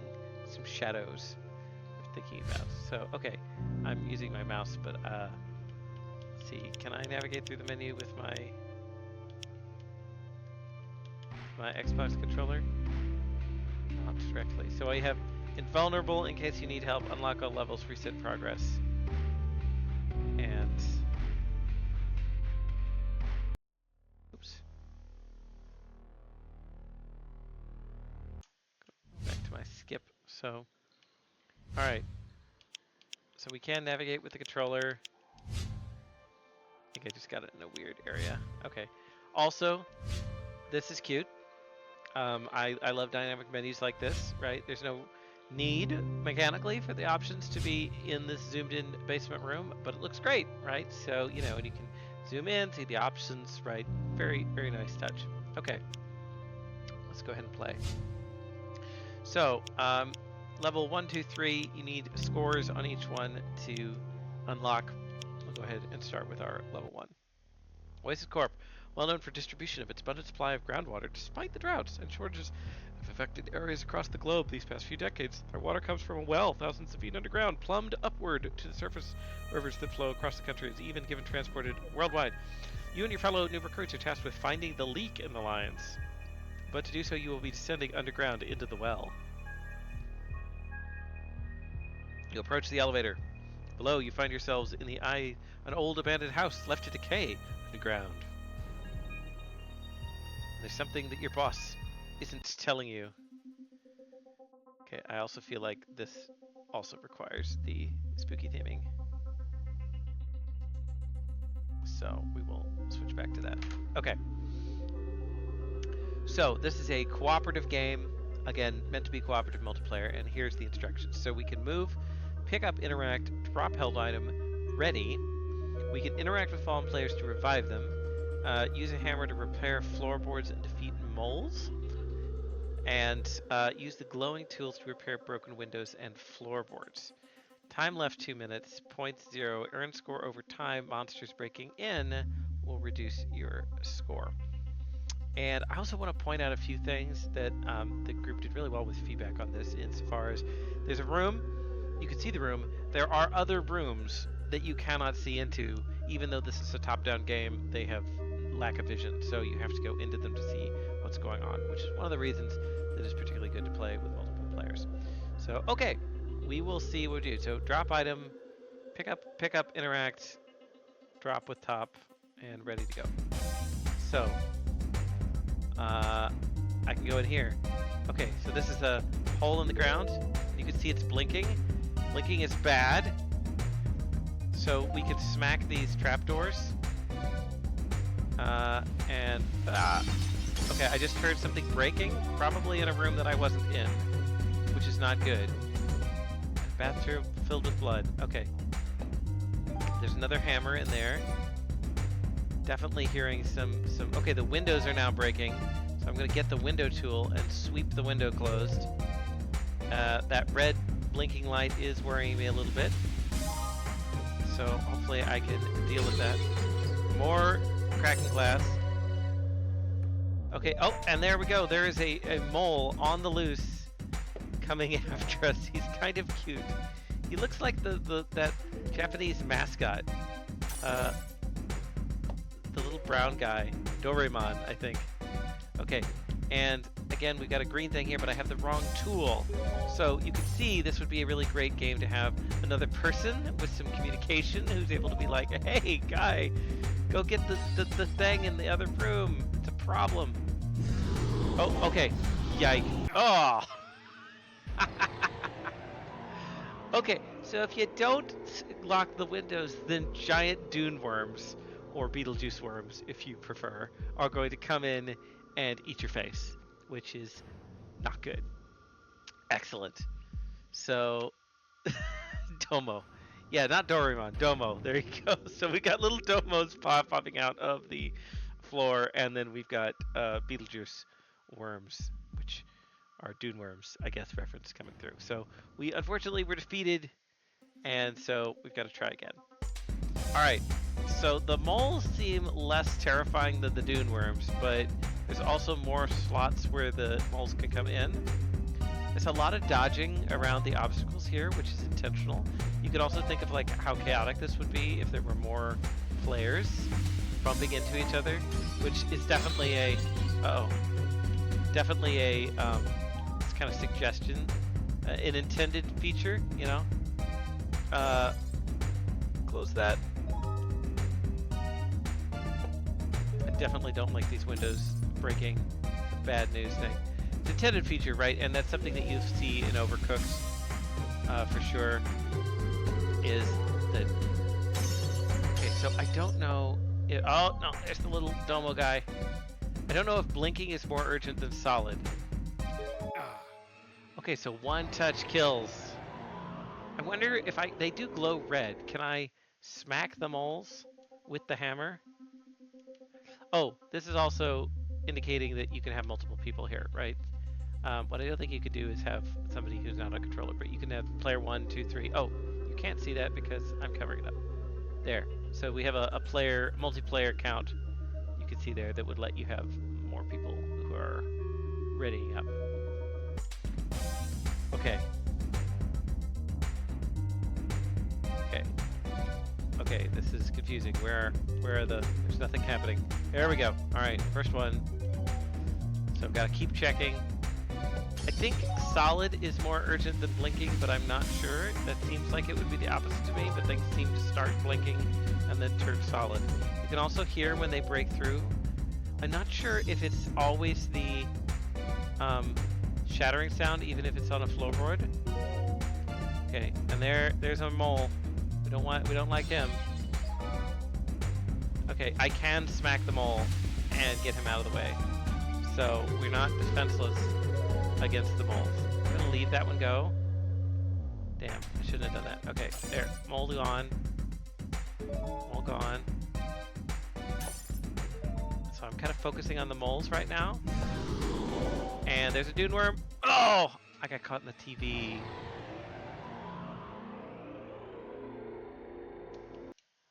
I thought I could have dodged him. So they do track your position, which is very good.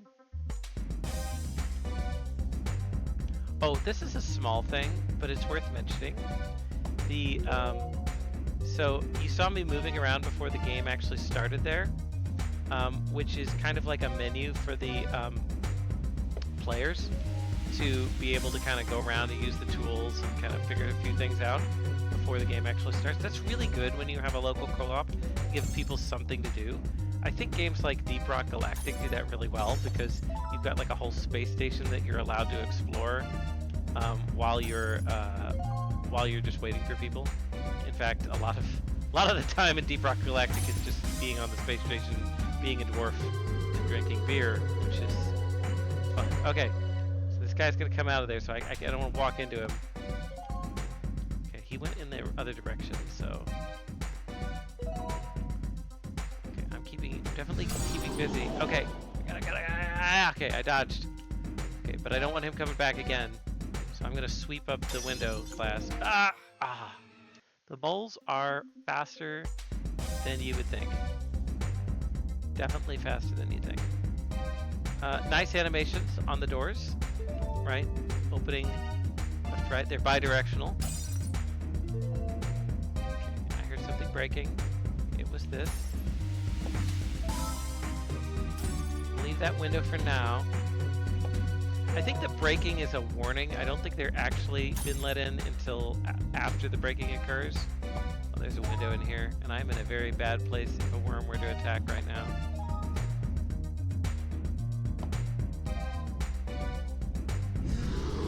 Ah! Yeah, see? Bad worm location. See if I can go maybe deal with some of this worm issue. Okay, that's one worm issue dealt with. That's another worm issue dealt with. Not fast enough though, it would seem. Okay, dealt with. Okay. Alright. Take out this mole. Can't. Definitely hear some breakage. I think that mole is stuck in the doorway, so I don't really want to go in there. I think I just saw a worm flying underneath the map. There's definitely rumbling going on here. Big rumbling. The whole map is shaking. What does that mean? It's not normally a good thing when the map is shaking. We're at 30 seconds left on the clock. Don't know what I can do here. Close off one more mole hole. Yeah, there's definitely a mole in there. Oh, I see him! There, now's the perfect time to close this. Okay, try and grab that. While I'm in here, I'll grab that. The controls, all simple, right? Dropping and undropping the weapons.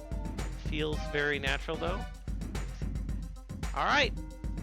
Excellent! We cleared room 1. The game looks incredible. Hope the dev releases it at itch.io. Yeah, no, I mean, I encourage all the students who, if you want to release a version of your game on itch.io, I'm also intending on releasing versions of the game as they were in class on a class website, which, again, hopefully will be out soon, so people can play the binary versions. But if any devs want me to link to a live version of their game, like on itch.io, and say, stay tuned for updates, and here it is, I'm also happy to do that. So just reach out to me, and I'm happy to do that anytime. Okay, yeah, don't think you could smack worms, though. I am pretty sure you can't do that. They're scary. Yeah, game's very fun. Definitely wanted to be able to showcase this. So we're going to go on to the next level. A lot of love for this game. I don't know who the devs are. I hope the devs are hyping their game. They should be. But it is fun. It's quite a bit. Okay. We're going to go ahead and continue to the next one. As you descend further, the well's strange demons speak to you through the walls. After an extended drought, the longest that Elden Ridge had ever seen, Eden Ridge, many of its residents lay dying. Finally, a being appeared in their village, making itself known as the Mirage. That night, the Mirage boasted its extraordinary abilities. It created a well thousands of feet below the desert surface where the groundwater resides. Displaying the harsh ground, it rearranged every house in the village vertically, positioning the most dehydrated residents at the bottom so they may drink sooner. Hundreds in desperate need of water were paraded downstairs where the Mirage let them drink to their heart's content. With their hope now restored, they began building a pipeline, plumbing the water supply upward to each house in the underground tower until it reached the surface. But that which lay at the bottom of this well is not for the eyes of man. Beware the Mirage. It is a trickster and fraud of many forms. Okay, so, like any good game, as we've been saying throughout this, we're going to add more complex levels, and we're going to add more elements, right? So we want to make different things, make it harder, okay, and make more things to manage. Online multiplayer update when? So we have had, by the way, some people who have done online multiplayer for this class. It's a big challenge to do it, but we've had, at this point, 3 or 4 games that have managed it. And, you know, you can do a lot through the Steam interface for matchmaking. You don't really have to write a lot of the code to be like, find my friends and link them together. I've never had anybody try doing this for like a console, like for Switch through Nintendo system. Normally, if you're going to do something not on PC, it's 10 times harder because you have to adhere to all the rules of the console. But Steam is not so bad. But when I say the matchmaking part is handled for you, that's true. But the idea of I need to have a server and I need to synchronize the data and everything needs to work properly with handshaking, that's on you if you want to do online multiplayer, which is why so many games, especially games that weren't originally designed for it, have either highly resisted doing this, like Don't Starve, just absolutely would not do it for many years, I think, after its release, months at least, until they finally rewrote the game from scratch to handle it. It was that bad, right, to try and do it. And they did because there was demand. But, whenever you see a game like Cult of the Lamb or something be like, we're adding multiplayer as an update, just know that an incredible amount of work went into doing that. All right. So you can find and move tools to where you want before you start the game. That's nice to know. So if I just pop in here, and this is a much bigger map, you can already tell. You can say, yeah, I want my tools to be kind of handy. But we have two neat features. We have the glowing mirrors, which can teleport. Very nice. To this upper story, I guess. And here's our hammer. And I think there's going to be a door here somewhere, maybe? Or maybe this is just one room. Unclear. Okay.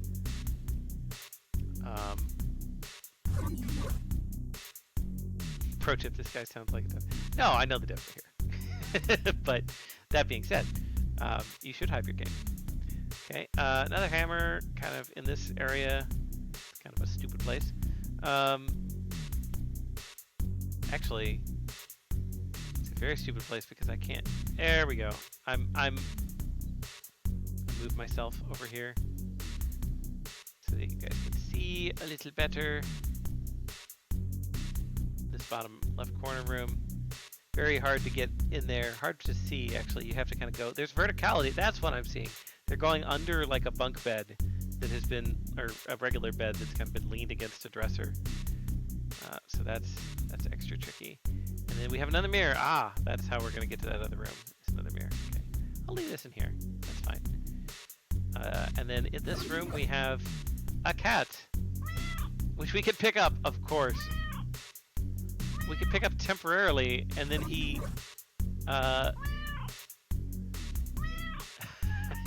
drops himself. He does not like to be held. Okay. The cat is really a lot of fun. And the cat seems to go on to watch the TV. It says we need to be near him when the TV entity strikes. Which it seems like we can do something with the TV, but not yet. Bad kitty. Stay near Mary. Bad kitty. Okay, let's go ahead and start. So this is going to be increasingly hard to do solo just because there's so many rooms to check out. We're going to try it. Okay, see one mole hole already. So I have a strategy. I don't know if it's a good strategy, but the strategy is largely to ignore the windows and hope that the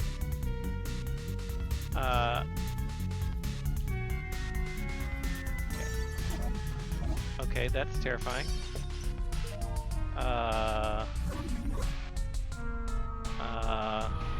Okay, that's a worm. Dodge the worm. Dodge the worm. Okay. I'm guessing that's the TV entity that just telefragged me. Stay near the cat. Yeah, okay. Alright. Alright. Bestet incarnated here should help me. Okay. I am gonna respawn it. Stop it, kitty. Bad kitty. Okay. Come back here, kitty. It doesn't help if you're at the TV. Okay, but my strategy was, before I got telefragged there, yeah, the music's good.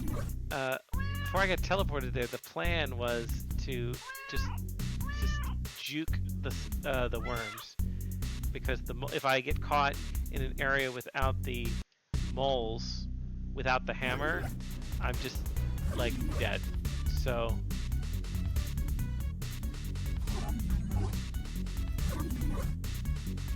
that's the thinking. Okay, alright, got problems here.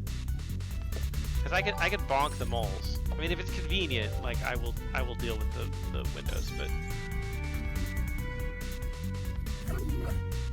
okay, there are no mole holes. No, there was one in there. Darn. Okay, there's definitely a mole up in the top room. I saw him. They seem to be blinking in, like temporarily. Okay.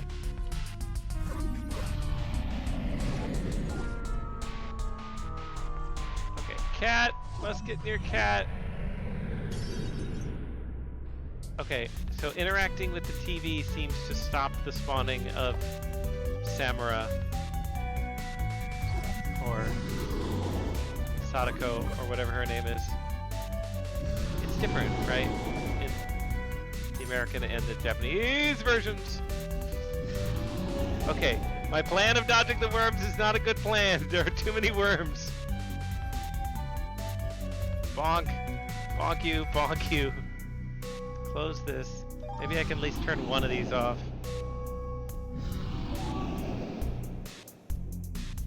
Oh no. Ah! The TV entity is coming. Oh no. Oh no. There we go. Okay. Okay. Okay. Bonk. Come back here. Get bonked. Okay. Oh.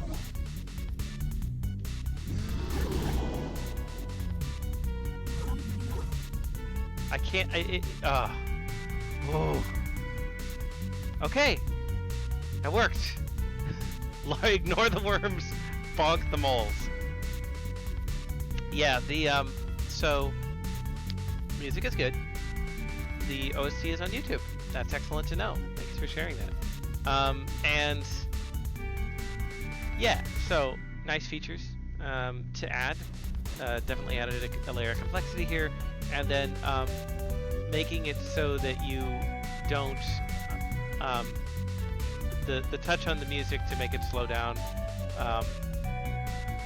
is very nice, right? So I'm a big fan when doing polish on games. I'll just turn this down slightly while I talk. Is to give multiple ways for the characters to know something. So give a visual indicator, right? We got a big flashy warning in the TV room, and give a sound indicator, something. I think that there's, the worms are highlighted. They give warnings, right? The tools are highlighted. What you can use the tools on is highlighted. There's an animation with using the hammer and using the broom, both of which I think really help a lot. So the more ways you can give players to do something, A, it's good for accessibility, which is a nice thing to do, and B, even for people who don't have an accessibility limitation, right, being able to go through and say, oh, I'm hearing one thing. We're really good at parallel processing as humans. We're good at taking in input from different channels at the same time. And so the more you can do that, the better it helps people play your game and like multitask. Anyway, back up on the volume, and we'll move to the last level. Awesome.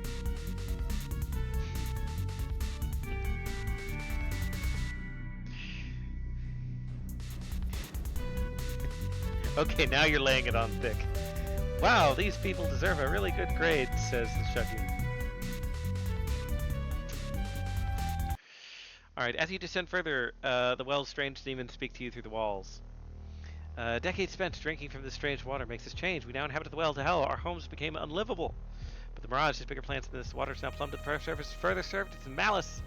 It aimed to orchestrate water shortages worldwide and create a reliance on their water. That flows up from the bottom of this well. Water which then corrupts its drinker. Hatred, malice, mistrust! Decades have passed since our drought. But most are unaware of how the world has changed. Those who do blame cheap, false targets, such as technology, globalism, secularism. No, it's all the water.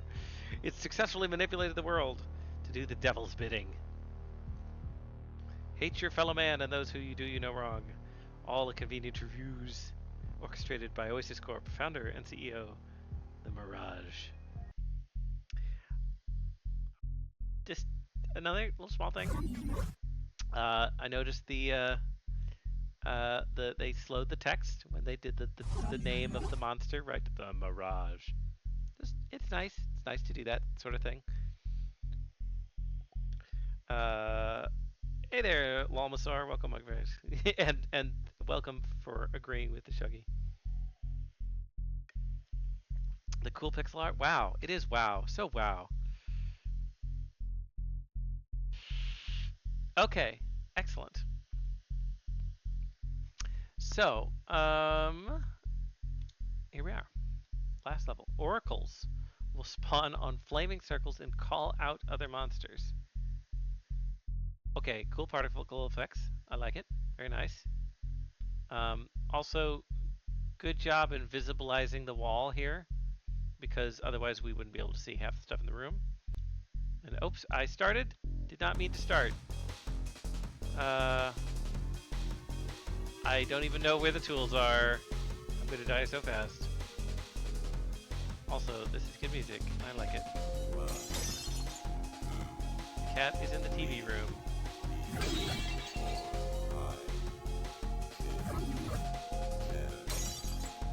Okay, bonk. I gotta get under these beds, which is a little tricky. Okay, I just heard a new sound. Is that the Oracle's scream, perhaps? Oh, that is a... I'm gonna just stay by the cat, because I don't know where the TV is. Ah! Protect me, cat. Oh, I got cut by a worm. I saw it. Darn. Okay. Okay, so this time I'm not gonna ready up. I want to actually see where stuff is. Okay, so I can see the TV glowing. Use the golden relics to banish the oracles. Oh, but it says 2 players are required. Okay, so this is one thing that you can't do it solo. So there's a tiny room here. Okay, I missed that. Is it? Oh, this is a wall of TVs. Okay, that's very cool. So, so this is a nice additional change to make. Oh, it does work solo? Oh, okay, cool. So normally, I guess if it's 2 players or more, it requires 2 players. But if it's just 1 player, it only requires 1. Gotcha. Yes, exactly as suspected. So that teleports you there. So they don't just teleport you always back to the exact place. So are the oracle circles active from the beginning? That I'm not clear on yet. Okay, so here, and then this little room probably teleports me to the. Okay, how do I get to? The teleporting on this is tricky. Okay, so is there a room here? There is, and this little room, oh, just has a single molehill in it. Okay. Okay. So how do I get to the other area? Oh wait, maybe I can get to it from here. I'm just trying to figure out my way around the map. Yes, okay, so there's a mirror here, which takes you there, which takes you back. And then, is there one more room? Another molehill room. Lot of tiny rooms with molehills in them. The one place I can't figure out how to get yet is the top right. There must be... Oh, what about here? A lot of tiny rooms. Okay, and yeah, okay. And then where's this guy go? Can't tell. Probably a molehill in there too. Okay, so the left room goes to the top right, the right one goes to the top left, and then if you want to go into the TV room, you have to go all the way here. And if you want to go to the bottom left, you have to go to the room past the oracle spawn in the top. Which is a lot. It's a confusing map. Definitely one that would benefit by having different players in different zones, who could kind of be like, okay, this is my area. Which is normally how I play Overcooked, is that you go through and you're like, okay, I'm going to handle this area. Okay, well, we're going to try our best as a solo person and see if my dodging skills are up to par. So can I use this right off the bat? Can I just... No, I can't.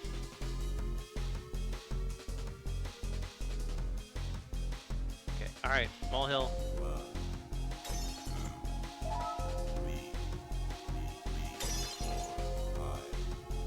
Okay, I do not like that. I do not like that window right there being a problem. I'm normally not a window cleaning guy, but I will make an exception. Oh, I should have got my hammer. Okay. The demon is coming. I do not like that. But I have a cat. I'm weaponizing the cat. Come back here. Can't stop me. I have a cat. What are you going to do about it? You're going to send a worm after me. Okay, so the cat does work. I don't know. It says near the cat. I don't know if you have to actually be holding the cat. Looks like he didn't like immediately kill me, which is good. But way too many worms for me to deal with at that point. So the cat here is pathing towards the TV. The cat thankfully stops in the main room. I think he's normally supposed to go all the way to the TV, but he's kind of getting to it because it's close and he can see the light, I think, from this point. So might be a little minor thing there to fix, but okay. Wonder if it would benefit to have like certain abilities. Like that's always, and not every game needs this, right? Like,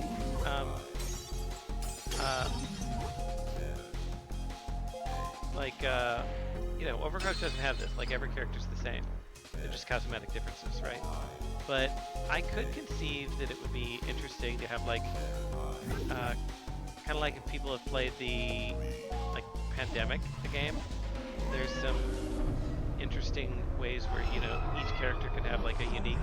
Come back here, kitty. It's a bad kitty. Okay.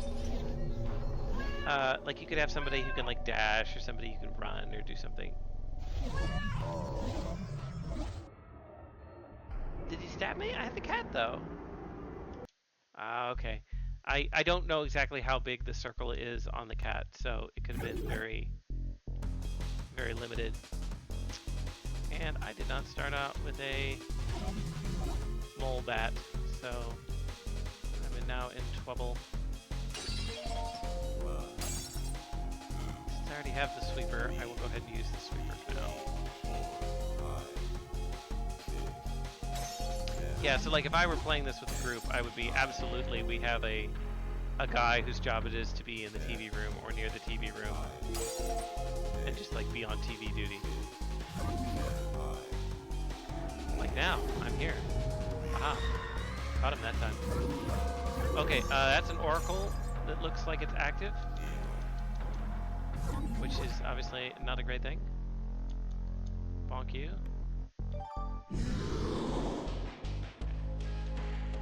Yike. Okay, I will take one of these, go back here and try and banish the oracle.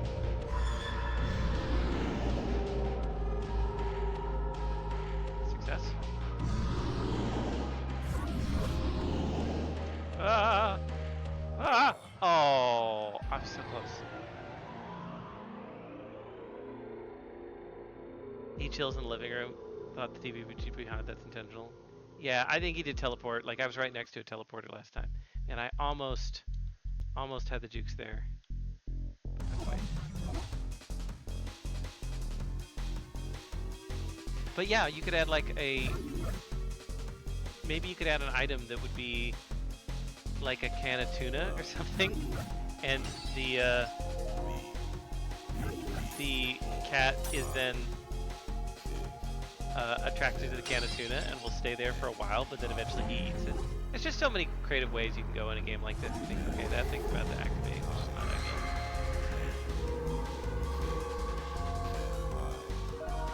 Crap, the TV demon. Can I make it? Can I make it?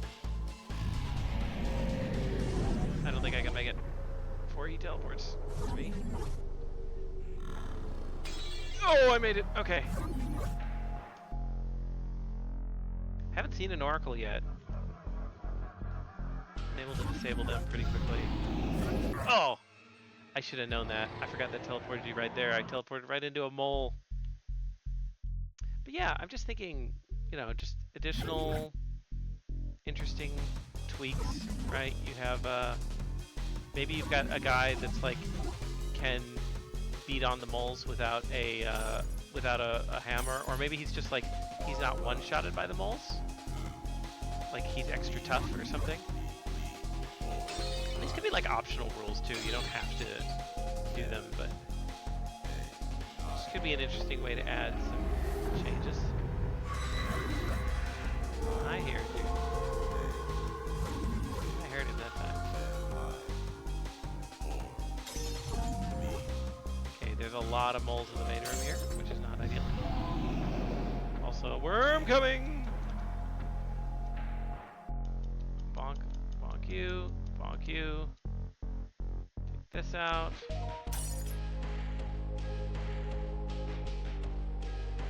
This out. Not good, not good. Okay. Clearly there's a lot of worms active right now, so I'm going to take the sweeper. There's also an oracle. And that. So maybe the oracles don't spawn, maybe they just do stuff. Unclear. Okay, a lot of worms, a lot of worms. Not a good situation with the worms at this point. Oh, very bad situation with those guys though. Okay, yeah, that room was filled with moles and I had no hammer. Good level of challenge, especially with a solo person. But it's not like the game would get like that much easier. There's a certain inherent difficulty to doing everything solo, right? That's just harder, regardless of the way you kind of balance the mechanics of like how many monsters spawn or things like that. But it is the game does scale with multiple people's difficulties, which I know is something that the devs had specifically said, hey, that is a feature that we have, right? Which is definitely necessary for a game like this. You want to have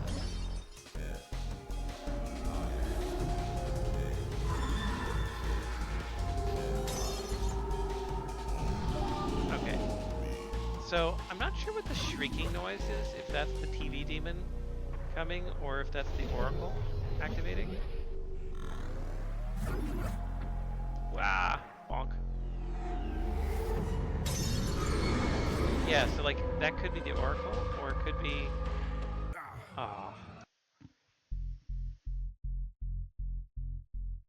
an oracle, a mole appeared out of midair when the oracle was active. Yeah, so it says they call out other monsters. I assume that meant that they like just made them move to places, but it could just be that they just it's like another mole spawner.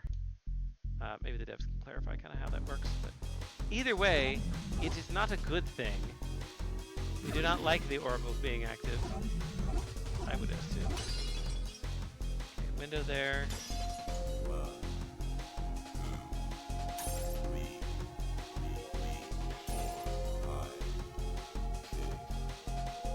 The oracles ramp up the rate of the other spawners, okay. So it'd be nice if we could kind of...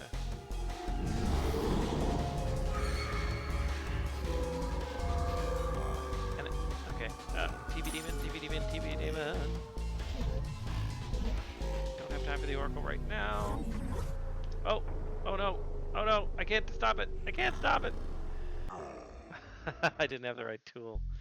I should know better. Never go wandering through somebody's house in, a hell portal without a hammer. It's just basics 101. Always have a hammer.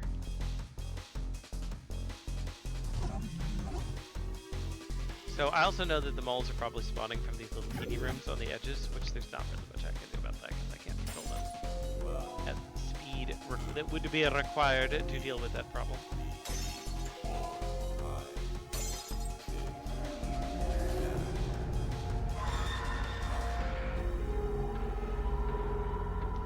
Okay, so I feel like that breaking, screeching noise was the oracle activation.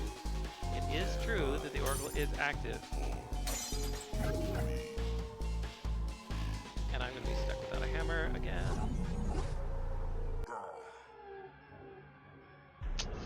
trying to be clever, trying to bring in the tool required to deal with the oracles with me. But then I'm left without a hammer, and that's bad news. It's bad news bears right there. I want to have that happen. Definitely do not.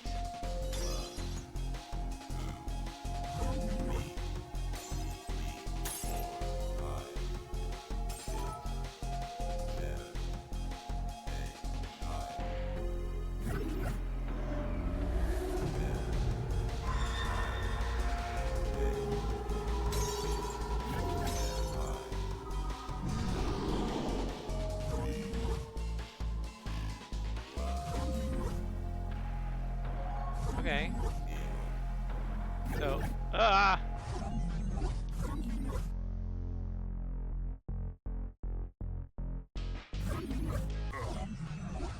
Went's going the wrong direction. Those guys are pretty fast once they get going.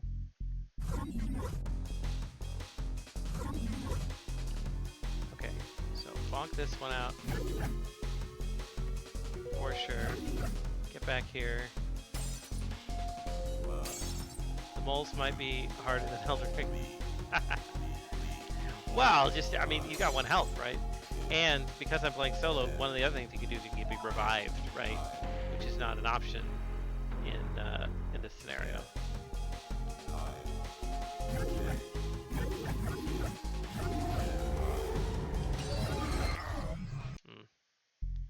So it's just instant death when that happens. Nothing is harder than Elden Ring. Sure, Demon Souls is harder than Elden Ring. Probably. I don't know. I haven't played the DLC, but I think progressively the Dark Souls games get easier. Try it. Invulnerability bone.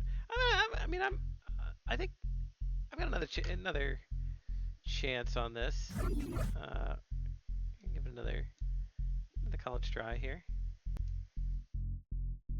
Like Demon Souls, it is brutal.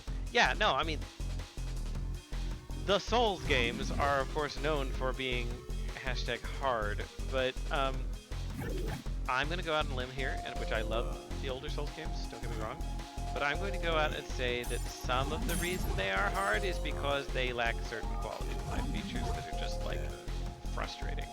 That doesn't mean they're not great games, but it does mean that, like, trying to figure out, like, the world tendency explanation of Demon Souls without consulting a guidebook it's not really possible.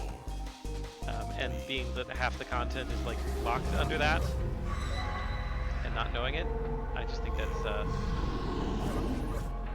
it's very tricky game design, that. So,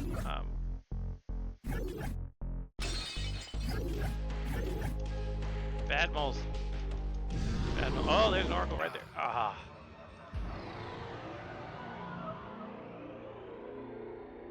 Tetris is the hardest. Fortnite OG is harder than both.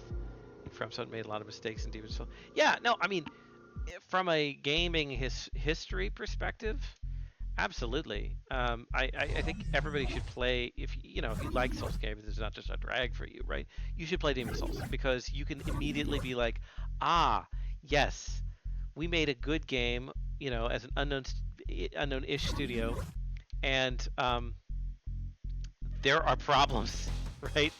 And we should have done certain things differently, which they then absolutely and very nicely fixed. Especially in Dark Souls. Dark Souls was a huge step up. And even Dark Souls, right? I mean, Dark Souls has an entire unfinished area. And then, they got authorized to do a DLC that was very successful. So there's, the DLC in that is arguably better than the Quelaag's area. The Bed of Izalith, Lost Izalith rather, which is just not good.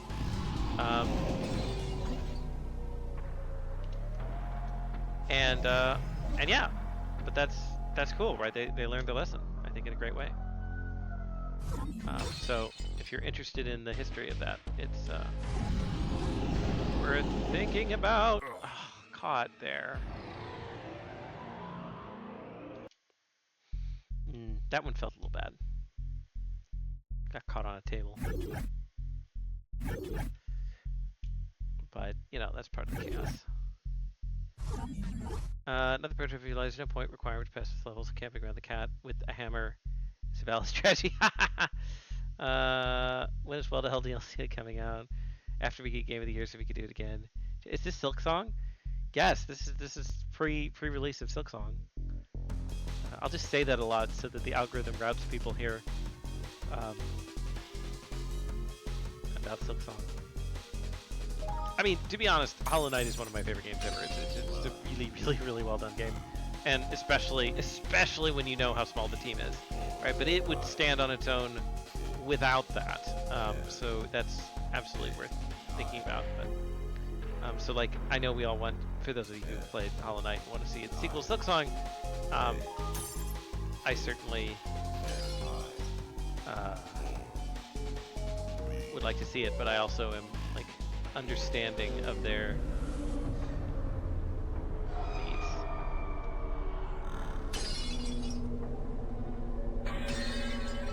So after this guy strikes, here's the real question. After this guy strikes, how often does he strike? Okay, so he does go away.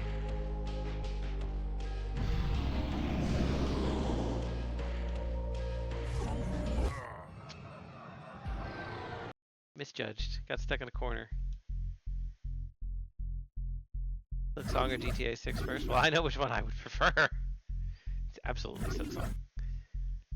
I mean, GTA is fine, but at some point, maybe hot take here, at some point, when you've made 6 games, you know, you got to be pretty inventive to be like, yeah, this is a really novel new concept, right? And we have cool new things to say about this topic. I'm not saying they won't have it, but it's like, you kind of done some stuff, kind of gone through what you needed to, maybe already a little bit.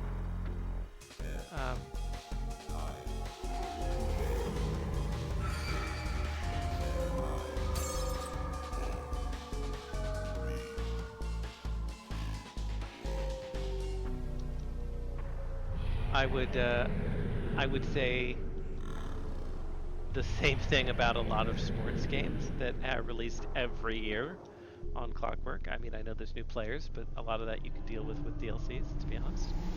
You don't need to update the engine every time and get people to pay $70 for it. Feels a little bad to me. But there are lots of different players that like lots of different games, and that is an important thing to note.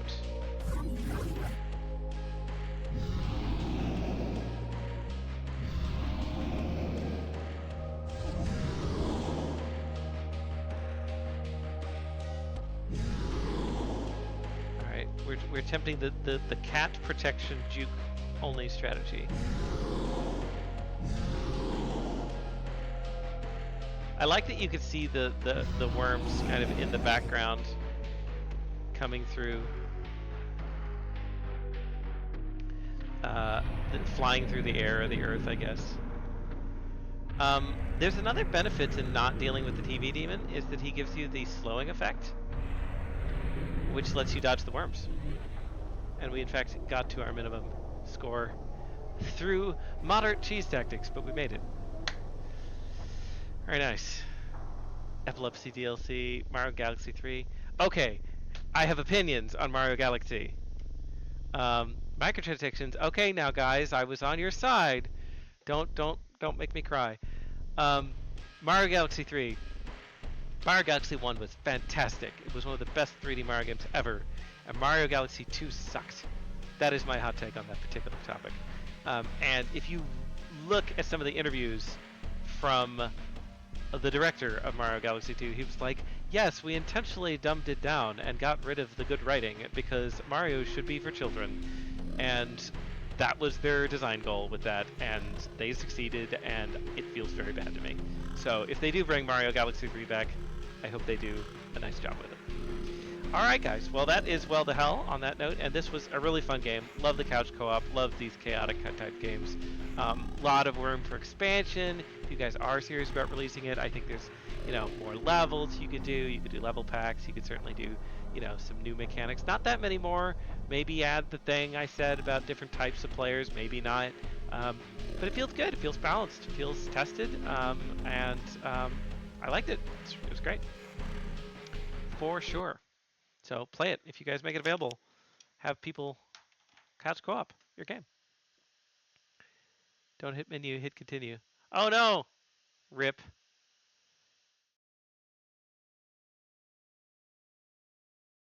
EA punching the air right now. Okay, I missed that. Sorry, guys. Still sorries left. Okay, tell you what, because I made everybody sad. I'm not gonna do it again because I don't know that I can, but easily. But I will turn on invulnerability and just get through the last level so that we can see the end of the story. Because I am curious about the Mirage, and I want to know what his deal is. This is a good game. There's another cutscene. Yes. Okay. So I will do the thing. And I realize that I did not put on the. We'll try once. If I don't get it in one with my hammer cheese strategy, then I'll turn on invulnerability and we'll get the cutscene.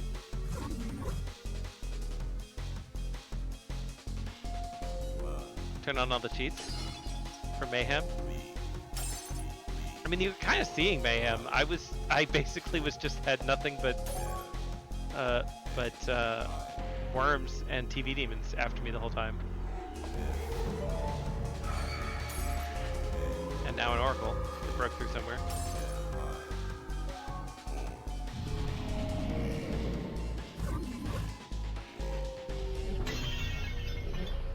Bonk. Screen's black. Why is the screen black? Oh. Because full screen.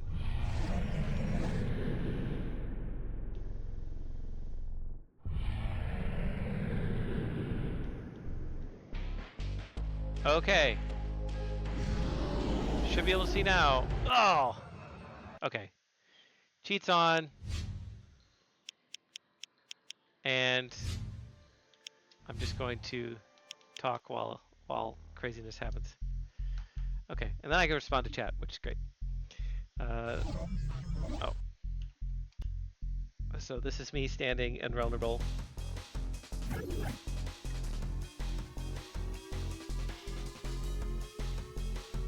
Soundtrack is good. Did you guys say, where'd you say you had somebody make the soundtrack?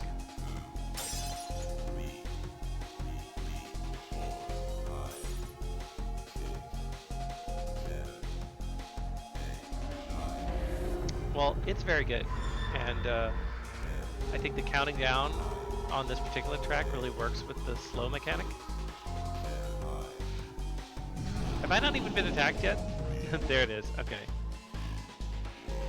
So I can just wander around and see some of the areas of the level that I don't normally get to see. While the radio demon attacks me. Sorry, TV demon. I have a cadre of moles now. This is great. Come with me, my mole children. We're going...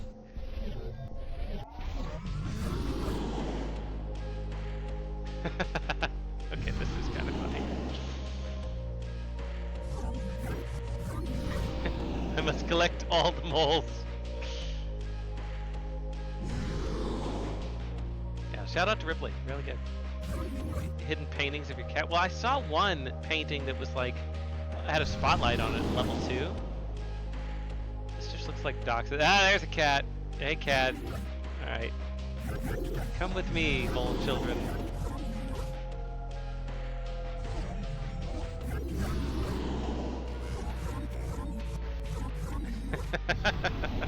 Okay, this one's worth it. Just to see all the moles. I have negative 700 points. Am I going to be able to pass the level with negative points, though? I don't know about that. Maybe I should be bonking these guys. Let's see. Continue. Okay, here we go. Oh, an actual cutscene. Nice.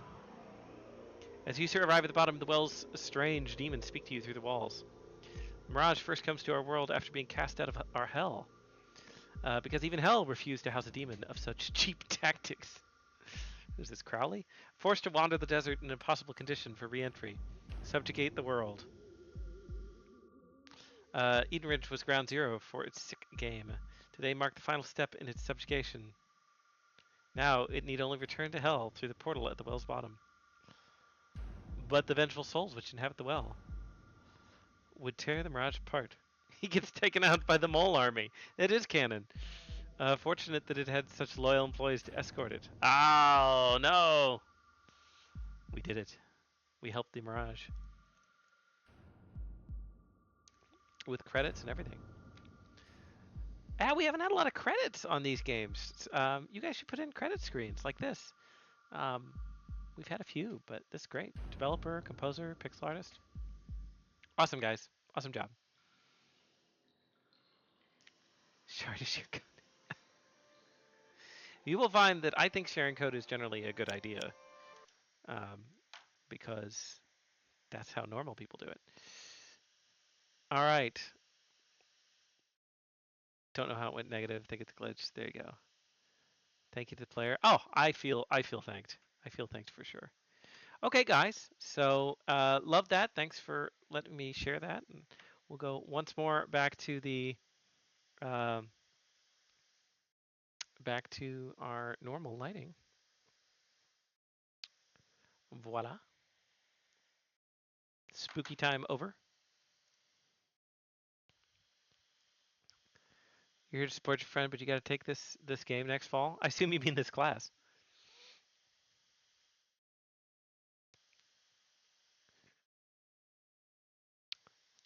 But you should. You should take the class. If you're interested in taking the class and you're not in the class and you haven't signed up for the class, sign up for the class. UCF has a weird system where you can sign up earlier at different times, and you can get on a wait list. Get on a wait list. The class fills up very quickly, and the wait list fills up very quickly. So would love to teach you. Coming out in theaters this summer. Stay tuned. Can you sign up for the class if you attend a UNF? No, unfortunately, you can't. You do have to be a UCF student, but you are more than welcome to participate in this game stream. And of course, I'm always open to hearing from people in UCF and out. Feel free to shoot me an email. My information is on the internet. It is easy to find. Taking 5 classes next semester, but as soon as I can, you're taking this class. Nice, nice, nice, nice, nice, nice. Okay, Jack Black, employee number 1. Okay, so if it's going on your Steam wish list, I know you're being humorous, but let me be serious. If it's going on your Steam wish list, you guys should put it on Steam, right? You should go and say, hey, we have set up a company, set up an organization, get that all set up, and it'd be good practice to try and get something on Steam. We've had some people sell games for like $1 on Steam, and you totally should. And get experience with working with Steam and their requirements, which are reasonable, but they take some work to get aligned with, right? And especially recently, I mentioned this yesterday, but there's a lot of changing that they're trying to crack down on, like exploitive companies that are promising DLCs and not doing them. So you also joked about doing a battle pass. Don't do that. Don't joke about doing a battle pass in official documentation to Steam, or they will get grumpy with you if you don't deliver. So thou hast been warned. Okay. So we're going to go ahead to Team 30's Elemental Siege is up next. And we're just going to go ahead and get that going. All right now. Sip of my not poison.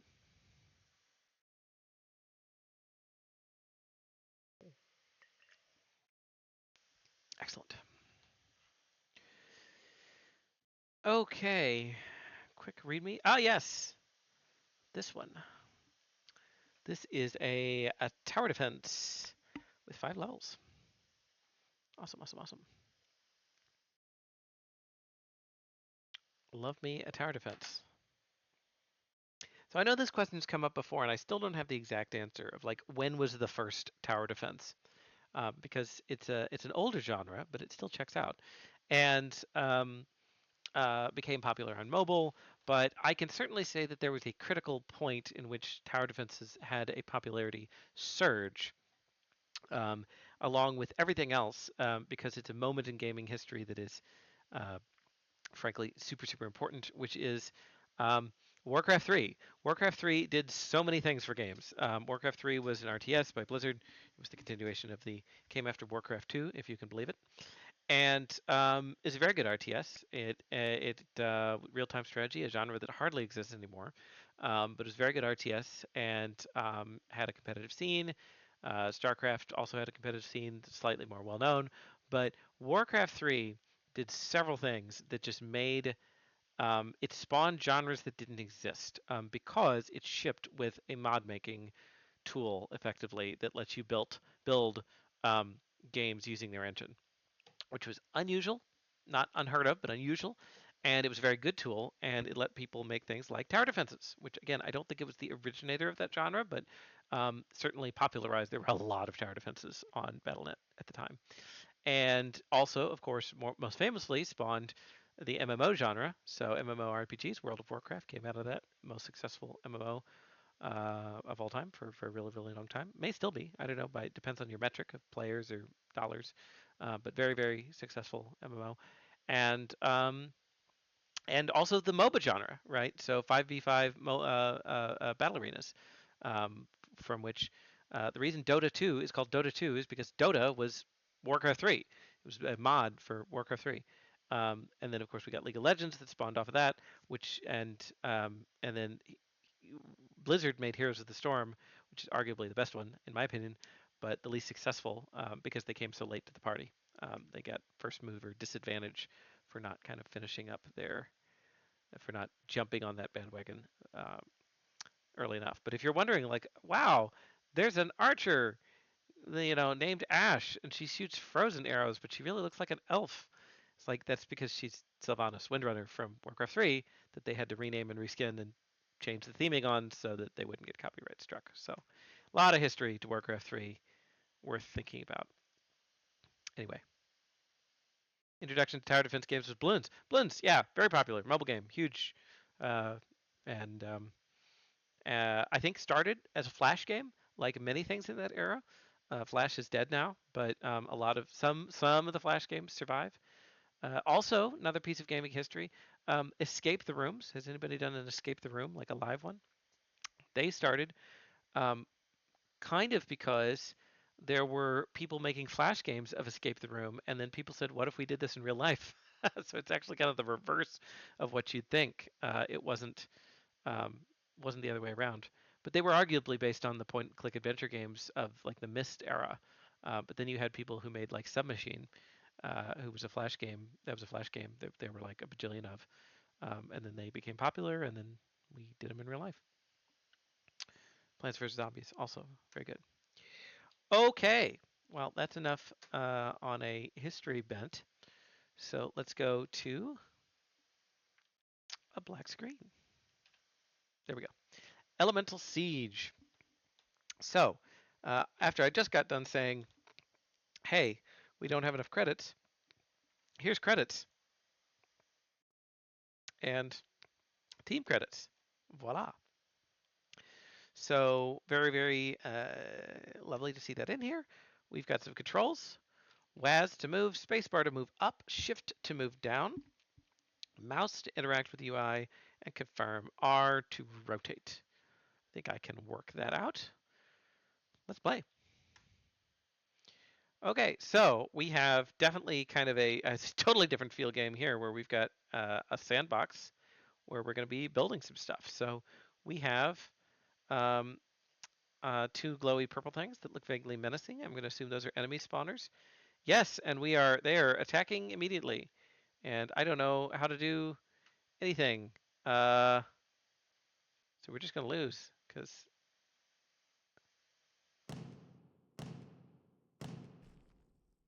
okay, and we can move up and down like this. Okay, so, so the controls are a little speedy here. I have built several towers all at once. I think I'm going to go ahead and restart just because um, I want to kind of see the menu I was talking. So, okay. So we have our shop menu. Let me just go back to the menu here. I want to see the controls. WAS to move horizontally spaces, use a mouse. Still some bugs with the game. The documented controls are pretty simple. We didn't have full time, do full quality of life. Yeah. So, yeah, the first thing that's a little odd just is that because I have to use the UI elements to, which involves moving my mouse, it also means moving my camera.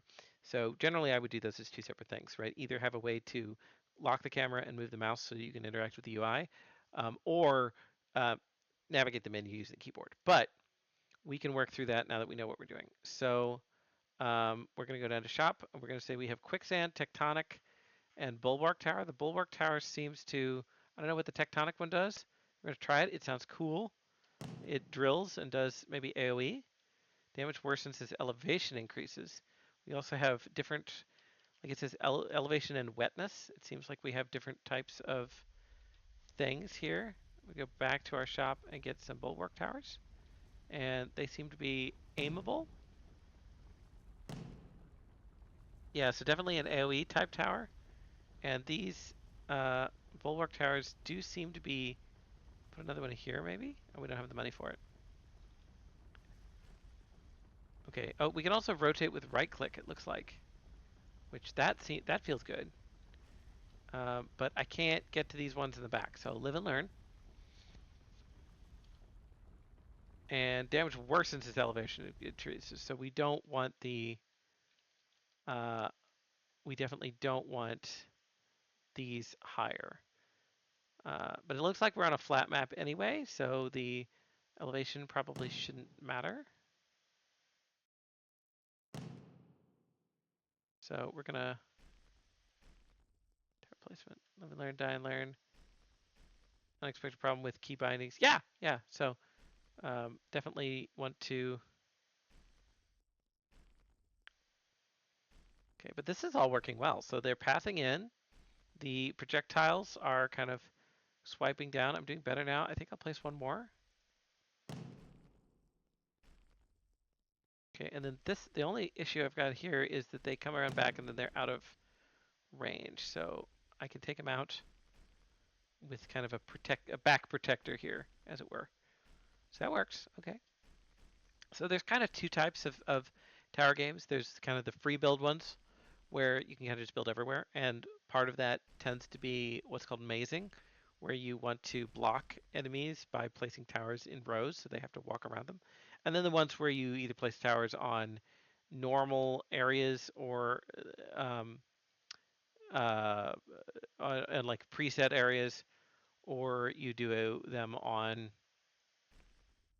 um, or you do like there's defined paths like balloons, right? So like balloons, they move along a path, and you can only build outside the path. So you're not creating the maze; the map is creating the maze. So this one conceivably could be one where we create the maze. I'm curious if the devs have placed like blocks. Like, can I just can I fully shield my shield area with towers? Don't know. Normally, tower defenses will have some kind of checker to say, "Hey, you've completely blocked off this area.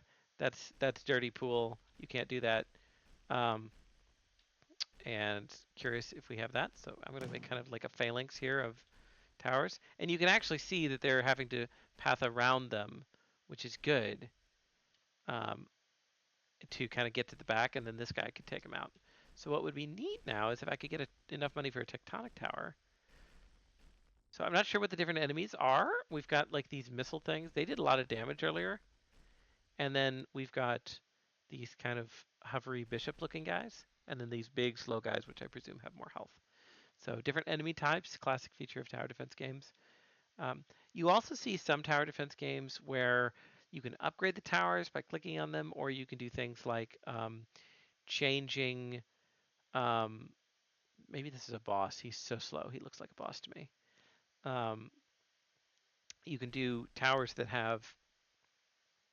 Okay, well, he's dead now. Enemy types get buffs from uh, from different terrain types. And you can surround the stronghold according to the author, um, but there are flying enemies that can get around that. So worth noting. But yeah, so there's sometimes ones where you can, upgrade the towers, or I've even seen tower defense games where you click on a tower and you can like choose its priority target, like furthest away or closest or strongest enemy or various other types of things. I really want a tectonic tower and I want it here, which will not help against the flying enemies maybe. Actually, it looks like it did. But this is kind of a way to protect as they route around. My thinking is they're going to route around and then they're going to run into this drill tower. Love the animation, really cool. Could use another one of these. They do seem to be doing good damage, but oh, that guy's healing. That's not good. He must be a special guy. Why is he healing so much? I don't know. He was healing a lot though. Lot of bad guys here. Okay, so the only thing with the tectonic tower is it doesn't. Its periodicity, like how often it hits, seems to be pretty slow. So it does a lot of damage initially, but then immediately kind of gets. There we go. All right. It gets doesn't hit him as much. So aren't flying hit it. The flying ones are much higher. Okay, so these are just floating. So the tectonic is still hitting these guys. But I'm hoping like two of these. See how like two of them are just like enough to instantly take out any of the leaks. That's another tower defense term. When you have like a set of towers and you get through, but then there's a guy who gets through. That's called it's saying, "Oh, you're leaking" in tower defense parlance, or you that's a leaked enemy. So you often want to have like a main area to take out the enemies, and then you want to have like a backup kind of emergency thing to get rid of some of them. Try use this scroll bar. Okay, I will try using the scroll bar. So we've got this quicksand tower, which I would like to use. Oh, and then we've got more. Okay, they're not in cost order. Oh, lots of towers. Cool, cool, cool, cool, cool.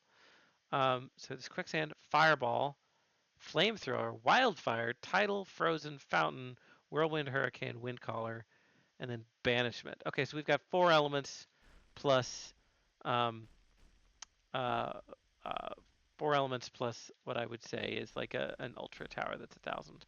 So I'm gonna try this flamethrower tower, which looks quite cool. Let's see what that does. Oh yeah, look at the particle effects there. So different towers can do different things, like different amounts of like how often do they shoot, and um, like where is their like how often does the damage tick down. So you can kind of see the flamethrower tower. I think is like doing is maybe setting them on flame. Maybe they're doing like some uh, damage that causes them to take damage over time. Not entirely sure. It also doesn't seem to be able to turn, which is a bit of a bummer for it, but it does seem to be doing a lot of good damage. I kind of want another one. Let's put one here, because they all seem to be wanting to route around there anyway, so we'll get like extra flame as they kind of go around. We're only down to 10%, but we've got a shot here if these tectonic towers keep doing work. Oh, that was close. That was really close. Okay. Oh no. Maybe I should put one more tower. I wonder if I could sell towers. Also not sure what deactivate does. Maybe pauses the game? Uncertain. If I could just get 500 more. No, no, no, no, no. He's gonna get us.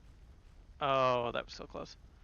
Okay, there we go. Now we got some fire. Oh, but now they're rerouting over here because we've made that too far pathing wise. But they will go next to our towers in this case. So now we need to do like a very cheap tower for a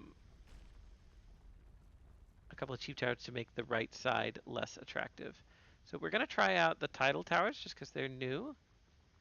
Faster fire rate is humidity is higher. Okay, so I think the general idea of this game is to build stuff um, on the different terrain types. So you can see elevation, wetness. I also see that like the elevation is seems to be one on all these. So I guess it is a flat map. Okay, they are still coming around here. So we really need to make this less attractive for them. Can I make this? Yeah. Okay, this map is flat. Cannot deactivate until deselects the current tower. Okay, so the water towers. Oh, the water towers have knockback. That's very nice.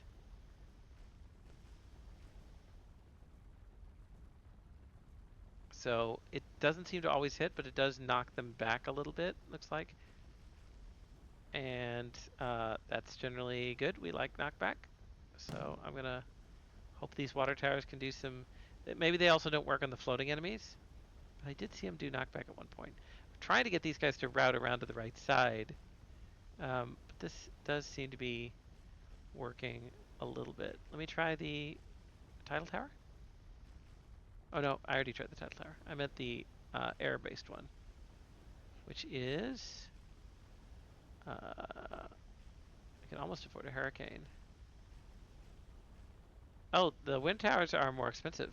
Looks like there's no $250 one. That's okay. We can afford a hurricane tower. Damage increases as elevation increases. Okay, well that's not great, but that's okay. We'll spin them around. A lot of neat animations, a lot of good model work done here on the different towers. There are some quiet sound effects on like the rock shooter towers. Don't know that all of them have this, but that's something that could be added later. Oh, what is this? What is this? What caused that? Why do we have a giant hurricane? Is that the hurricane tower? If so, that's really cool. Why didn't it activate before?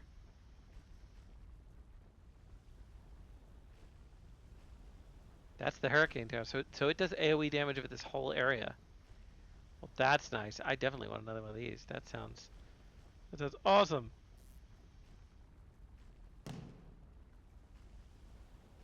Okay, so very, very cool graphical and particle effects here. Um, and it looks like there's at least 12 towers, 4 for each element, maybe. Might have miscounted. And there's lightning too, getting shot out of the hurricane towers, I think. Long cooldown. Okay, gotcha. Um, yeah, so some of these have tooltips, I think. You can see them when you pick them in the shop. Would be nice to have like some tooltips on here as well. Banishment tower, not impacted by elevation or humidity. All right, so mission complete. Very nice. AoE might be a little large. Sonic Storm from Protoss High Templars is kind of the idea for that. Group by elements. Uh, okay, so the few glitches. I'm just trying to catch up on the text here. I think I got most of them. Nice. Okay, so we got through that time. So next mission. All right. So now we've got a map that has elevation. We're starting in the middle, and we better start quickly because the game does not wait for you to look at the map, as I recall. So we got the bulwark towers. We could also try a frozen tower, longer freeze time as humidity is higher. The humidity seems good here. Hmm, maybe.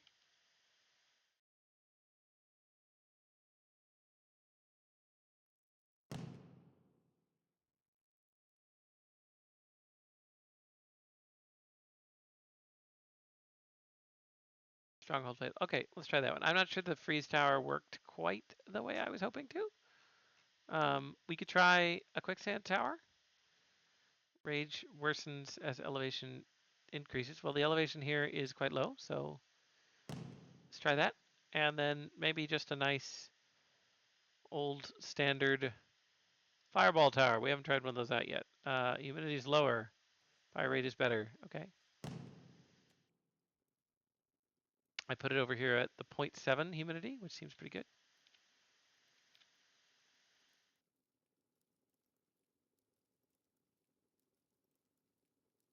The quicksand tower might be slowing the enemies. I can't tell.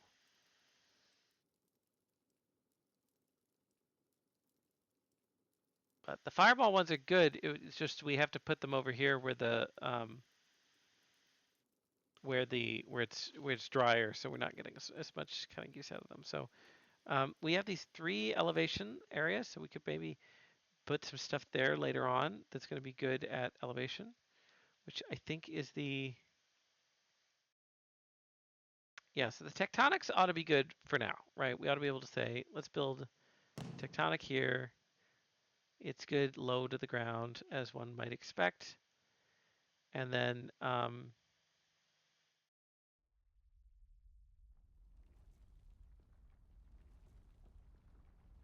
we got frozen, fountain, whirlwind, hurricane, wind caller. So we do have an extra one. So let's try another hurricane because that one seems. We want to put that one up high.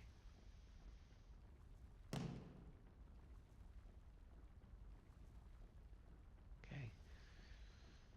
Not quite enough. The AOE is nice, but the periodicity is not good enough, and this isn't going to work over here to begin with. We're going to need to put it. I need to put it somewhere else. So okay. All right, we can figure it out. Figure it out.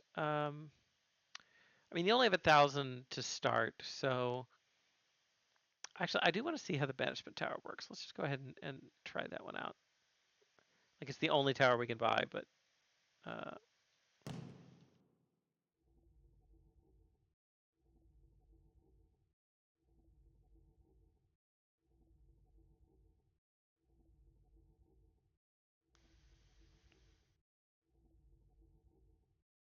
hmm.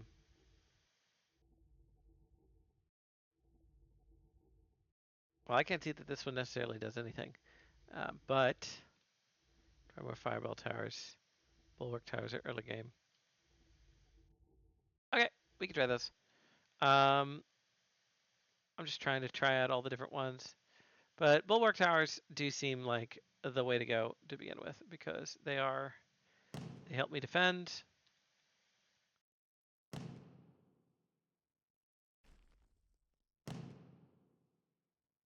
They do a lot of base damage, very reasonable.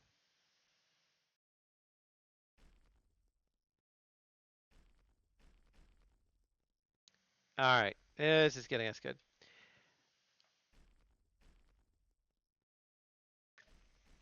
We make them a little bit more money, and then this gives me a little bit of time to consider.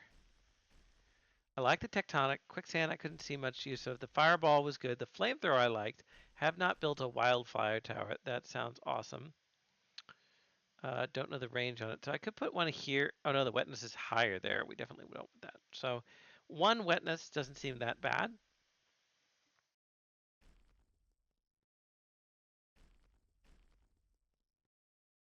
A lot of towers to test my thing. Yeah, no, I mean it seems like you guys have implemented a lot of towers, right? So a lot of different abilities. I like the idea of him having um, different strengths on different terrain. That's kind of a blend of like, hey, you can build wherever you want, but you should probably build wherever. Banishment Tower is a second and insta kill. Yeah, it seemed like a boss tower, like good for certain types of things, but maybe not an early game thing. Okay. Oh, we're gonna take too much damage here. Okay. I wanted to save up for this, but I can't. So there we go. Wildfire Tower. Oh no, I forgot the Wildfire Tower can't turn. So we have no way of getting rid of these guys. Oh no. Okay. All right. Another quality of life thing that would be nice to be able to see is like what is the range and the spread because like the tectonic towers are good, but they can only shoot in a fairly narrow cone in the direction that they're facing. It seems like so having a little bit more bulwark towers. I keep calling them tectonics. The bulwark towers have a limited range in terms of that.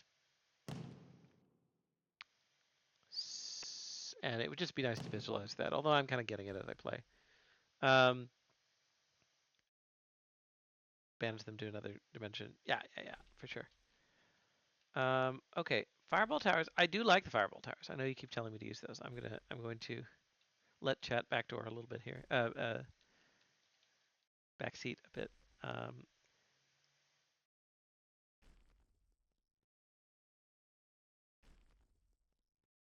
I think I'll put one here. See what I think about that. Fire rate is definitely better than the bulwark, and it does seem to do decent damage.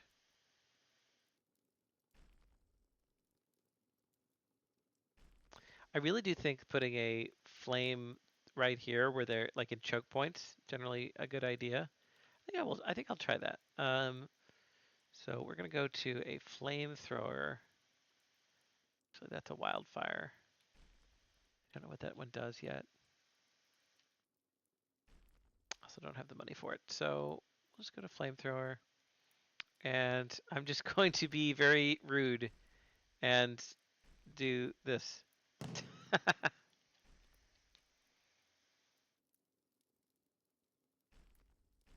And hope we can do some early damage to them as they come in. Oh no, they got behind me again. Okay, but the fire tower does have it can shoot behind it. So that is a major boon for us. Wow, this level is way an increase in difficulty. Okay. Give me another fire one before we die. Get in there. Hurry. There's some AoE to the fire one, it looks like. I'm getting some AoE damage. For sure. Ah, too late. Okay. It can shoot mostly behind it, the fire tower. Okay. Very nice. Very nice, very nice, very nice. Okay. Um, so, bulwark. We need two. One, two. And then we need a tectonic to catch the leaks. And we're going to put it over here because that's where they seem to be going. And as soon as we get our next 250, we're going to get a fireball tower. So I always like tower defenses because they're very puzzle based, trial and error, right? You're like, okay, why did I die in this way? What can I do to prevent it? You know, some tower defenses will tell you what's coming. They'll be like, there's a bunch of flying enemies, and you need towers that can target flying. And if you don't have that, you're going to be in trouble. Some don't. Some expect you to learn that. Some randomize the levels. Some don't. Um, a lot of different approaches to doing tower defenses.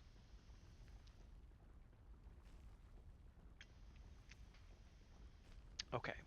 All right, that worked out very well. Big fan of the tectonic tower. And also a big fan of the flamethrower tower, but it doesn't tick quite as fast as I'd like. So I'm just going to put one nice little fireball here as kind of a cleanup.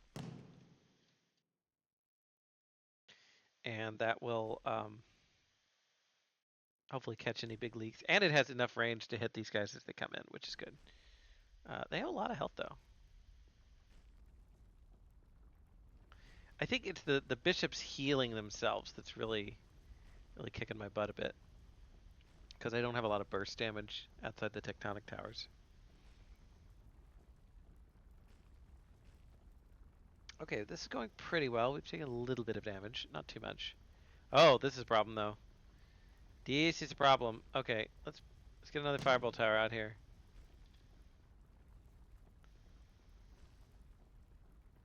Okay, the fireball towers are definitely pretty sick. I think they are working nicely.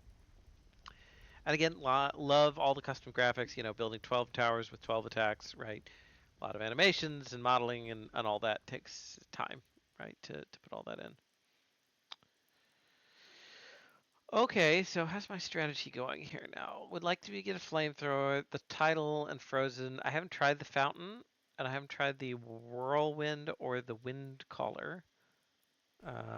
But I was a big fan of hurricane, so I think I'm going to get one of those up and try and use it here as kind of like an early. It's supposed to do more damage at higher elevations, so hopefully that one pays off. The wind caller one seemed to the hurricane one seemed to take a little bit of time to kind of spin up, but then now it's going nicely, right? And that is doing a lot of AoE damage. Look at that. Yeah, that's paying off. That's paying off for sure. Those are all going to come in really weak. I'd love to put another one here, actually. Towers need to reload after being placed. Yeah, so there's a delay on those. Ugh! We took a lot of damage there despite our new tower, which is a bummer, but... Okay, and then I honestly could put one here. It's not going to hit as hard as I'd like. Just because they're not going to be walking past there as much. So I'll have to think about that a little bit. I do have some. What are the ones that are good in the water? Like, is Fountain good? Applies buffs. Wonder what it does. Hmm. Probably it's a support tower, so it's probably not the one I'm looking for per se. I would like this flamethrower tower.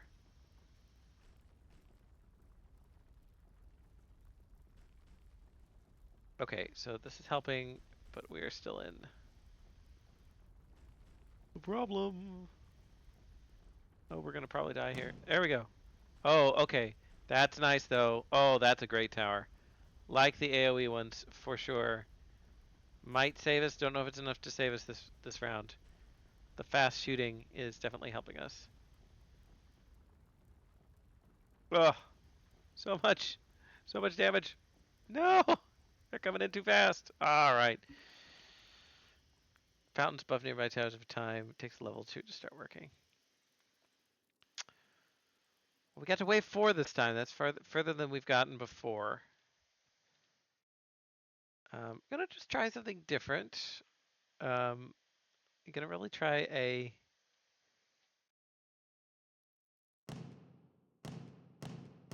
Gonna try this. See if that starts us off with enough. I think the range is not gonna be high enough, but it's an interesting strat, perhaps. They have a much higher fire rate than the stone towers, but they're still pretty. Uh, they do good damage, and they're faster.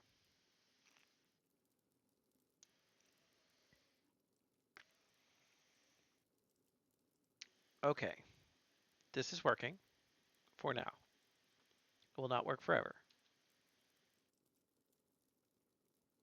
The range is decent, right? I can still keep them on that area, and they can still hit most things. So what do we want our next purchase to be?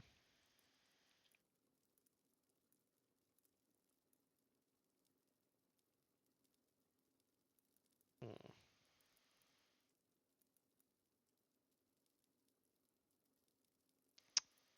I'm thinking the hurricanes. I think an early hurricane is probably the way to go. Don't know.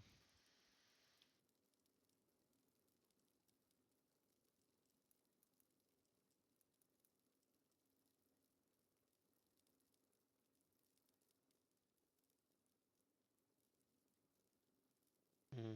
So the fireballs also do local AoE damage. You could see them taking down that's area of effect damage. You could see them taking down the guys next to them as they're firing, which is very important. So we've got healers, and then the big tanks. Now I think we need a tectonic. That's what's going to happen, or else we're just going to get wiped on this wave.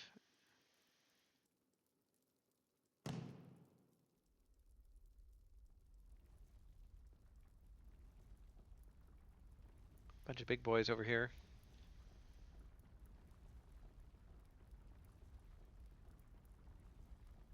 We are able to take out quite a few of them with our fireball towers, which is very nice.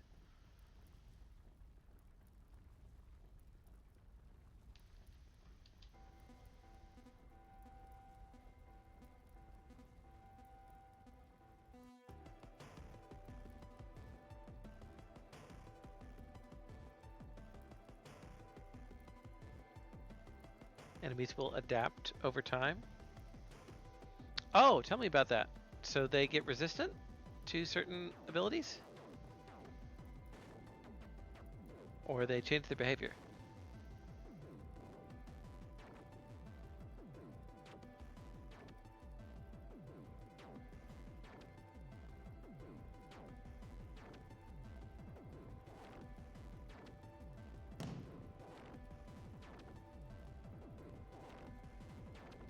if they do become resistant to like certain damage types over time, then it would be really interesting to be able to. I think selling the towers would become more important then because you want to be able to swap up your strategies over time. I think it could be really, really neat. Okay. Gonna barely make it through this one. The types that are more the types that are more successful. So my defense is weakest to earth enemies. Okay, which is why it's summoning these big earth guys. Okay, that's very interesting. Okay, so the big high damage dealers are coming, or the high health enemies are coming in pretty hard and heavy now.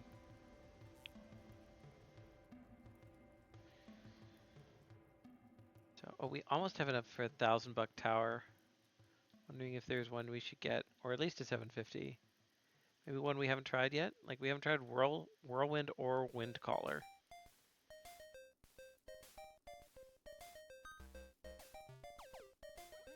Sure, let's try this one. Oh, okay. Oh, that actually summons our tornado. That's really cool looking. It just sits there and does damage. Very nice.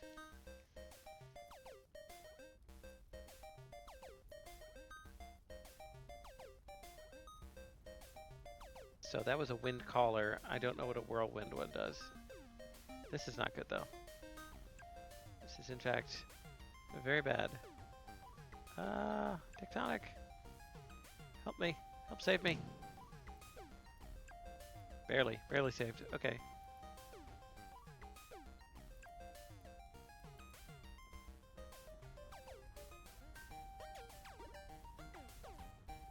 Can we get through wave 4? That's where we died last time. It's a very hard wave.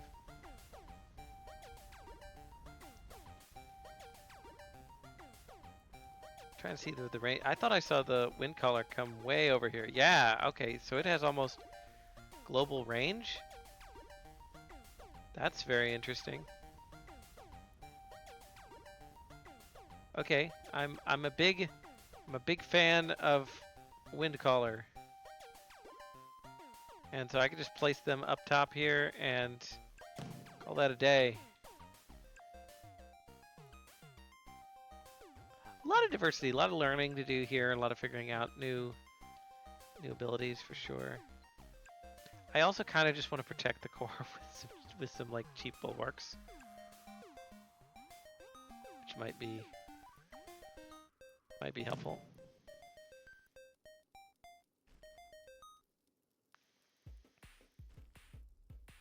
Okay, these healing bishops, not great for me. The healing bishops.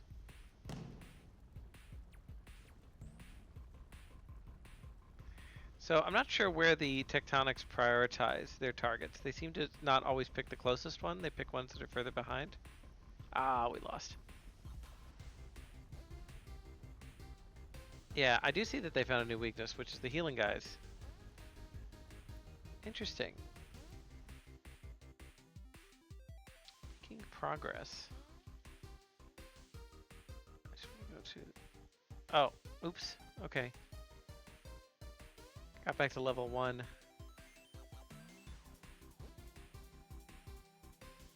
I presume there's no level select. Oh, we ought to be able to solve this one pretty quickly now.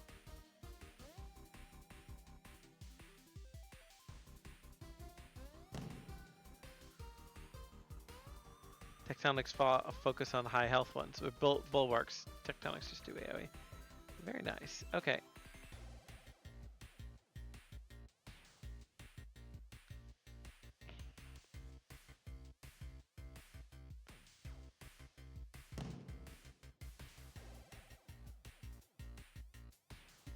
A lot of, the pathing and all these I'm sure took a lot of time. I seem to remember looking at one thing where there was some weird pathing glitches going on, so on this particular game, so it's nice to be able to see some changes. I mean, I think balancing it, not every tower has to be equally good, right? You need certain combos of things. Seeing this tornado chase after people is quite fun.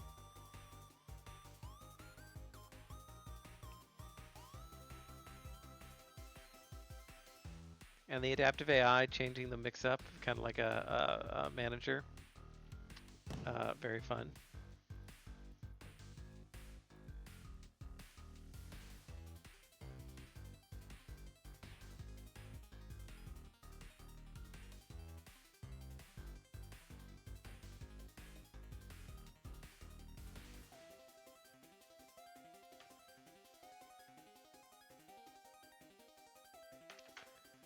Very cool. All right.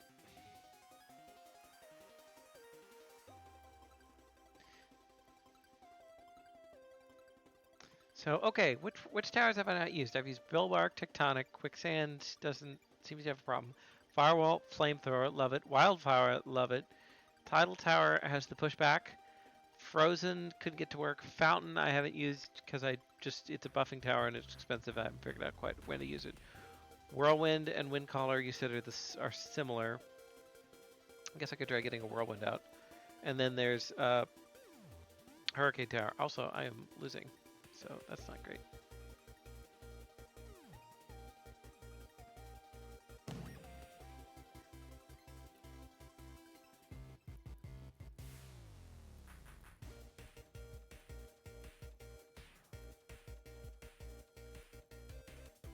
This one's particularly good with the choke points, the wind collar, because it would be doing more damage if it was near other people. But it's doing work. It's doing reasonable work. All right. Barely survived that wave. And then banishment tower, and then we got our good old hurricane tower, which I am a fan of.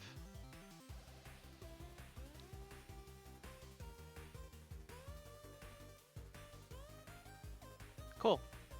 Clutch Hotman could maybe talk about the adaptive a little bit. All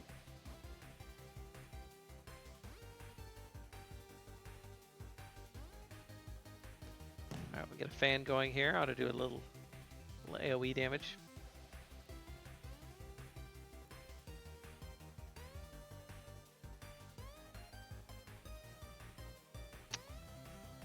Lost.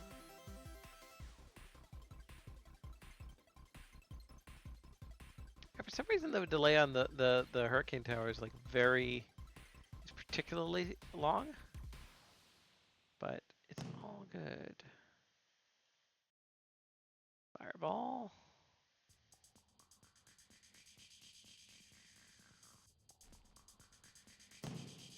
Good mix of towers here.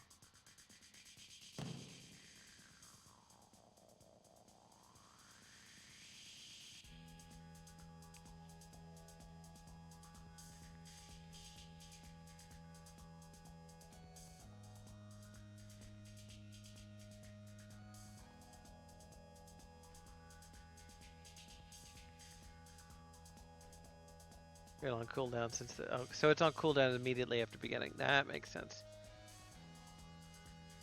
That's why the setup time is extra long. Okay, gotcha.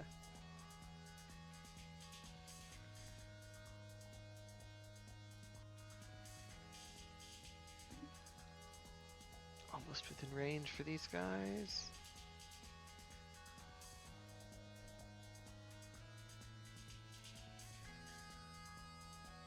So yeah, since there's already implementation about like, oh, these guys have different attacks, right? You know, and this one targets the highest health, and this one targets the closest. It'd be interesting to get the player agency over that and to say, okay, well, you can change that as a setting on the tower itself. Could be an interesting choice. Okay, so these floaty guys are coming in.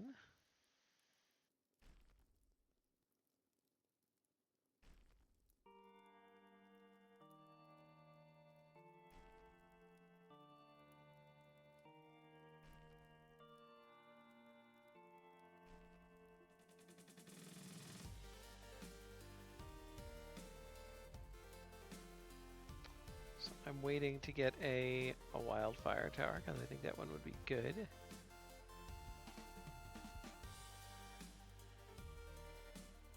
But I'm not gonna get a chance. Darn.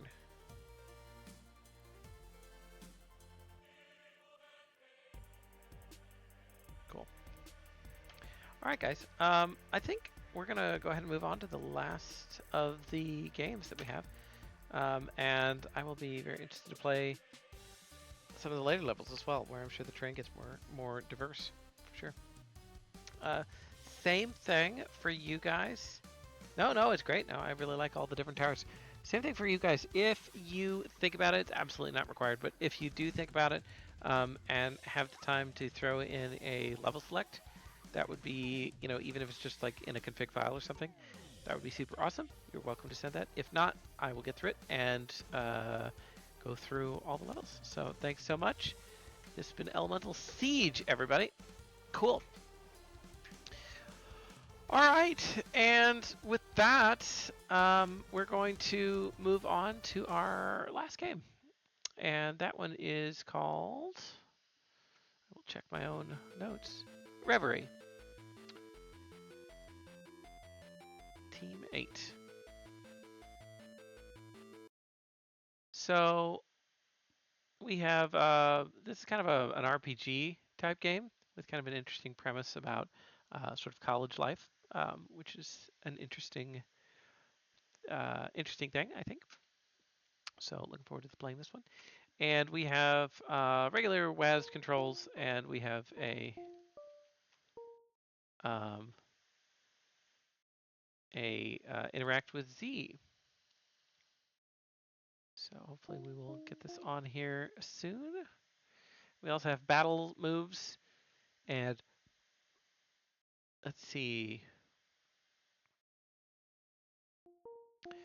So here we are, very Earthbound, kind of, in a way.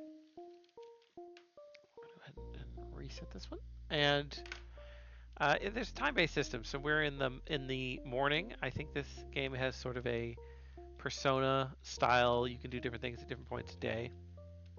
I also appreciate that he has the rug um, of the town that you tend to get. That like I had that as a kid, so it's funny. All right, and so we can move around. Okay, so we have moved outside of our dorm room here, and we're gonna kind of look around, say hello to some people. How are you doing today? Remember to do your 3 activities for the day to progress. All right, so we got to do 3 things. All right, got a picture of Gengar on the wall there. All right, very nice.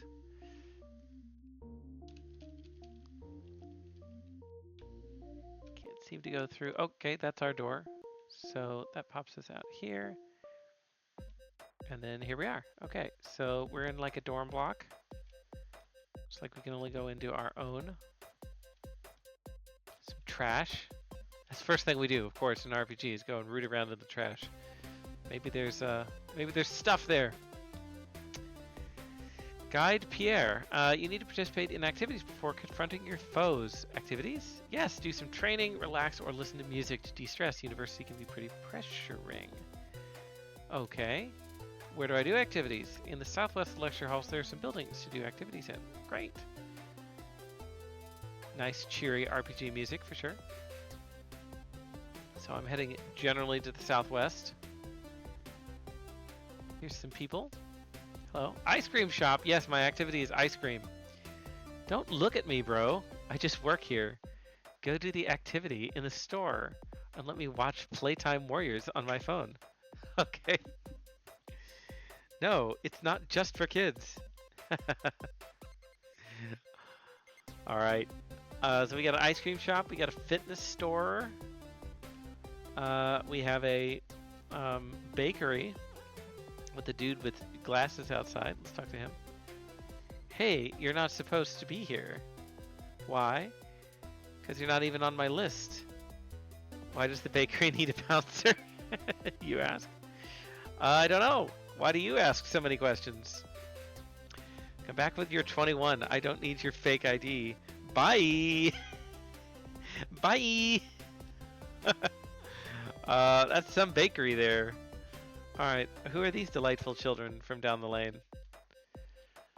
What are you staring at, punk? You idiots never learn. Oh, okay. We're in a combat. So Elizabeth here.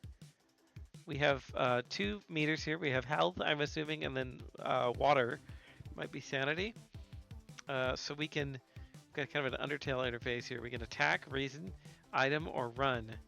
What are our items? This is level 30. Well, I don't think we're level 30. Uh, reason?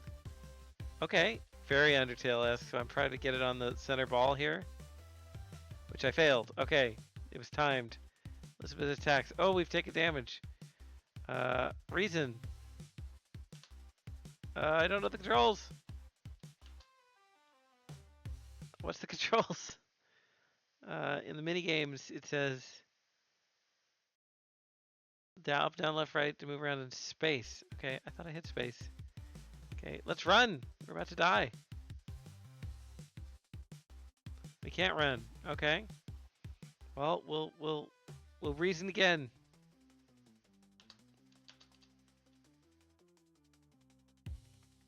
I missed. Floyd approaches.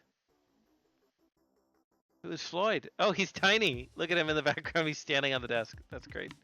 Okay. I wish to reason with Floyd.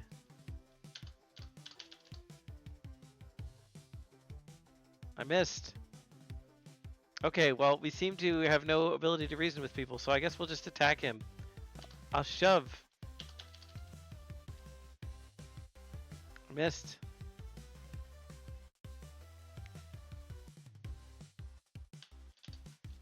Okay, I must be missing a control here.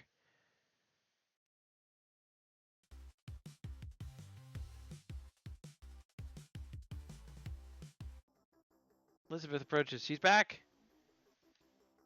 Oh, okay. All right. So there's a new minigame. So we can do this. I missed. Okay. All right. I can dodge. I can dodge. I can dodge this stuff. Successful. She attacked me anyway.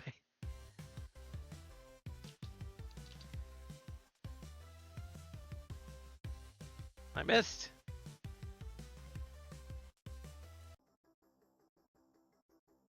I'm in an endless loop of fighting with Floyd and Elizabeth.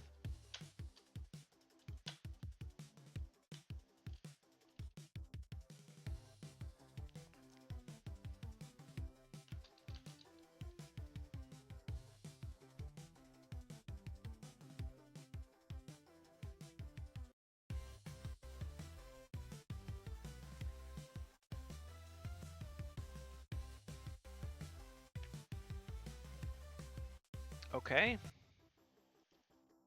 Well, I seem to be in a bit of a loop here.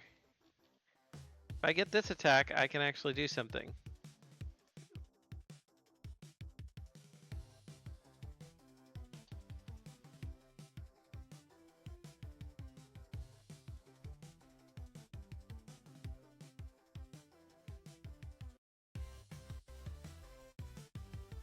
Okay. Try another reasoning.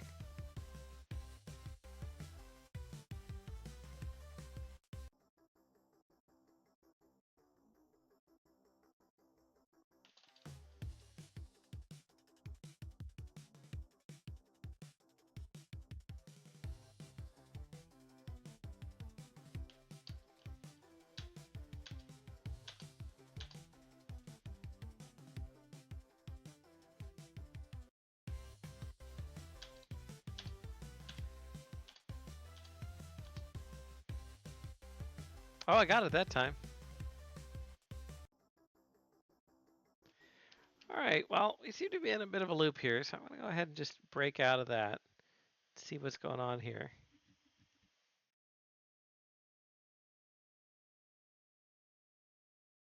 See if we can get that revisited.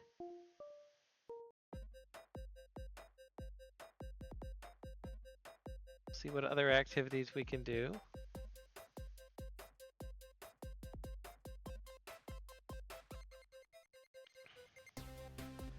So let's try going into the into the ice cream shop this time instead of fighting these delightful children from down the lane. Okay, well this is a charming store.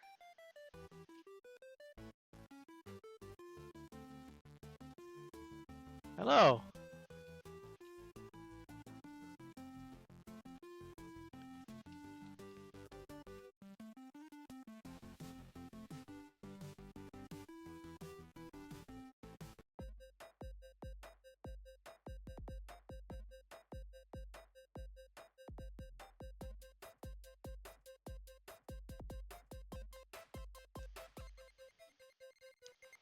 Okay, so we've got some different things. Let's try this fitness one. Activity.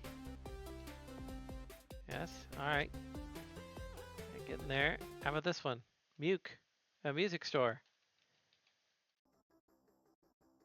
Final approaches. Choose an action. Well, I don't think we want to just attack this person.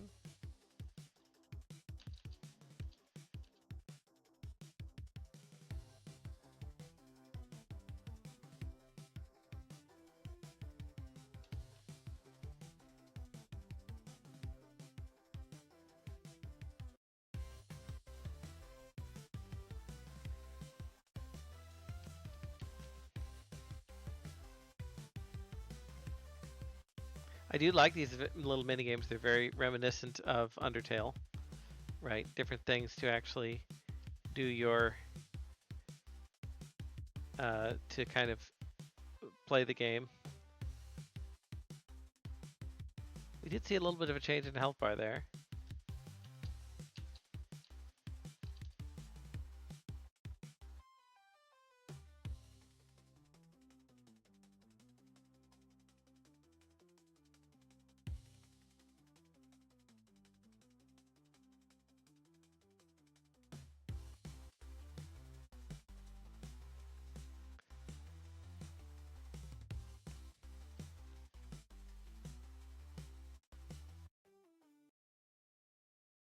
Okay, so we did the activity. It looks like we lost there. Can we talk with somebody there? Interesting.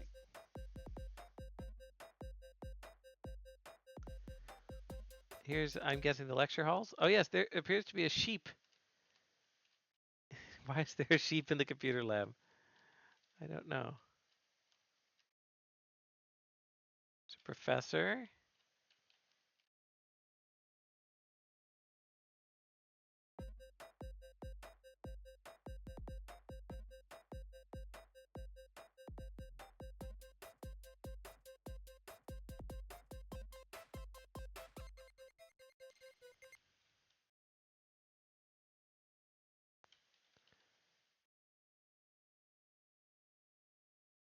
Half expected to see sprite art of me, but I don't wear glasses or have a pencil mustache, so thinking that's someone else.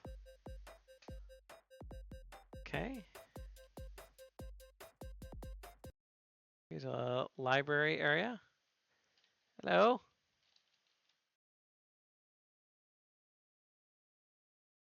Okay.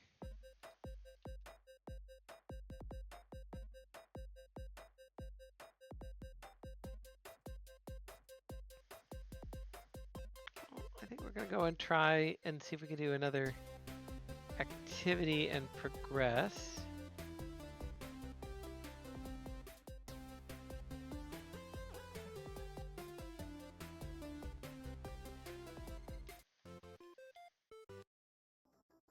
Ice cream. Okay. I wish to reason with the ice cream.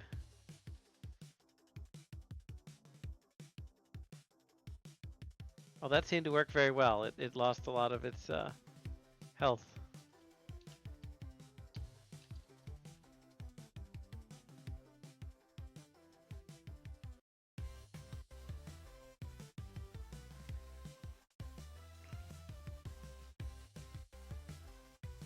Okay, making progress. We can get the ball dodging minigame. We can do pretty well.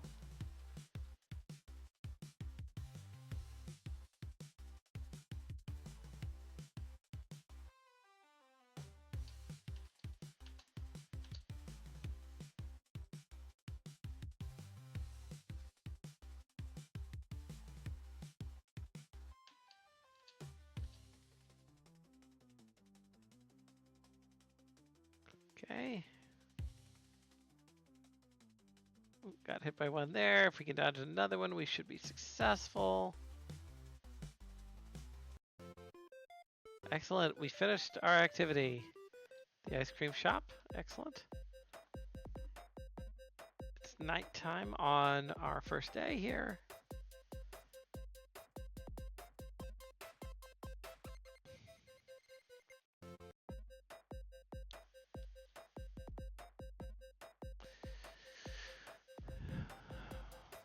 Okay, so we're going to go through and try see if we can do the activity here at the fitness center. All right.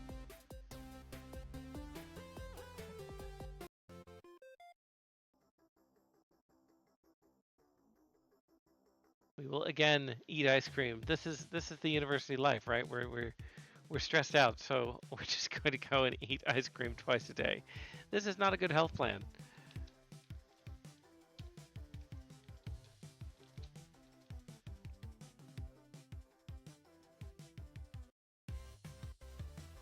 Okay. Dodge that, dodge that.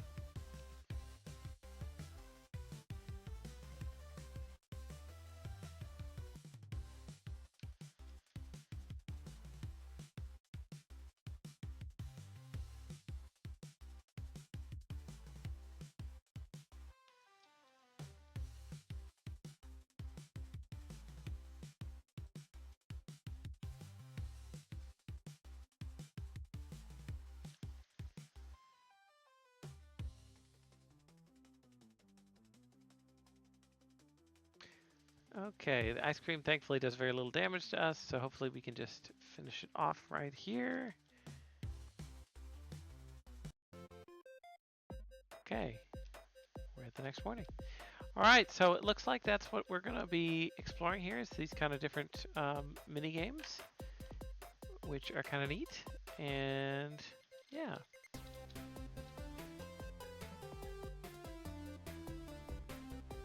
All right, so I'm going to continue exploring the campus a little bit on my own, but I think I'm going to call it here for the rest of the stream.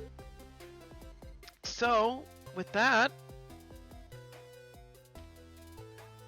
let me just move us over to chat and I'll just finish things up very briefly here.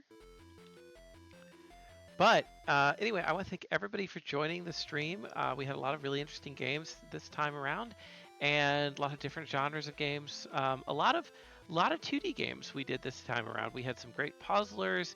We have. Let me just bring up my list here. Right, we had some really interesting, the multiplayer games. We had some kind of fighting games with hexes and holsters. Code Black, very challenging, very good horror game as you descend into madness. Catastrophe, Cliff Notes from the first day, Slab, all these very interesting. Working to the Bone was a great little platformer. So we have many here, including the ones I didn't mention. As this is going to wrap up our stream, I just want to let everybody who's still watching know that we are going to be collaboratively talking amongst ourselves and the teaching staff and various other viewers I've had watching the stream about which ones are the best games. They will be getting awards by early next week, which will coincide in time for all final grades and things for the class as well. But these awards, you can think of them as our game awards for the class, and we give them out for bragging rights and to congratulate you guys on the really great and outstanding games that were made by your team. So if you got one of those, get one of those awards, your standout game, and always we appreciate you. So this is one of my favorite classes to teach. It's my privilege to be able to do so. I love being able to play all these games and see everybody's creative works. And I hope that those of you who took the class have learned a lot about game making, and I hope to see your products in the future. So for now, this is Professor Mel signing off, and thank you so much. And I hope everybody has a wonderful and restful winter break. Thank you so much. Catch you on the flip side.